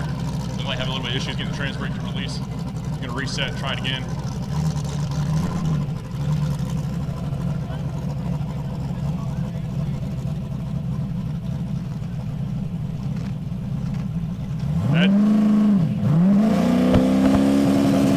This is the car of Jeffrey Hillard in the left lane in limited heat. He is one of the contenders right now. This is a car that is in contention, and he goes through 5:13. That is going to tie his best for the week. They may come back around and try to make another hit at this track. Come to check out the car in the right lane. You guys remember the first Transformers movie? Remember Bumblebee before?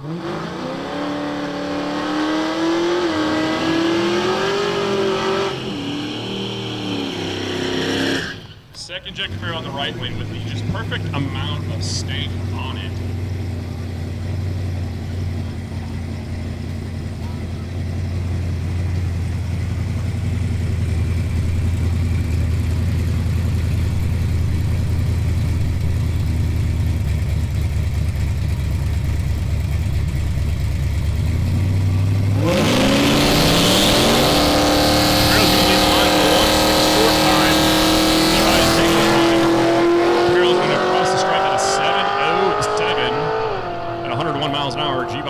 Shuffle away to 654 in the left lane.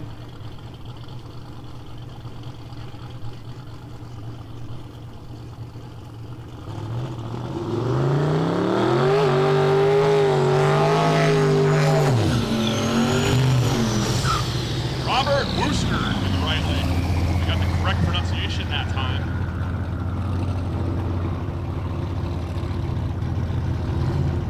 Very, very nice.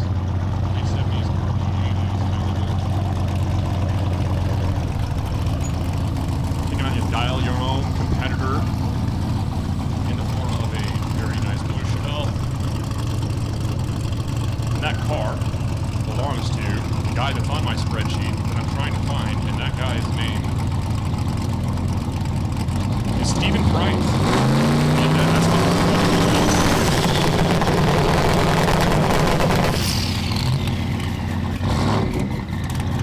a little bit of a who's on third in the staging games here, trying to figure it out. So I'm sure way longer than 7 seconds. There we go. And now we're going to reset them because they want to turn it at time so that it doesn't have a 1 second reaction, and they would also like the under boost. So back them out. That was good practice. We'll try this one more time. Stephen Price in the Chevelle. Robert Wooster in the Malibu. Chevelle's going to be the line first. Robert kicks the tire a little bit in the right lane, a little bit of a wiggle. Chevelle's going to go A to B. 5:44 for Mr. Stephen Price. That is a new best for the week for him. But he is in dial your own heat, so he's racing himself.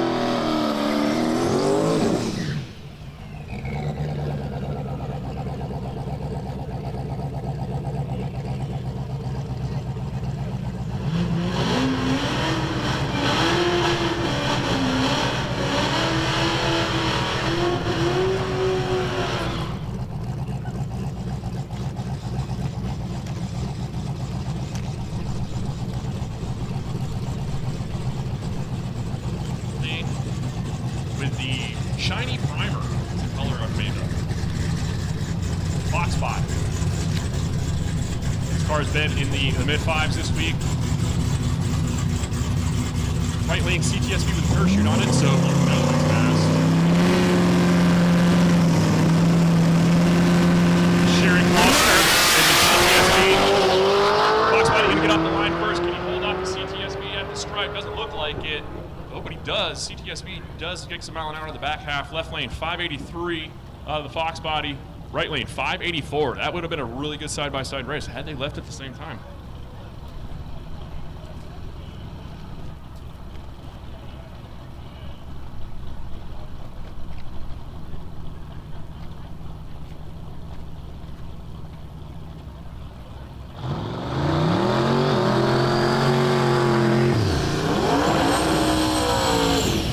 mentioned the right lane, this wagon coming up here in tiny tire category, this Tracy Wolfclaw, this car has been very fast, sitting on a 5.289 average. This is a number 2 in tiny tire. I believe this is number 1 since the previous number 1 did not turn in a time slip according to my spreadsheet here. So not only are they winning on the smallest tires on the property, and they only have 2 of them, unlike some trucks that are running here 4-wheel drive, they're also contenders. They could win this whole thing. Back around in the left lane, the Red Chevelle in the unlimited category. Mark Manor, trying to get on the track in this. Oh! I'm not sure. It looked like something in the back might have let go on that pass. That thing was making a hard move to the left, right off the line.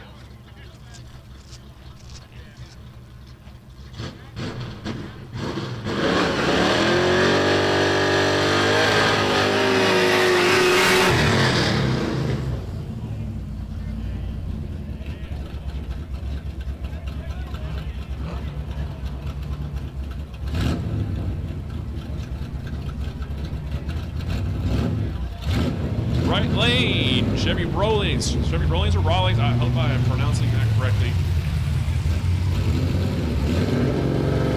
Stick shift category, a couple of stick shift racers, a couple of stick shift Novas, but both look very different. Over the left lane, the wagon, that's Chris Gilbert. Kind of all over the place this week, PT-wise. Pay attention to the rear axle on that left lane when this thing launches. It's violent. Say, all those guys, I wouldn't stand behind this car, but all right, you guys are brave.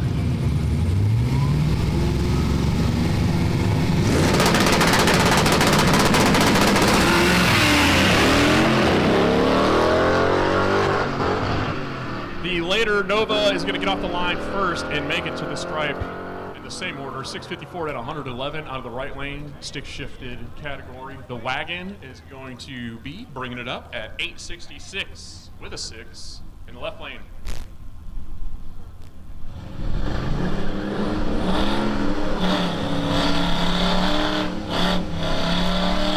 The long bed square body in the right lane in the tailgates and 28s category.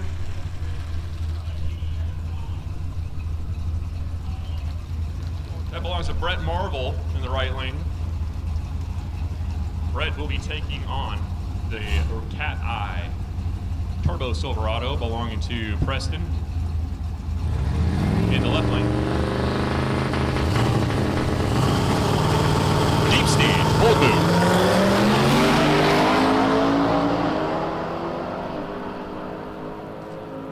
Preston goes through 635 in the left lane, right lane 86 with an O for the big square body Chevy.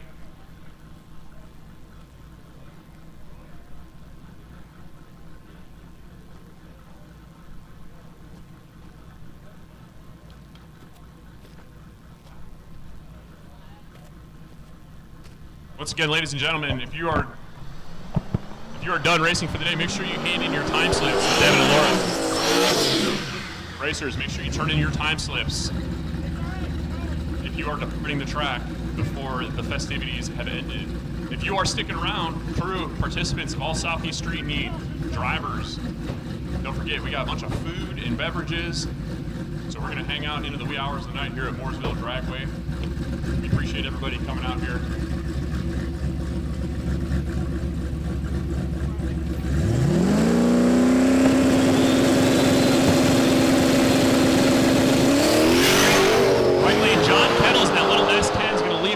Some aggression. Goes a 1.40 60 foot, goes 6.2 with a 9 at the 8th mile.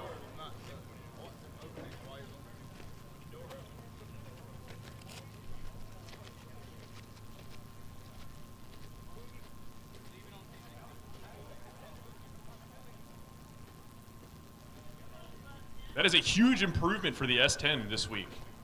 Previous best up until that was a 634, so 629. Pretty sure they're going to be happy with that and getting it in right here at the end of the day. I think that's the first time I've seen that truck come around. So congrats to them. I'm sure they will be happy. A couple couple more of these dial competitors. Not a cop in the right lane, taking on the late model Mustang once again.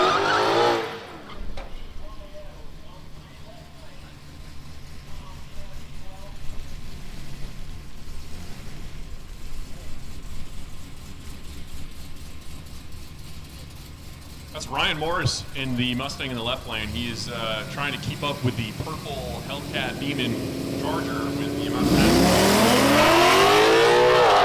Ryan's sitting on 768 dial-in, chasing that magic number. He's going to go 774 to a 768 dial-in. Not quite what he wants, but not terribly far off the number. Right lane is going to go through a 790 at 87 miles an hour and some change.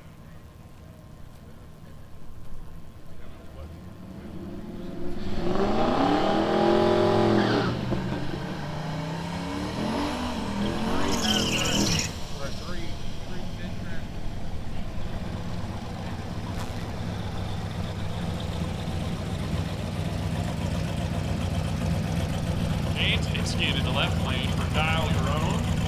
Taking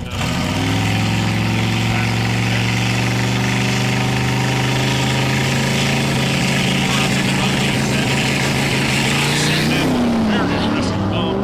Back leaves the line. 760 foot into the C10. He's going to go 763 at 91 miles an hour for Tailgates and 28s. That's Dustin Bailey in that C10 with the very patriotic hood. Probably not.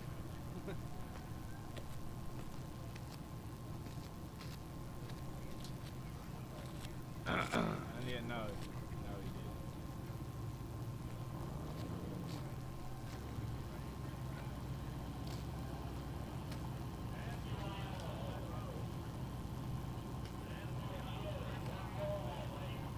Rick Russell and the Little Red Express coming back out again, making me smile. Got Alexia Cox in the left lane with the Ford Explorer ST Eco Boost.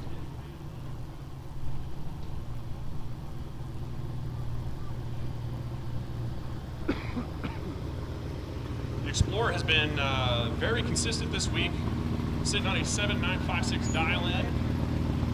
Pavia.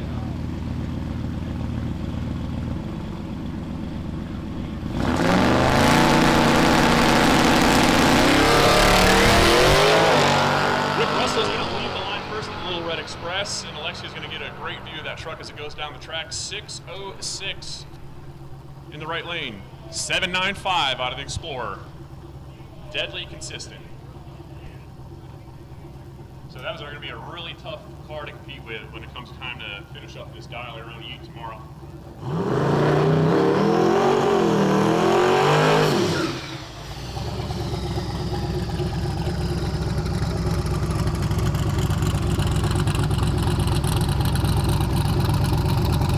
Brandon Funes in the right lane once again with this square body C10 pulling up. Turbo LS with us.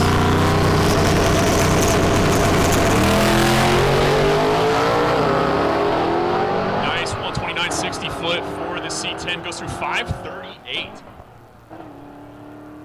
which is on par with their times that he's been running this week. He's looking at a 535 average. That has him sitting at number 2 in class for tailgates and 28s. And I believe that 538 could potentially put him in a position to take over the number 1. They are neck and neck between number 1 and 2 in tailgates and 28s. I just realized that I am not sure what number 1 ran earlier. Again, I'm only dealt with the information I have yesterday.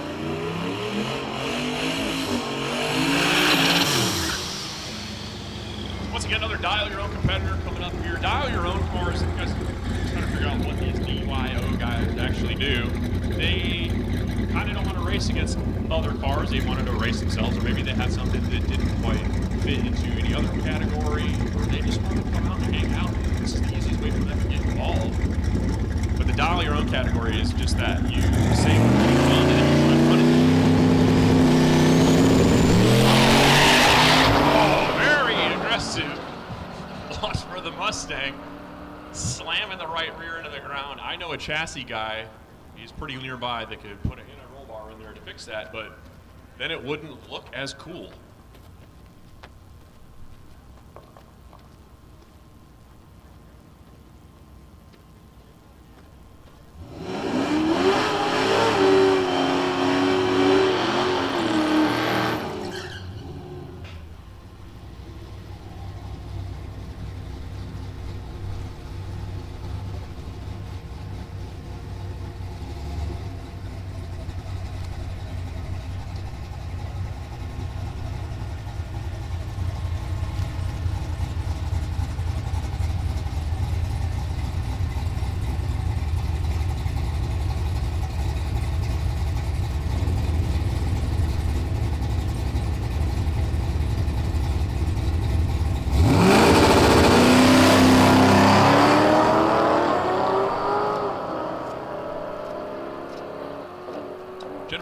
Once again, back up in the Firebird, making another pass. I hear some bracket games being played down there. Somebody's patting on the gas.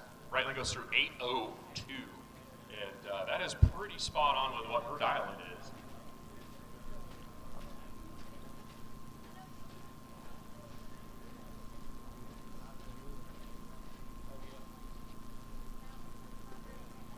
Once again, competitors, the track is still hot. If you need to get a pass in, please come down and let us know.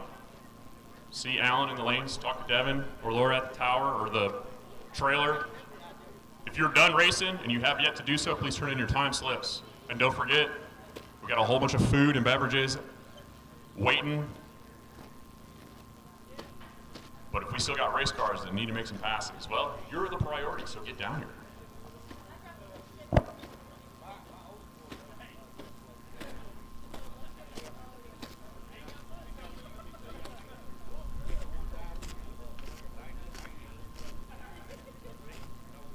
Once again, thank you everybody for coming out here and joining us at Mooresville Dragway for Southeast Street N Yeet, presented by Motion Raceworks.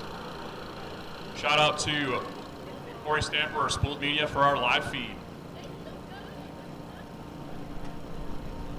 And once again, thank you to all the participants that came out here and entered this to put on this great show for us, all the racers, all the fans that came out, took time off on this beautiful day here in North Carolina on your Veterans Day weekend. Once again, thank you to everybody who has served, past and present.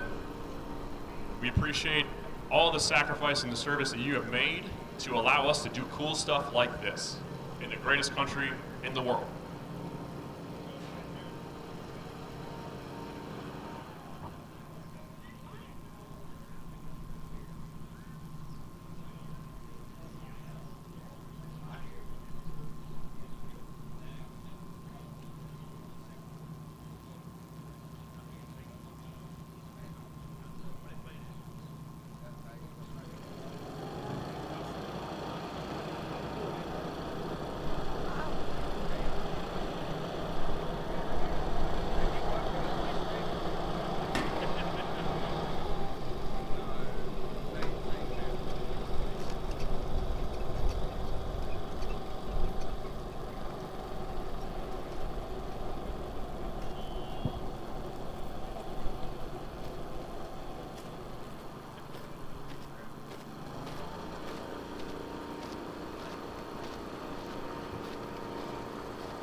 I know, the shadows are getting real long out there, and that barbecue is smelling real good, but we still got some real fast cars, and I am looking at your #1 contender in Tiny Tire, who's also sitting in a position to be #1 overall on a 235.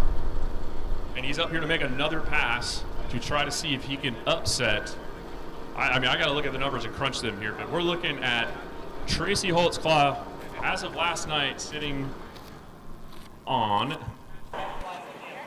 a 5.289. That is your Tiny Tire #1. Sitting in the staging rooms right now. We also have TJ Cave with a 5.224 in the unlimited category, sitting at #1. Clinton Dillard with 542 was sitting #2 there on Unlimited. Talk about Nick Reinhardt. He can come back and unlimited. Very fast car there. And then certainly in the conversation is Dustin Seffer. So we have 4 competitors, potentially more than I'm missing as I come through the cabin here, that are sitting in positions to take the overall win on this thing. And some of these guys aren't even in the same, that's 3 different classes with 3 different competitors, all within striking distance to be your Southeast Street N Yeet champions this year. Pretty cool.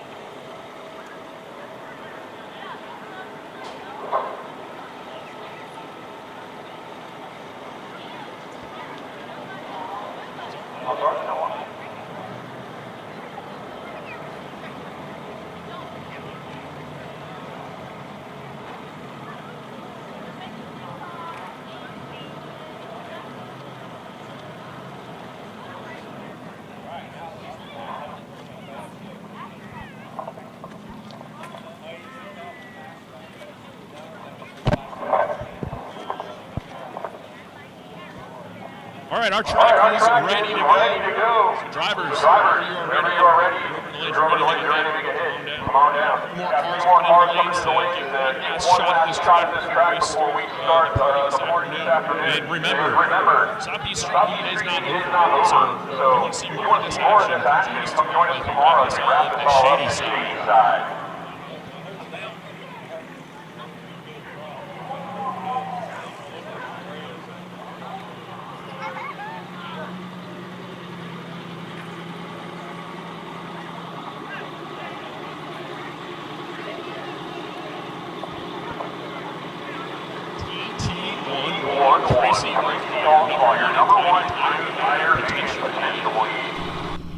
Has the ability to be number 1 overall.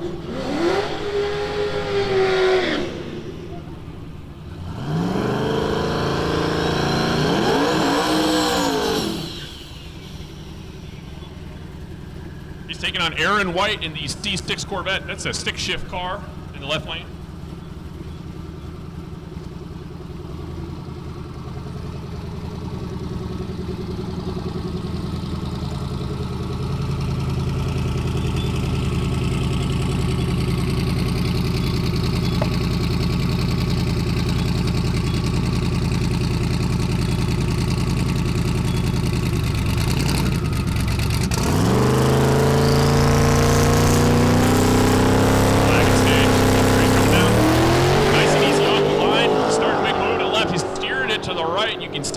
Side of that front tire is just trying to work it back towards the middle. Goes 519 at 137 miles an hour.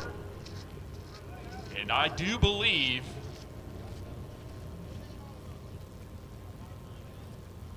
that is going to improve the average for Tracy Holtzclaw substantially.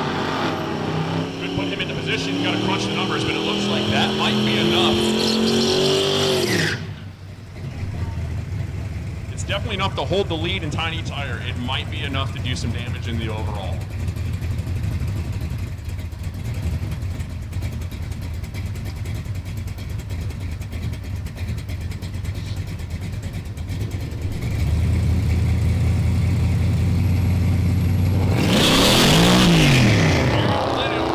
Right lane with the second-gen Camaro.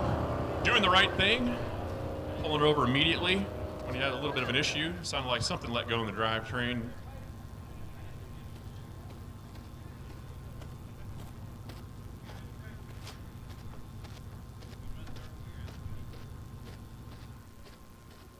If you can hear my voice and you're in a yellow Camaro, please stop.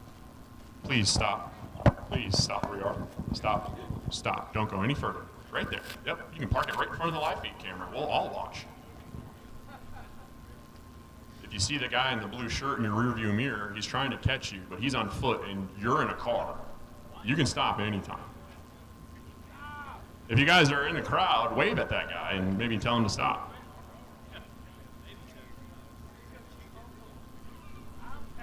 Well, we tried. And that's all you can do in life, guys.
So those of you watching on the live feed, or maybe you're sitting in the stands wondering, well, this is kind of the downside of the drag and drive. Is that as you get near the end of the day and everybody's made the passes that they want to make, well, nobody wants to beat on their equipment.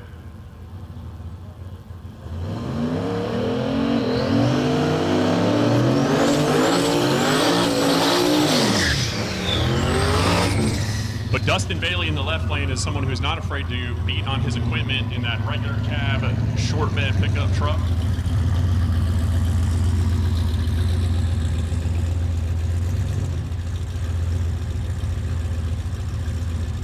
Dustin is taking on his competitor in John Mankia, I apologize, in the second Dick Fair on the right lane. John has made a handful of passes up here today. Dial your own category.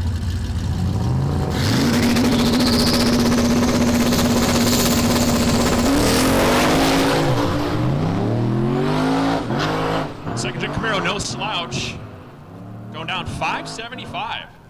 That is improvement for him. He has a 5.805 dial-in, sitting with a 581 average. That should improve it a little bit. Truck looked like struggling for traction over there in the left-hand lane. Pretty sure he'll come back around and make this hit one more time. So for those of you watching and wondering where all the action is, well, the vast majority of our drag and drive competitors have already made the pass that they're happy with. And they are either at the hotel, showering, eating, or if they're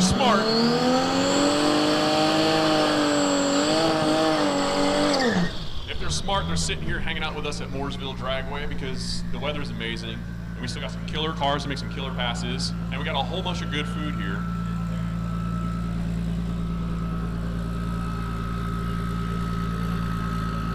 So in the left lane, we got the Lexus IS 300 in tiny tire. Justin Brunesil looking to improve upon his 7.2 average and his position in tiny tire.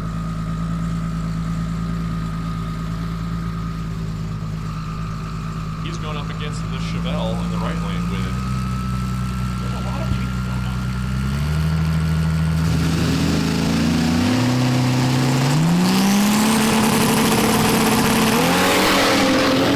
The 2JZ powered Lexus in the left lane is going to try to fight his way around the big boat of a Chevelle on the right, but Chevelle's going to hold him off 637 in the right lane to a 684 in the left, 112 miles an hour for the Chevelle.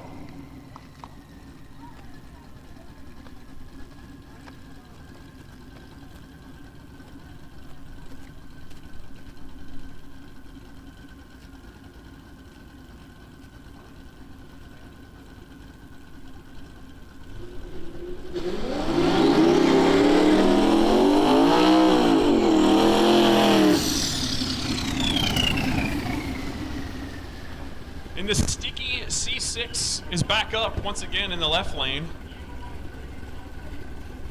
That's a stick-shifted C6 Corvette, if you're wondering. And that belongs to Aaron White.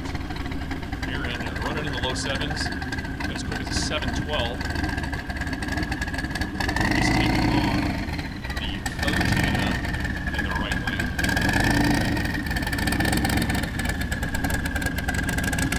Doyle and Chevelle.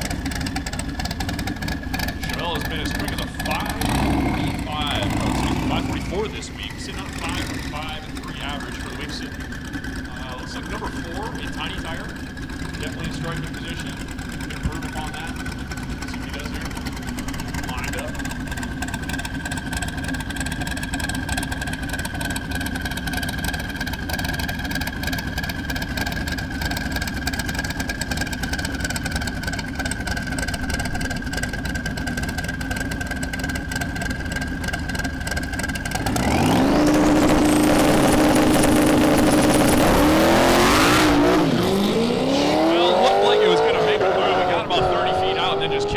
Sideways. Corvette's going to leave the line drama-free, row 3 gears, and then go a 7.52 with a 1.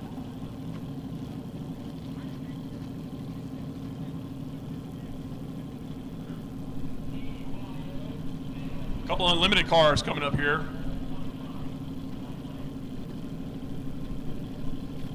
the left lane, we got Christian Griffin taking on Stacy Galloway in the right lane in Mustang.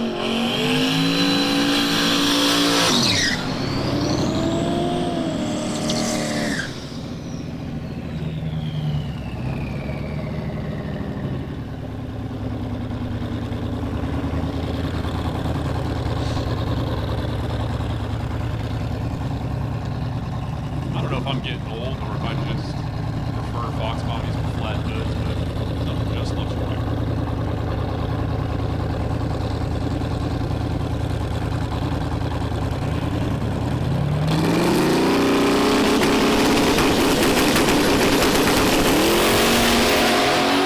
Car's going to leave the line together. Left lane make a little bit of move towards the middle, straightens it back out. Side-by-side drag race. Right lane goes through 628 to the left lane 619. 108 miles an hour out of the Mustang.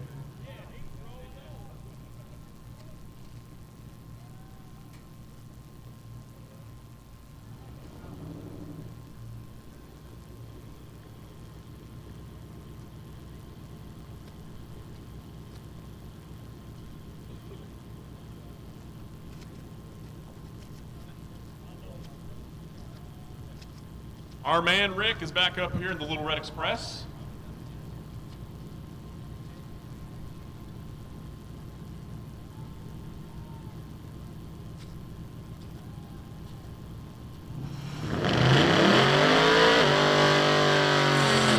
Rick Russell is going to be taking on John Flanders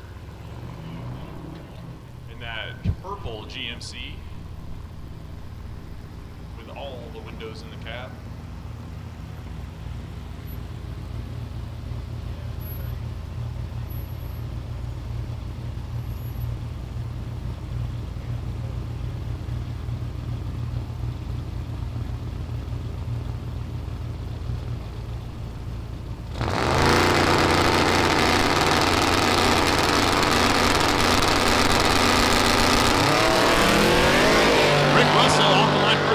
Express goes through left lane 595.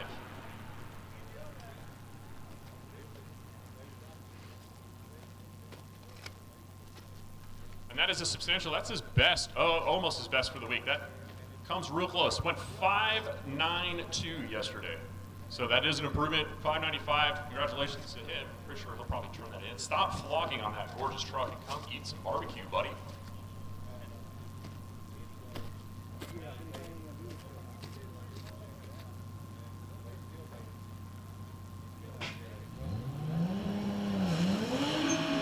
Tommy Rosema in that beautiful Nissan 240, the one that has not been abused by the drift crowd yet.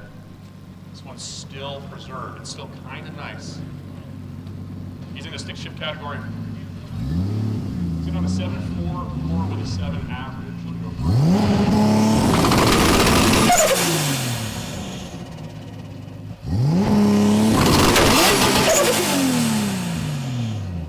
Kaboom. You probably would want to redo that anyway because you don't want to turn in a time slip with a more than 1 second reaction. So he's going to do the right thing. This works out for his benefit. Restage, send him down again.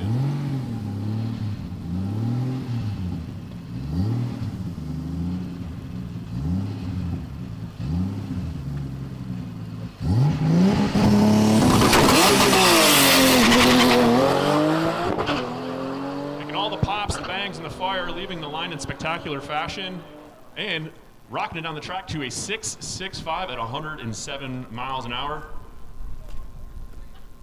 For Tommy Rosema in the Nissan 240.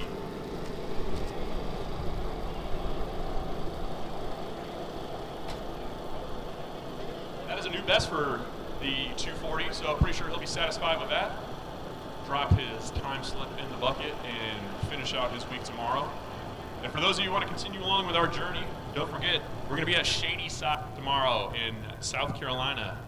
So if you'd like to come and see how this all shapes up, after their time spent here at the track, tonight and tomorrow on the road, we wrap all this up.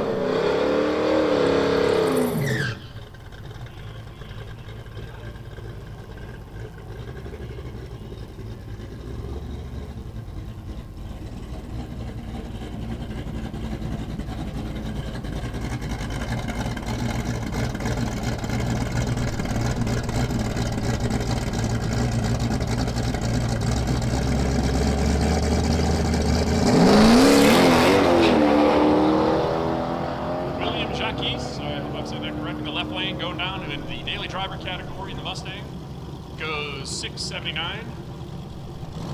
That's a new best for the week.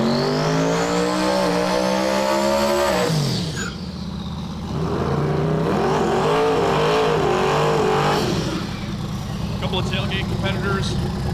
We've got Jeremy Tapscott in the left lane with the late model GMC Chevrolet, taking on the C-Pit Body Right.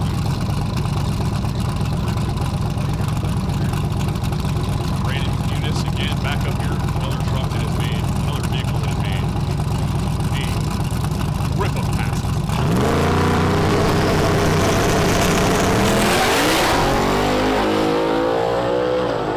Brandon kicks the tires and he's going to watch Mr. Tapscott mosey down the track to a 5.79.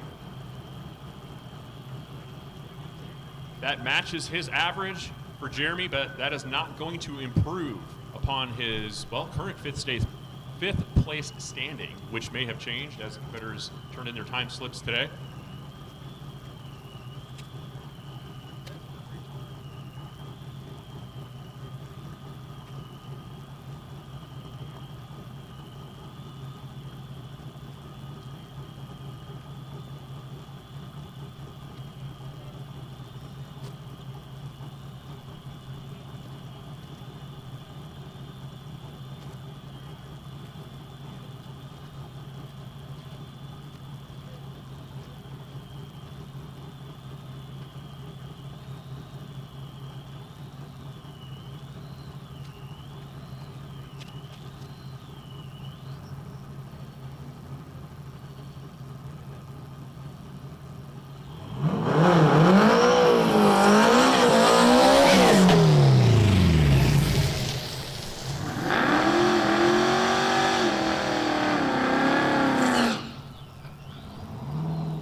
Demonstration of violence in the right lane. There's the Camaro belonging to Rob Warwick on to what looked like it'd be a very violent pass. Unfortunately, upset the tire. That car is sitting on a 573 average in stick shift.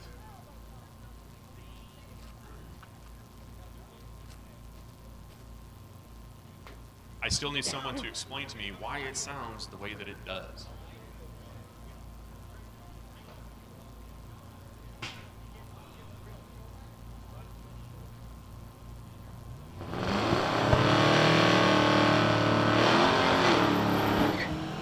John Flanders back up here once again in the purple truck with the purple lights on. Hopefully that'll make it go faster.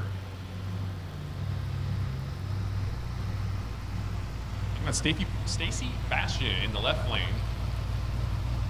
Four-door Bel Air.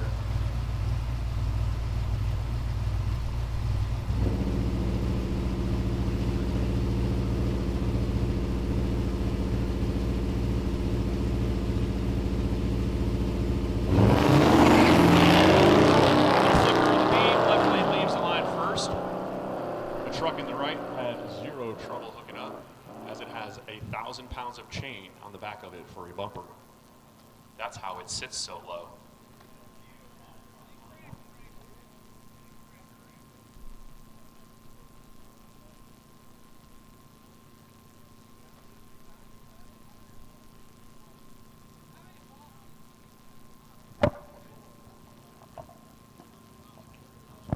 Couple of big power contenders over here in the lanes that are coming to try to swing for the fences and better their position in competition, as this is neck and neck and it is anyone's game, and it is shaping up to be a very tight contest. I believe we're going to do a quick check and brush up on the track here. Nothing crazy.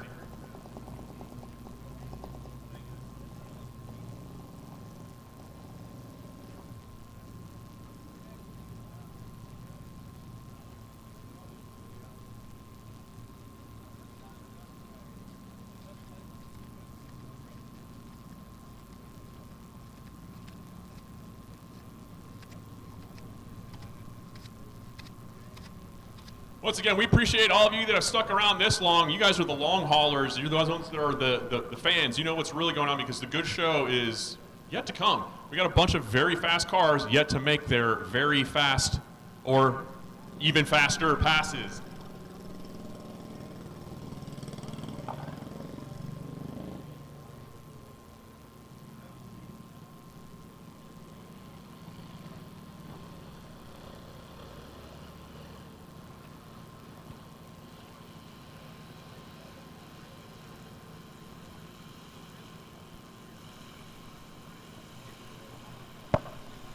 So the competitors now are going to have to deal with some changing conditions. A lot of these competitors are trying to get that perfect number. Really nice day. The sun's been beating down on the track. Well, guess what? The sun's gone, and it's getting a little bit chilly. So track conditions are going to change. Cars are going to start acting different. So what worked at noon may not work right now. So a lot of these racers got some decisions to make. Do I want to swing for the fences, or do I put my A to B in there? And some of them, they don't really have a choice. They got to swing if they want to win it. However, you also have to finish. So it's going to shape up to be kind of interesting here as the next round of cars and passes come through here. And I've also heard some grumblings that there are some competitors that haven't even made it here from yesterday yet.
got a racer in need. Racer in need.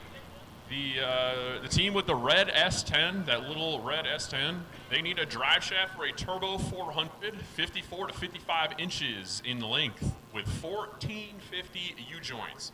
I need a drive shaft for a turbo 400. He says he's got a yoke. Check with him. But a drive shaft 54 to 55 inches in length with 1450 U-joints. Jacob Hughes with the red S10 needs a little bit of help. So if you can help them out, I believe it's the truck that I'm looking at down here by the water box, pushed off to the side, or come see me in the tower.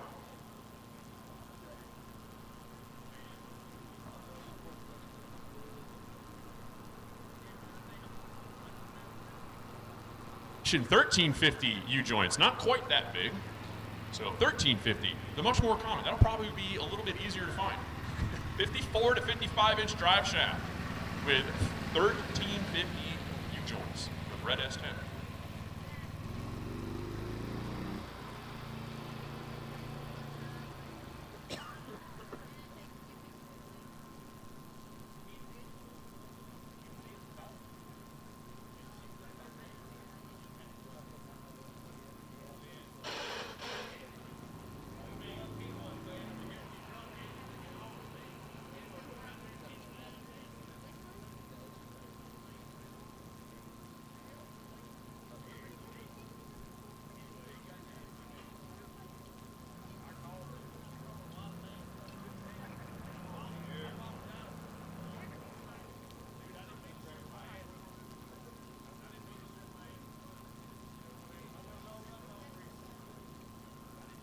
I see tractors park and I see sprayers put away and I see water in a water box. I believe we're going to be going back to some action very soon.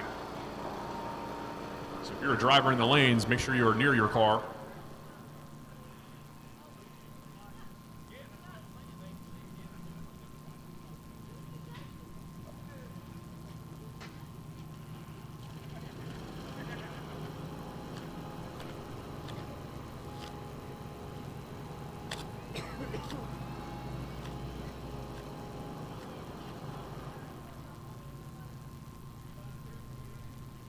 Can hear me because I haven't had to say it all day, but I feel like I need to.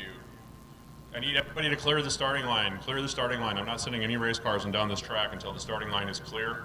Okay, now that we got that out of the way, I think we are ready for some race cars.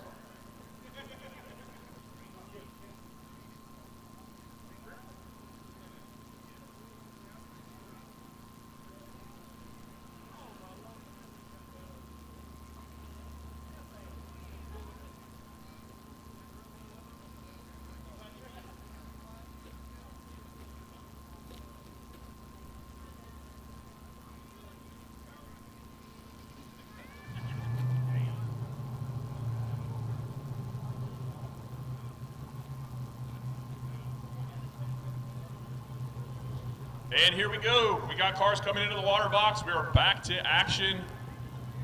These are the heavy hitters out here to try to improve their positions in their class. They're trying to either take over the lead or stretch their lead back out and protect it.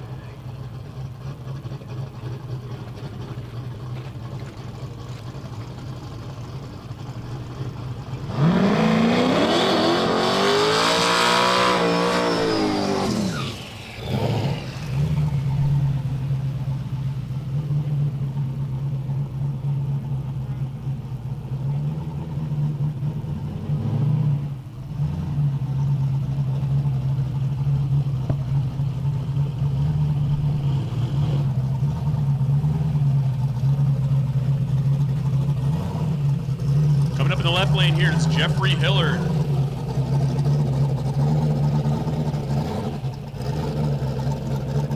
Jeffrey didn't have the passing he wanted to yesterday afternoon. Knocked him down way in his class. He's sitting on a 550 average in limited at the moment. Best pass for the week, had a 513 yesterday. Last night it went a 614. Kind of wrecked the average a little bit, but as we see on everything else, this is not over yet. He's still sitting number 4 as of last night. I believe he has moved up due to sheer attrition of other competitors. But watch for this car to make a pass.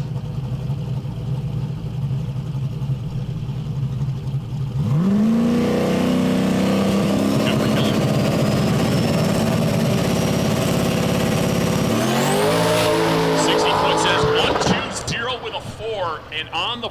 It's not where he wanted to be. The car left the line real nice, made a little bit of a noise. He's going to coast to a 671.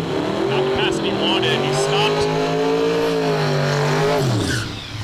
Traffic stopped, pulled over to the side, sitting on the top end. We're going to go down there and make sure he's okay.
Unfortunate pass there for Jeffrey Hillard. Looks like broke something in the rear end. Fortunately, there is no fluid on the track.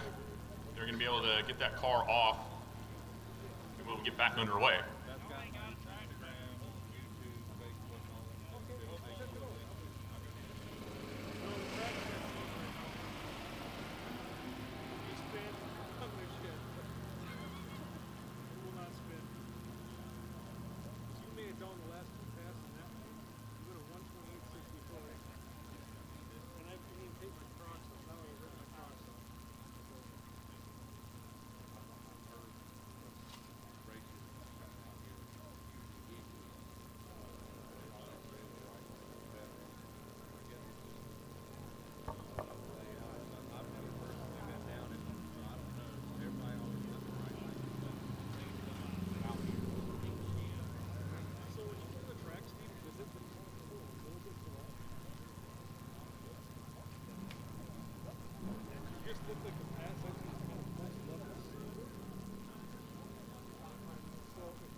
All right, we got the track clear. We're about to get back to action.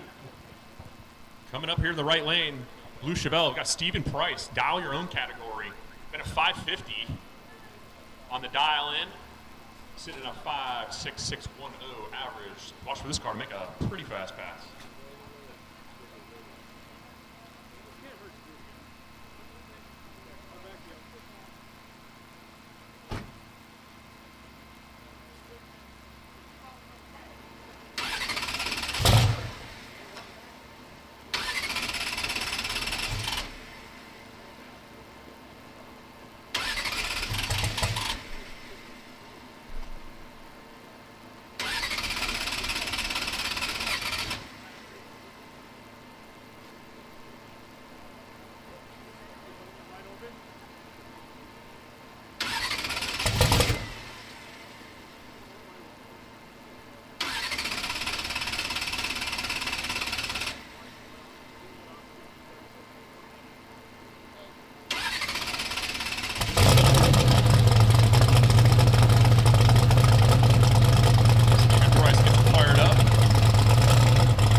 beautiful blue Chevelle in the dial your own category.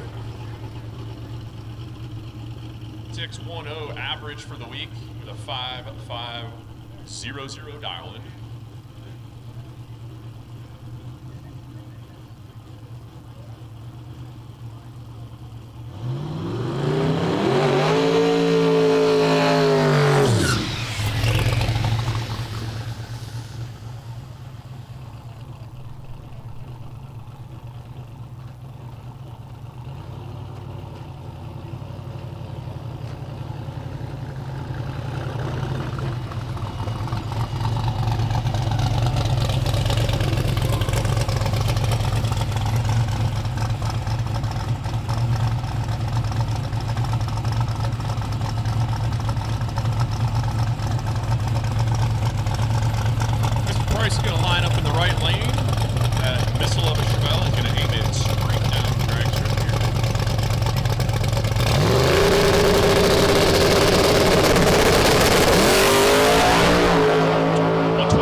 Unlimited category in the left lane.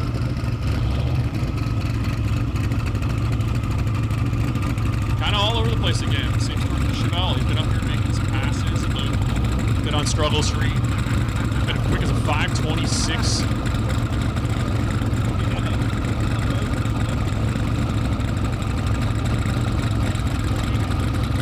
Competitor Edward Schwartz. Been as quick as a 528. Sitting at a 550 average. In limited Yeet.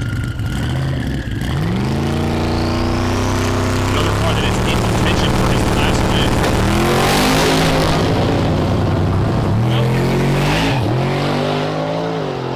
Right lane leaves the line first. He's going to go through 526 at 132 miles an hour. That is his best for the week. That is going to improve on his average for sure. Left lane is going to go through 570. Not exactly what he's looking for, but it was a salvage to get the pass done.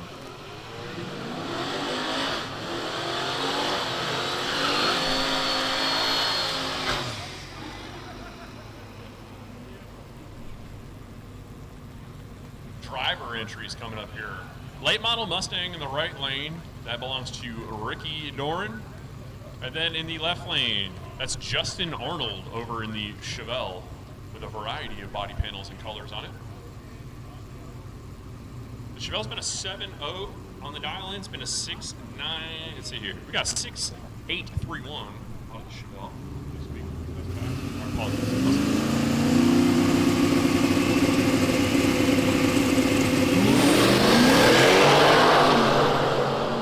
The Chevelle is deceptively quiet and fast. 591 in the left lane to the Mustang's 667. That is a new best for the Chevelle this week. Sitting number 2 in daily driver right now.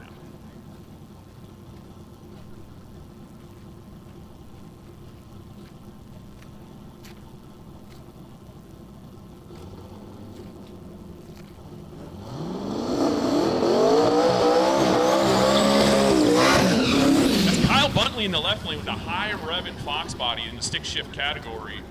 Kyle right now sitting on a 5.6 average, 5.62 with a 7, sitting number 1 in stick shift. He's trying to push this down a little bit deeper. Once again, I don't have the numbers, but there is a tight battle in stick shift between first and second place, between the guy you're looking at right here in the left lane, Kyle Buntley,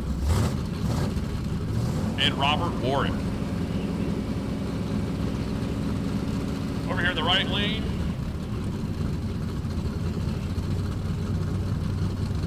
that's Chris Holcomb in the Chevelle. Dial your own.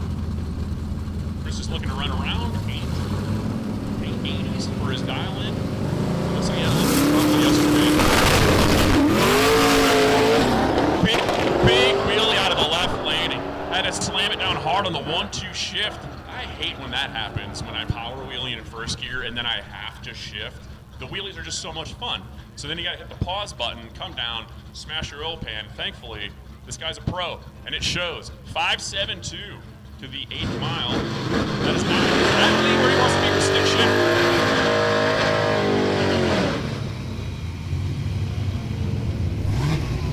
I have a feeling after that clutch cools down, he's gonna be coming back around to try that again, because we got a racetrack in front of us, ladies and gentlemen.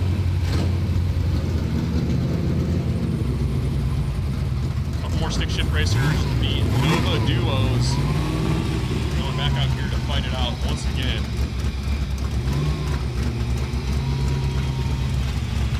Trying to get as many passes as we can before the station wagon ejects the entire rear axle on the line.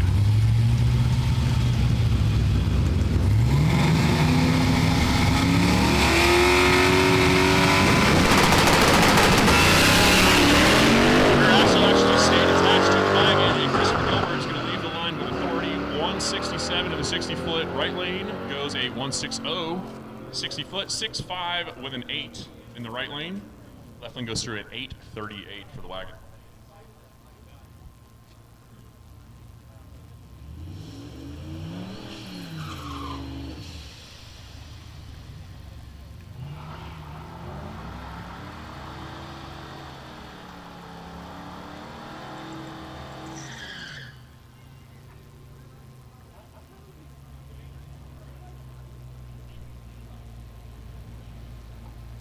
John Flanders back up again in the purple machine.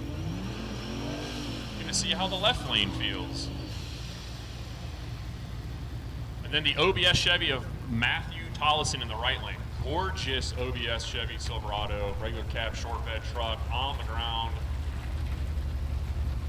I'm assuming it's a driver, judged by all the Power Tour stickers on the back. Glad to see you park it from Power Tour and come over here and try the real premier drag drive event.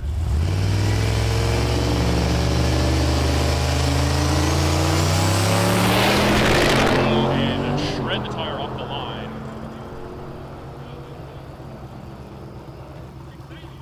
The OBS Silverado goes through 680 at 103. It looks great.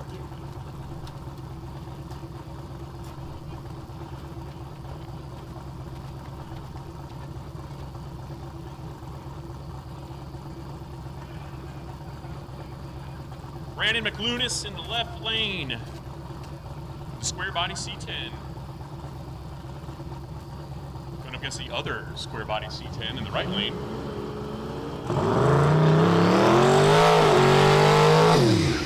That truck belongs to Brett Marble of the long bed variety.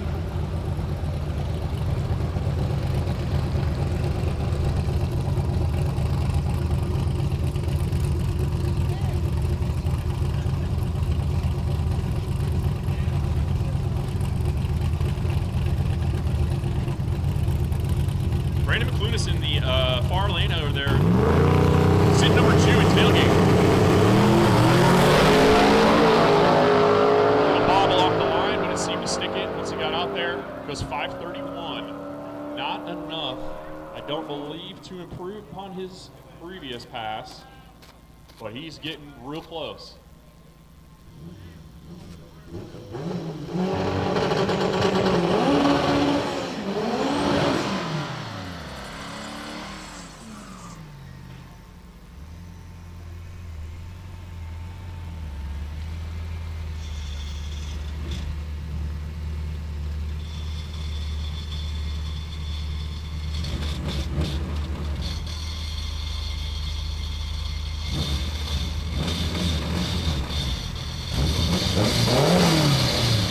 Right lane, this is Raymond Speck in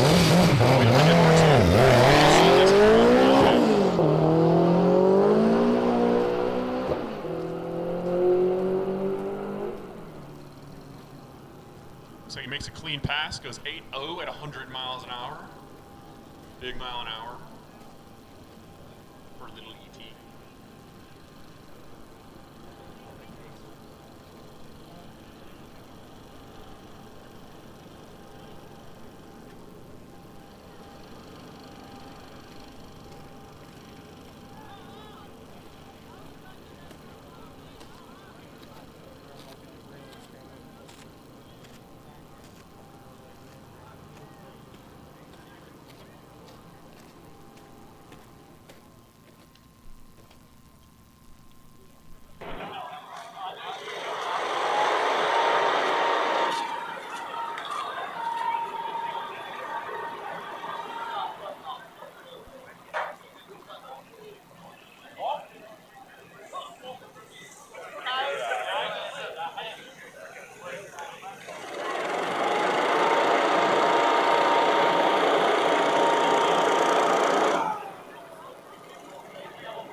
Once again, do a little bit more track prep maintenance out here. Still got some heavy hitters in the lanes waiting to come down and try to put together that perfect pass. A lot of these competitors are getting little parts and pieces to put it all together, 60 foot, and then it gets expired at 300, or it just doesn't go right. So now that these guys are going to be able to hopefully connect the dots, we still have some time with the track is still hot.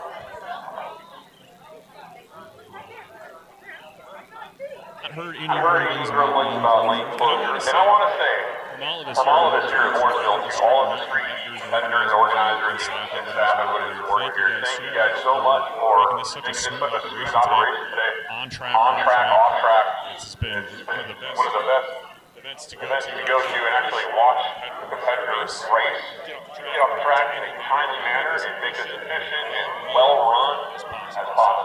So congratulations to all of you guys in the street. Knowing what you're doing, showing up with your stuff organized and ready to go. So from all of us here at Mooresville Dragway, thank you.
We've got Jeremy coming up. John Tailgate Racer. Jeremy has been trying to put together that perfect pass we're talking about. Get all the pieces, the plan, the line.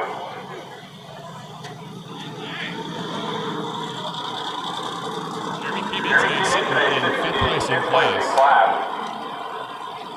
And it is a close battle between 5th, 4th, and 3rd.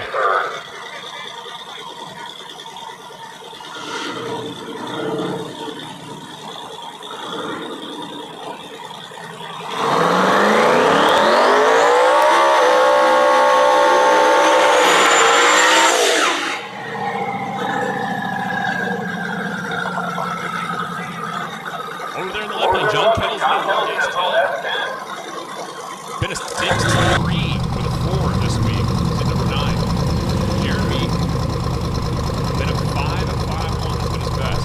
Day 1 and early on day 2 had a turn of 5.9. That's not what he wants to do. If that truck can tap it down into the 550s, he will be much better positioned to at least podium, if not move up in tailgate. Tailgate 28 is better than something. 28-inch tire, and you gotta have a tailgate.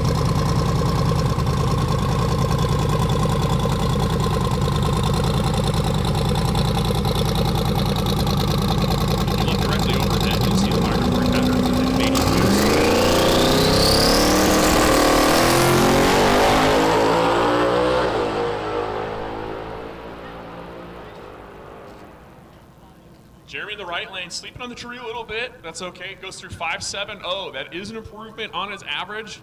Not what he would want to turn in. Better than nothing. He at least has one to sit on and put in his back pocket. Now let's see what he's going to do. Does he want to take that one and run with it and finish out the week, or does he want to come back around and try to take another crack at a probably pretty good track and crack this down a little bit harder?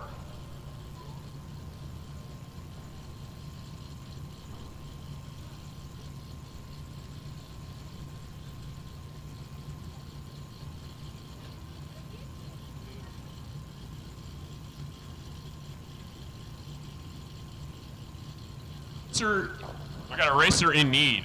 I need a 373 ring and pinion for a Ford 88.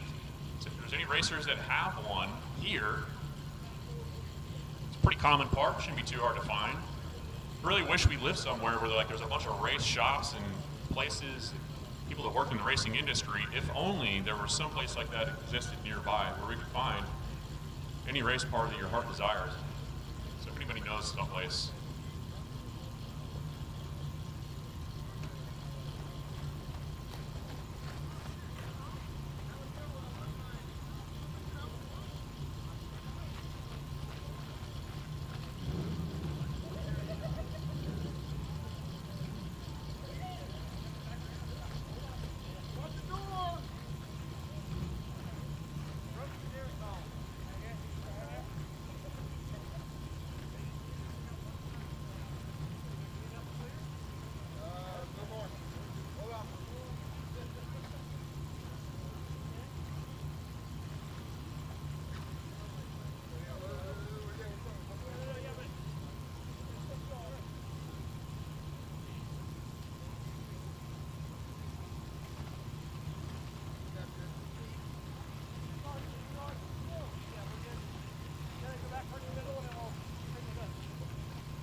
Watching our live feed here, we're pushing John Kettles in the S10 off of the track.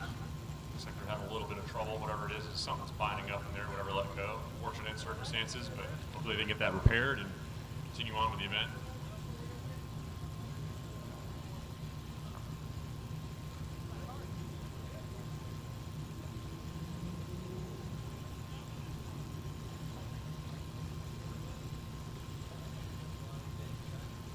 One of the, I guess, more fortunate things about unfortunate circumstances here at Mooresville Dragway is that if you do break a race car, I don't think there is a better facility to break a race car at than right here in Mooresville, North Carolina. Because not only can you build anything that you want, you can pretty much fix it after you've built it and then broke it repeatedly. So fortunately for a lot of these competitors, even though you do have a parts failure, it is Saturday, tomorrow, Sunday. Even on a Sunday, you could probably find anything that you need here to get whatever you need fixed.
Cadillac CTSV taking on a Toyota Mr. 2 in the left lane.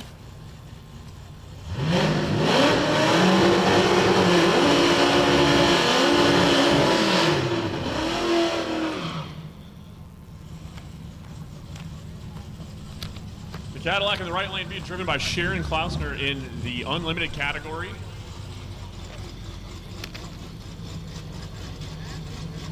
ESV ends up in the unlimited category. I'm not really sure of this particular car because I'm unfamiliar with it, but I would assume that it probably has a solid axle swapped into it, giving it a not factory style rear suspension. There we go. Really the only class to fit in is unlimited.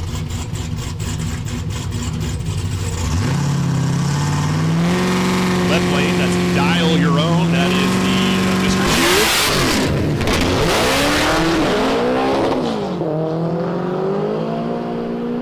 R2, driven by Raymond Speck, is going to walk around the CTSV, casually roll to an 824. Cadillac rolls to a 1116. Not the pass that they wanted. Billy, we'll finish Out out of the tomorrow big at blower Shady car. Side. This is day 3. We got one more day to go. Station wagon flavor in the left lane, coming up another Cadillac CTSV. The XL edition.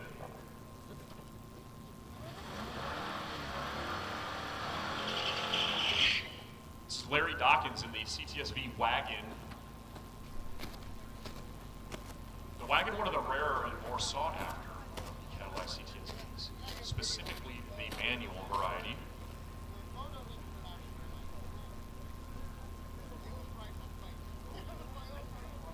Larry Dawkins is sitting on a 7.96 average with a 7.921 dial-in, so he's looking to get a little bit of the 7. So with dial of your own here, it's not exactly like regular bracket racing. You can go a little bit over if you need to bring your average out. So right there, he just went 7.59, which, I mean, that's going to have a pretty big effect on his dial-in, probably more than he would like.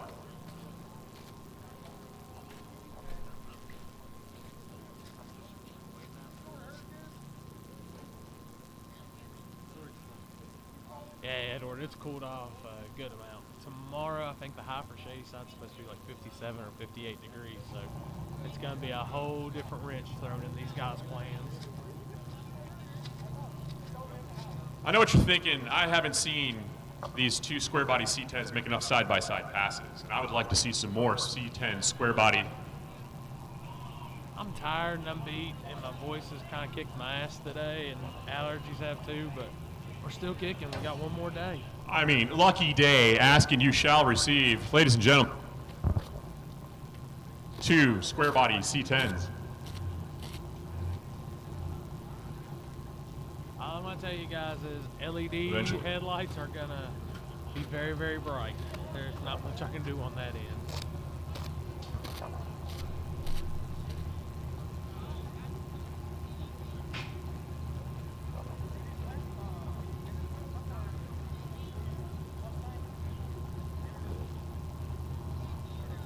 Once again, Brandon McClunis and Brett Marvel are coming to make some more passes for your entertainment right here.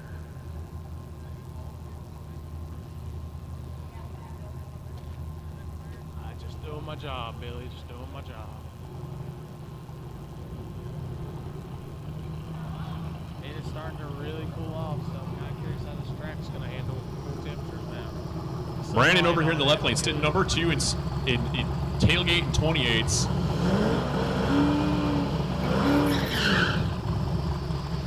Trying to improve upon his second place position.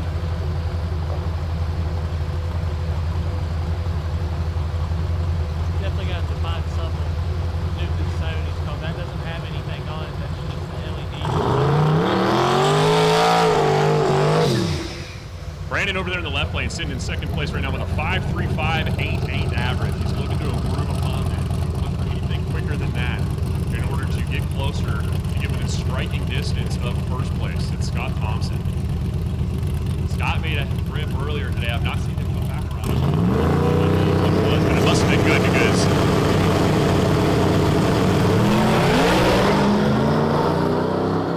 Brandon is working hard at trying to chase a number that he is not going to get on that pass right there. We'll see if that team wants to come back around and take another stab at it. Still got some time. But that is one of the many battles that we're going to see solidify tomorrow. And I can't wait to sit down and crunch the numbers this evening and see what we got for tomorrow, because this is going to shape up to be a pretty good conclusion. It'd be very interesting to see how this all kind of falls out. A lot of times with these Dragon Drives, you'll know who the winner is going to be the night before, as long as they can just make the drive. Well, looking at the numbers I'm seeing here, judging by what I've seen all day today, this is still anybody's game. That's Canon camera on screen 1, and just look how. And if you want to see how it shapes up, you can come join us at Shady Side tomorrow as we conclude. Or you can tune in to the live feed from Spoold Media.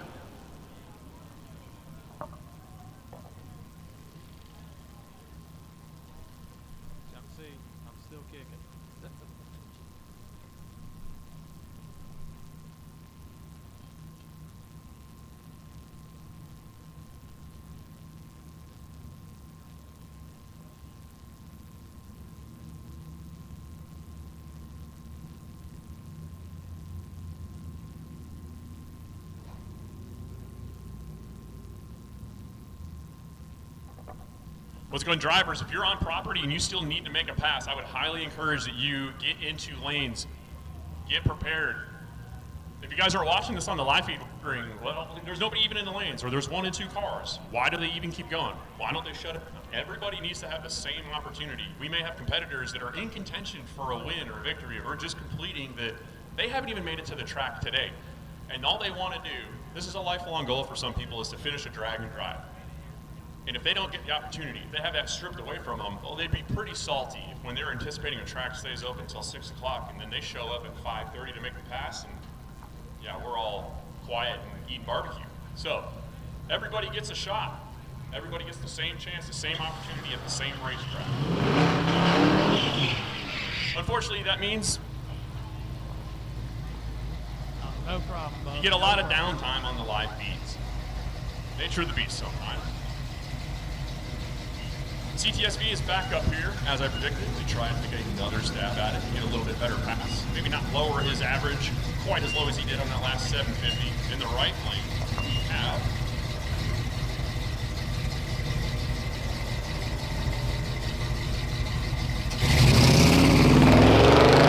right lane, we got John Snyder in the wagon, watching the CTSV in the other wagon, run away to a 759.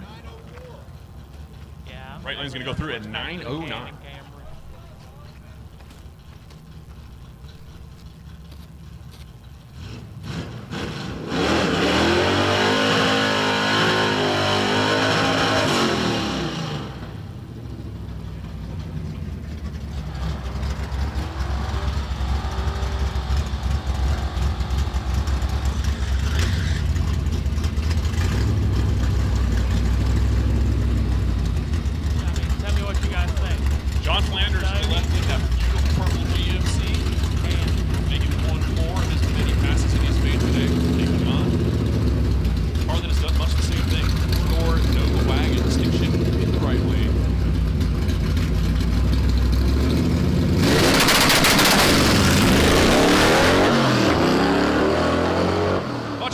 This time out of the wagon, a little bit less violent. Goes 843 in the right lane at 85 miles an hour. Truck in the left lane goes through at 916.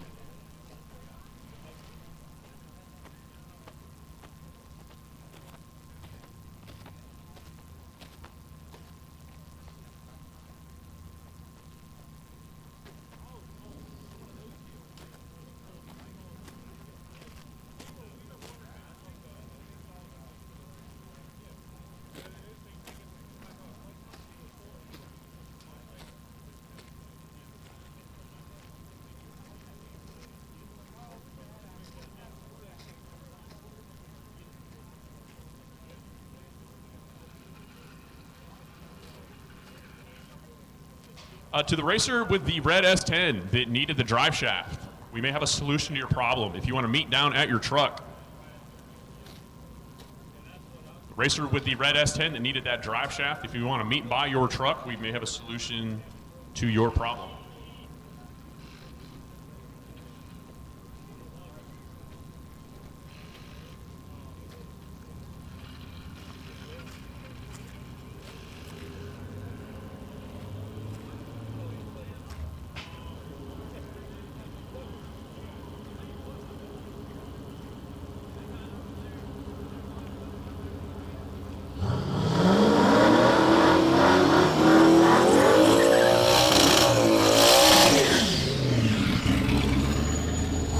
Grimes in the right lane, that white Fox body in your tiny tire class.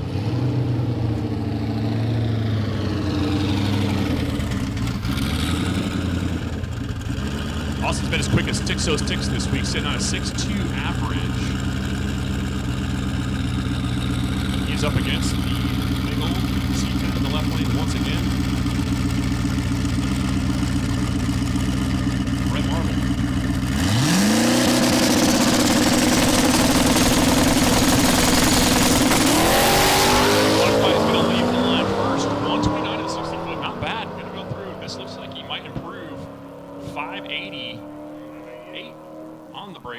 With the laundry out at 116 miles an hour.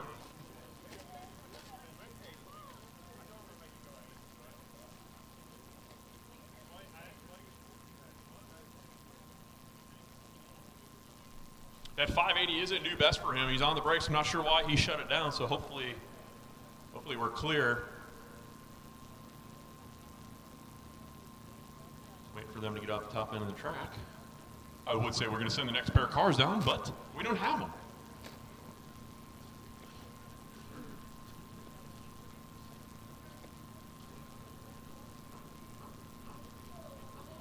So if you've ever wondered what it's like to party at a hotel at a drag and drive, you can find out here tonight at Mooresville Dragway for our little after party.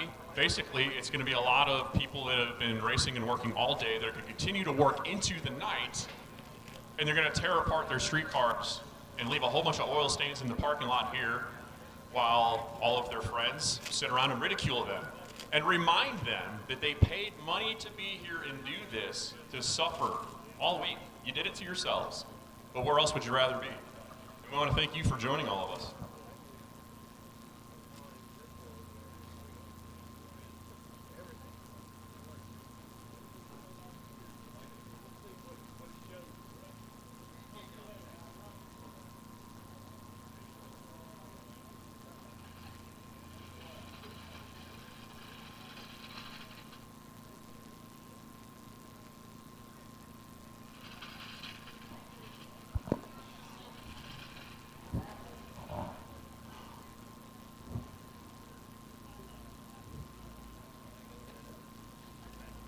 Once again, don't forget we have that practice tree shootout sponsored by Tick Performance. You can win, I believe, $300 in cash by just being good on the tree.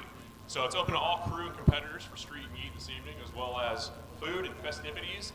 I see some of our racers and crew that already probably handed in their time slips and enjoying themselves down here at the starting line near the water box.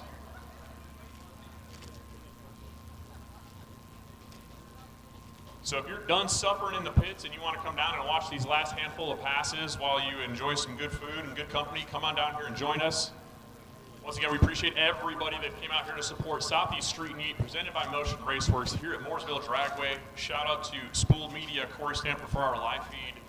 And thank you to everybody that has joined us on Veterans Day weekend. Once again, thank you to all of the service members, past and present, for everything that you've done for us to allow us to do stuff like this.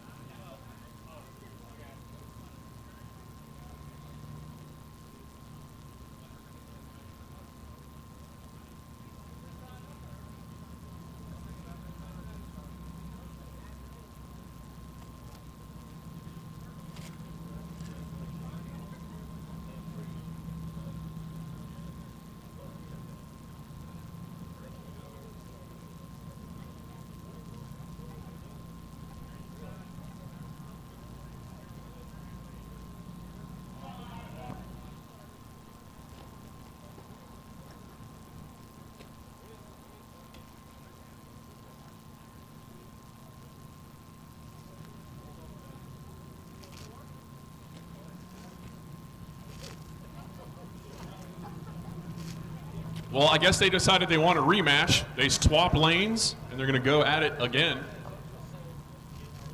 I'm not even sure if this was the same CTSV that the MR2 raced last time.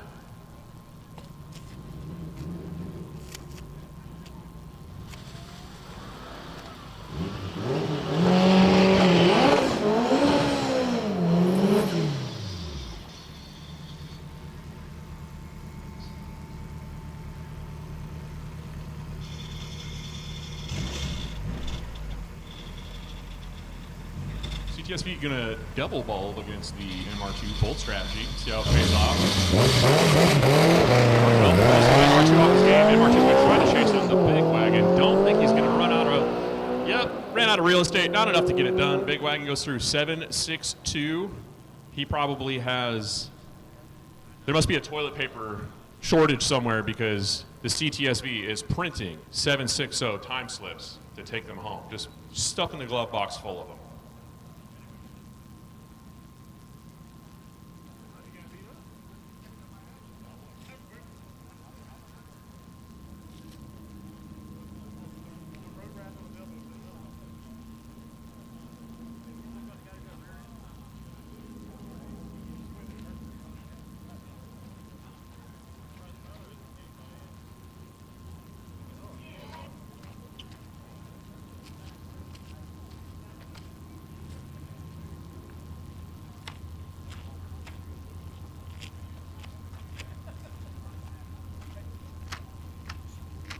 Back again in the left lane. He'll be taking on Chris Henderson in the right lane.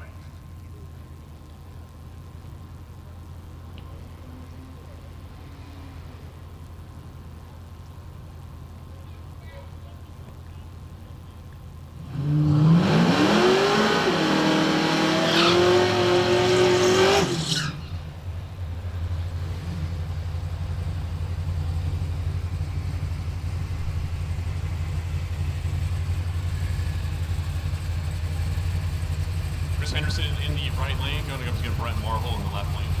Very lengthy C10.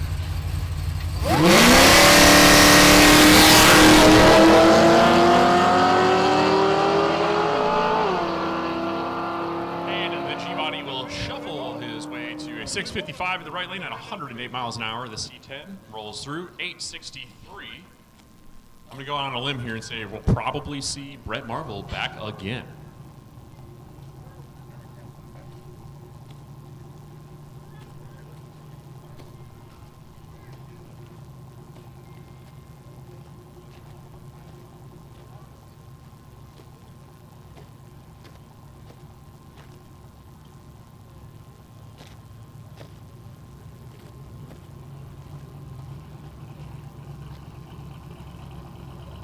Again, Brandon McClunis coming back around. It's your number 2. He is, nobody can take anything away and say that this man has not worked for this, because they have been putting in miles. They're going to spend more miles at Mooresville Dragway than they did on the highway for the entirety of Street N Yeet, with the amount of passes they've been putting on this truck today, chasing the leader in Tailgate. Scott Thompson pulled him off.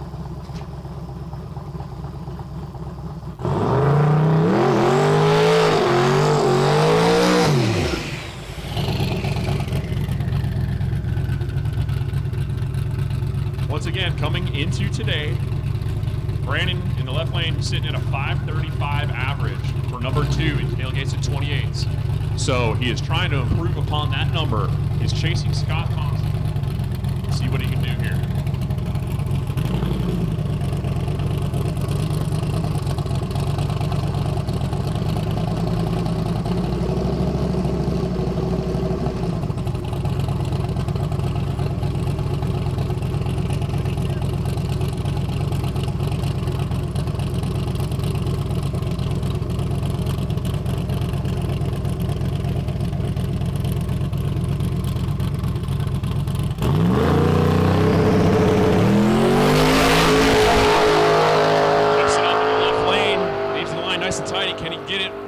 No, 550, not quite what he is looking for.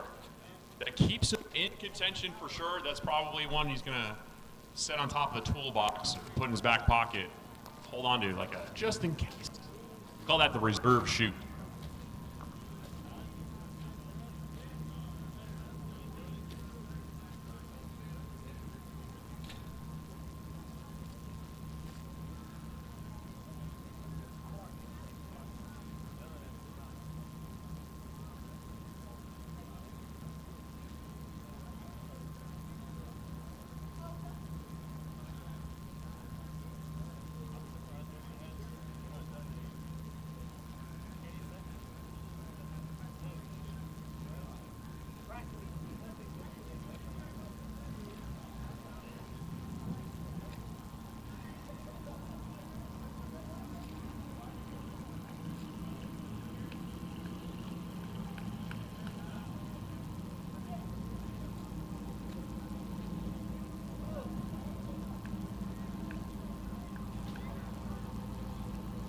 John Snyder in the right lane in the wagon, back up to make another rip at it. In that big, big wagon.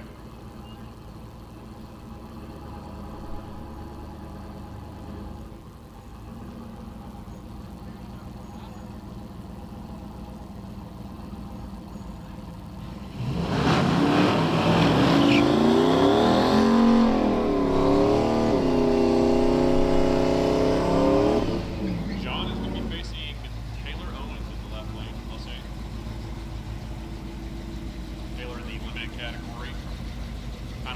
place this week. Looks like he is just one of the many competitors out here that is going to be happy to finish the week under power. Owens in the left lane has a 738 average, but his best is 693. I'm sure he's looking to improve on that 693.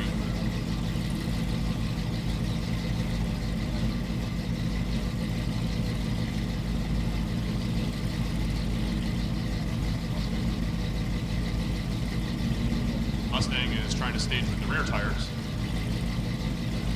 I have to double check the rules, but I don't think that is.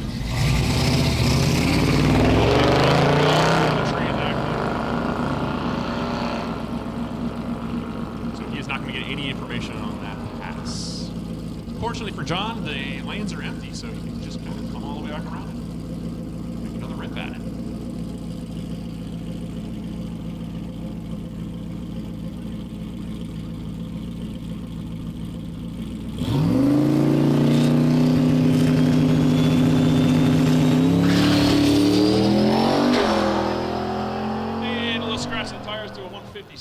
Short time, shut it down a little bit early. Let's see, 687. Once again, not the pass we're looking for this week, but it's a pass nonetheless. And it gets them that much closer to competing.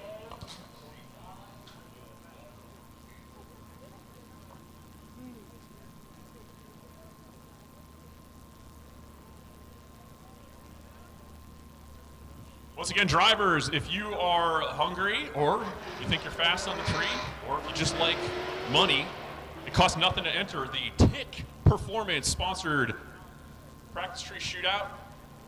We also got a whole bunch of food down here. So if you make your way down here to the starting line near the water box, you can come watch our last few competitors hot lap their Cadillac CTSVs and C10s. And you can also get yourself some grub and the chance to put $100 in your pocket.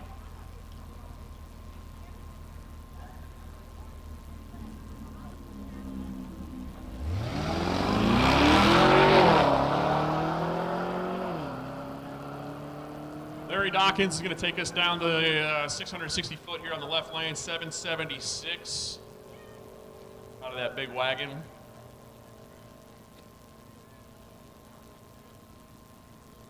I think we're going to have to put more ink in the printer to keep up with his passes.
Oh, if you are playing along at home or you're playing along here with us, if you are remotely interested in the tailgates and 28s category, I wouldn't go anywhere because the leader of that category is up right now in the lanes.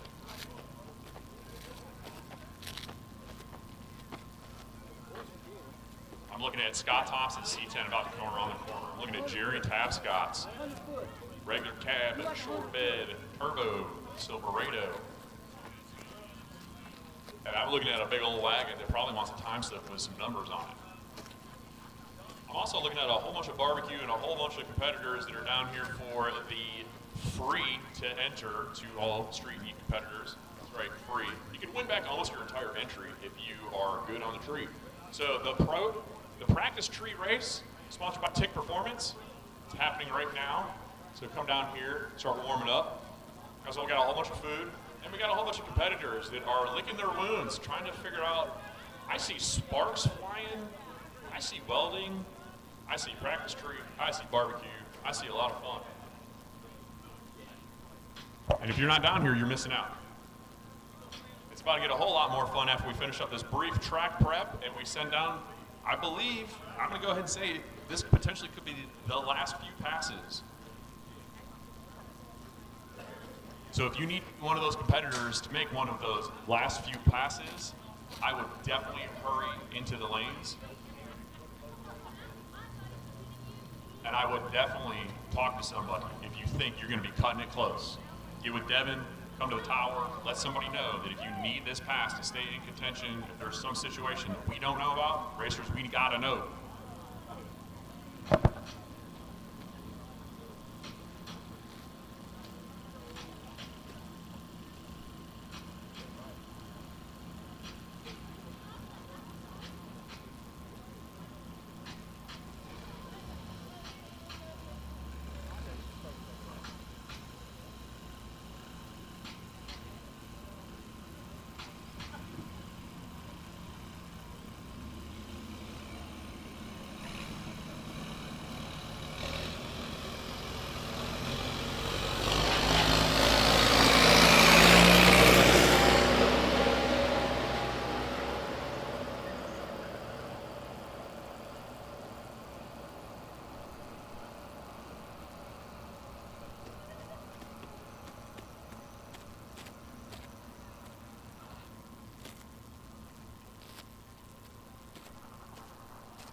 number one competitor in tailgates and 28s right now in the right lane. This is Scott Thompson.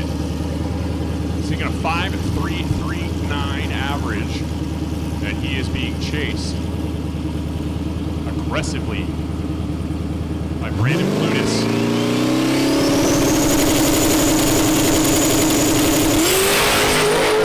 Scott's gonna leave the line real nice. 125 to the 60 foot goes. 518 at 136 miles an hour. That is gonna put him deep into winning territory with tailgates and 28s. And dare I say, yet another potential competitor for an overall win. Sorry about being on multi-angle, guys. I had to go change some clothes, man. It got cold quick, so I had to get warm.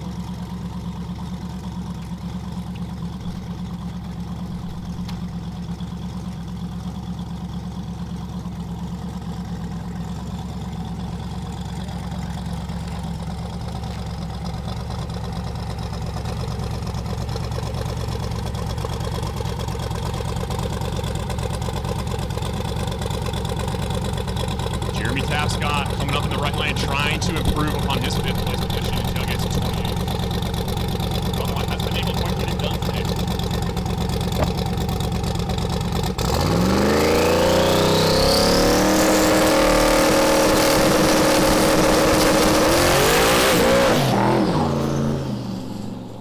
Very aggressive, lots of smoke coming out of the front of that truck. Hopefully that is not water. No bueno, guys. Sorry, I was watching it instead of hitting the. Yeah, it's water. I believe head gasket or something just said no more. Did he get a head gasket?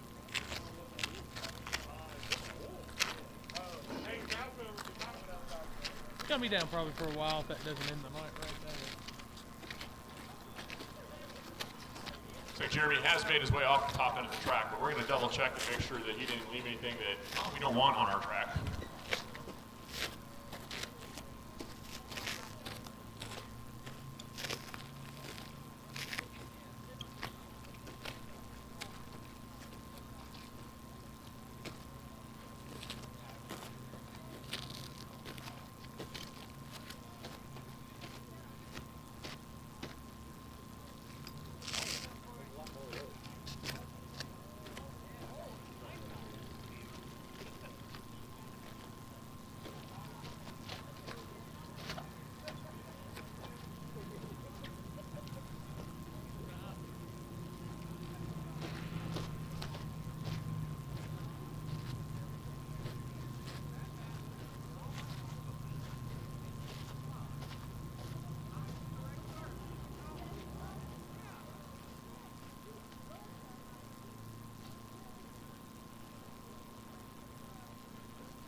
Let's get our barbecue / pro tree / let's fix a bunch of broken race cars extravaganza is currently ongoing down here in the starting line. So if you want a pulled pork sandwich that tastes kind of like gear oil, you can come down here and help us fix some of these cars and then grab a sandwich. But if you want to avoid the gear oil, well, you can just come down here and grab a sandwich and watch some good racing action as we wrap up the evening here at Mooresville Dragway for Southeast Street N Yeet presented by Motion Raceworks. And I think we're going to finish off this little story today with tailgates and 28s and the battle that was shaping up between first and second, because I'm looking at the staging lanes. Scott Thompson just went down and sent a message with a 518. Pushing him further into first place. Coming up behind him in the lanes right now to try and narrow that gap is Brandon McClunis with his square body Chevy. So square body on square body prime.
Probably not gonna be live at the barbecue party, guys. I'm gonna tear everything down, get it packed up, grab me a little bit of food, and then I think it's about an hour and a half to go down.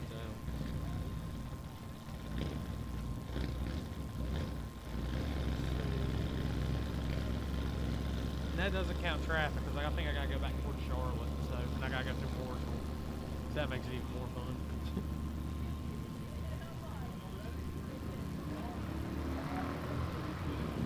An hour and a half ride from here to the hotel, so 80 miles.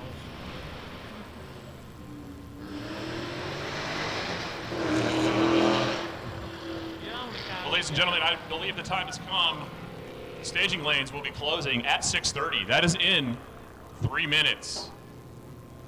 So if you're not in the staging lanes, you need to be on your way down here because we will be shutting these lanes down and running out what we got. We're going to see how the truck category is going to shape up, and then we're going to go lick our wounds and eat some sandwiches. Real bad. I gotta be close to somewhere to crash out and sleep when I take those. They knock me completely out. But first, right now, the forecast for tomorrow, guys, it looks like up to about 4 o'clock. Taylor Owens in our limited categories going to come around the corner here and make one more pass. Something happened with the last one. His time slip printed a bunch of zeros, so we're going to rectify that situation for him, make sure he has what he needs to continue on. They can't run cars until after 12 o'clock.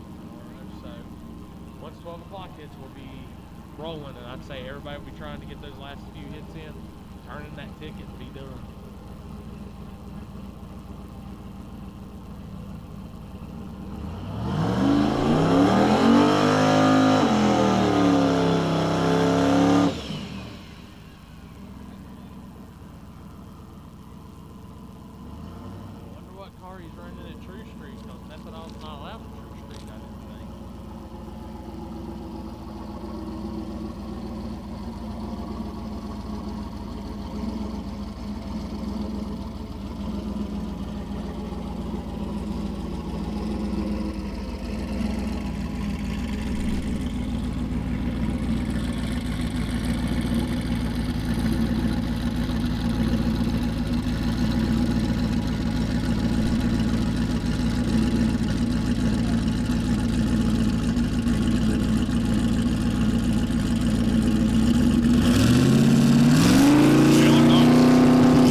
Unfortunate. I would definitely get him right back in the lanes before they close.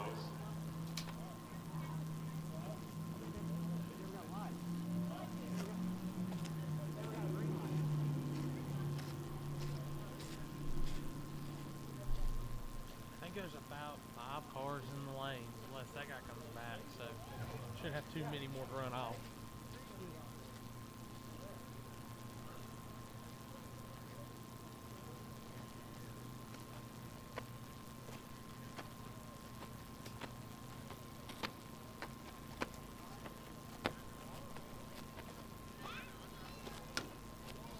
All right, Mr. Owens is going to make his way back up here quick, fast, and in a hurry before these lanes close so we can get him the time slip that he needs. We need 3 bulbs to make it an actual drag race, and he left with 2. So in order to make sure he can stay and keep on running, we're going to let him get back in here one more time.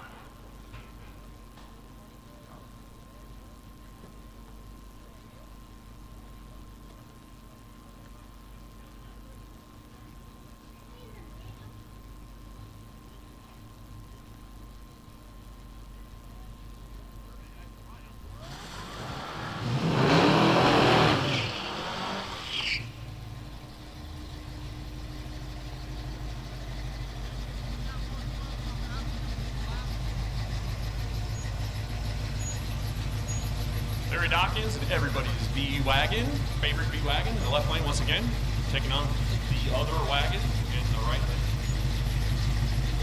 Along with you, John Snyder. John also trying to get a time.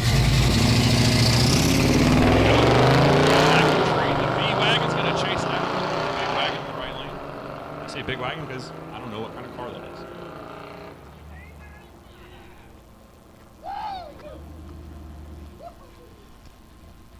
next race I do, guys, I'll have this, like that blurriness like that fixed. So we won't use things cameras.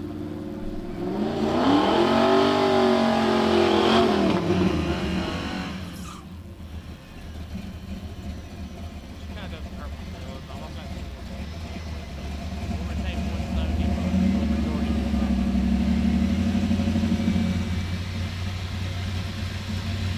You can see this angle from the camera.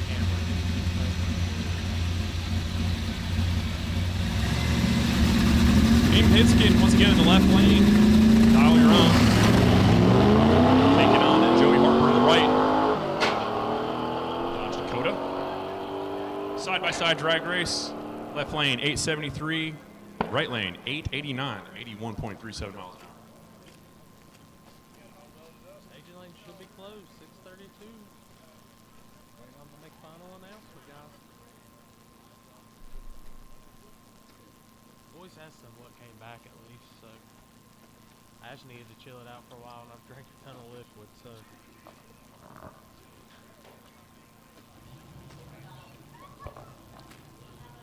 And here he comes.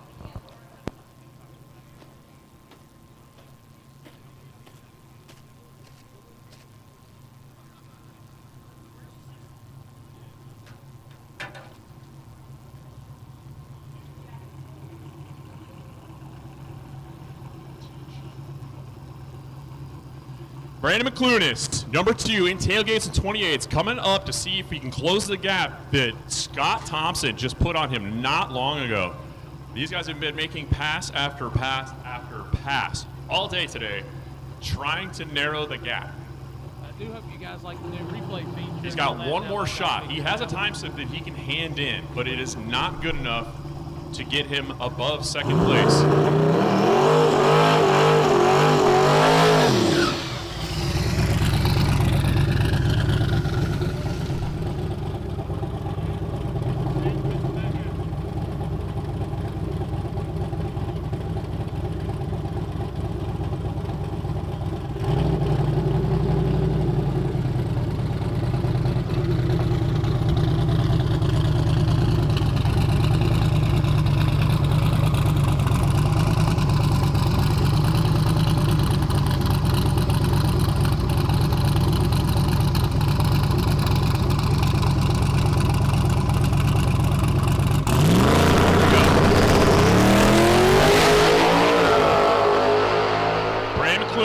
Goes now 1-3 under the 60 foot, goes a 5:29. Definitely an improvement for them, but not enough to push them into first place. But that does close it up just a little bit more. So Brandon McClunis wrapping it up here at Street N Yeet, presented by Motion Raceworks. Here at Mooresville Dragway. Once again, I want to thank everybody that has come out to support us, all the staff, the crew, the racers, family, friends, spectators. Huge shout out to Corey for putting on the live feed here at Spoold Media. Once again, racers, if you haven't already done so, and you would like some barbecue, some good food, and hang out with friends and point at all of our friends that are fixing their stuff, come on down here. Got one more racer to send down the track. I need that blue Mustang back up here as soon as you can. I know you got 2 time slips with no numbers on them, and that is not fair to you. All right, guys. So let's fix that. The only one they're waiting on. That will be the final pass here at Mooresville Dragway. Once again, thank you everybody for coming out here this Veterans Day weekend and joining us. Thank you so much to the Southeast Street N Yeet racers and participants. Fantastic turnout. Great day of racing. Couldn't ask for a better way for this event to turn out. Can't wait to see everybody. Make sure you join us if you can tomorrow at Shady Side. Tune into the live feed to see how this is going to shape up. We're looking at a great battle here at Southeast Street N Yeet, presented by Motion Raceworks. My name is Rye. Thank you so much for listening to me run my mouth. I'm going to go fill up barbecue now. All right, guys. I'm going to go ahead and just call it on that one myself. So I'm going to start getting this gear torn down. Appreciate Rye taking over most of the announcing duties for the day. Thank you, everybody, for letting Rye speak, and goodbye. We will see you guys live around 11:30, 12 o'clock tomorrow at Shady Side, guys. So thank you, everybody, for tuning in. Y'all have a good night, And I'll see y'all at Shady Side tomorrow for the final day of Southeast Street.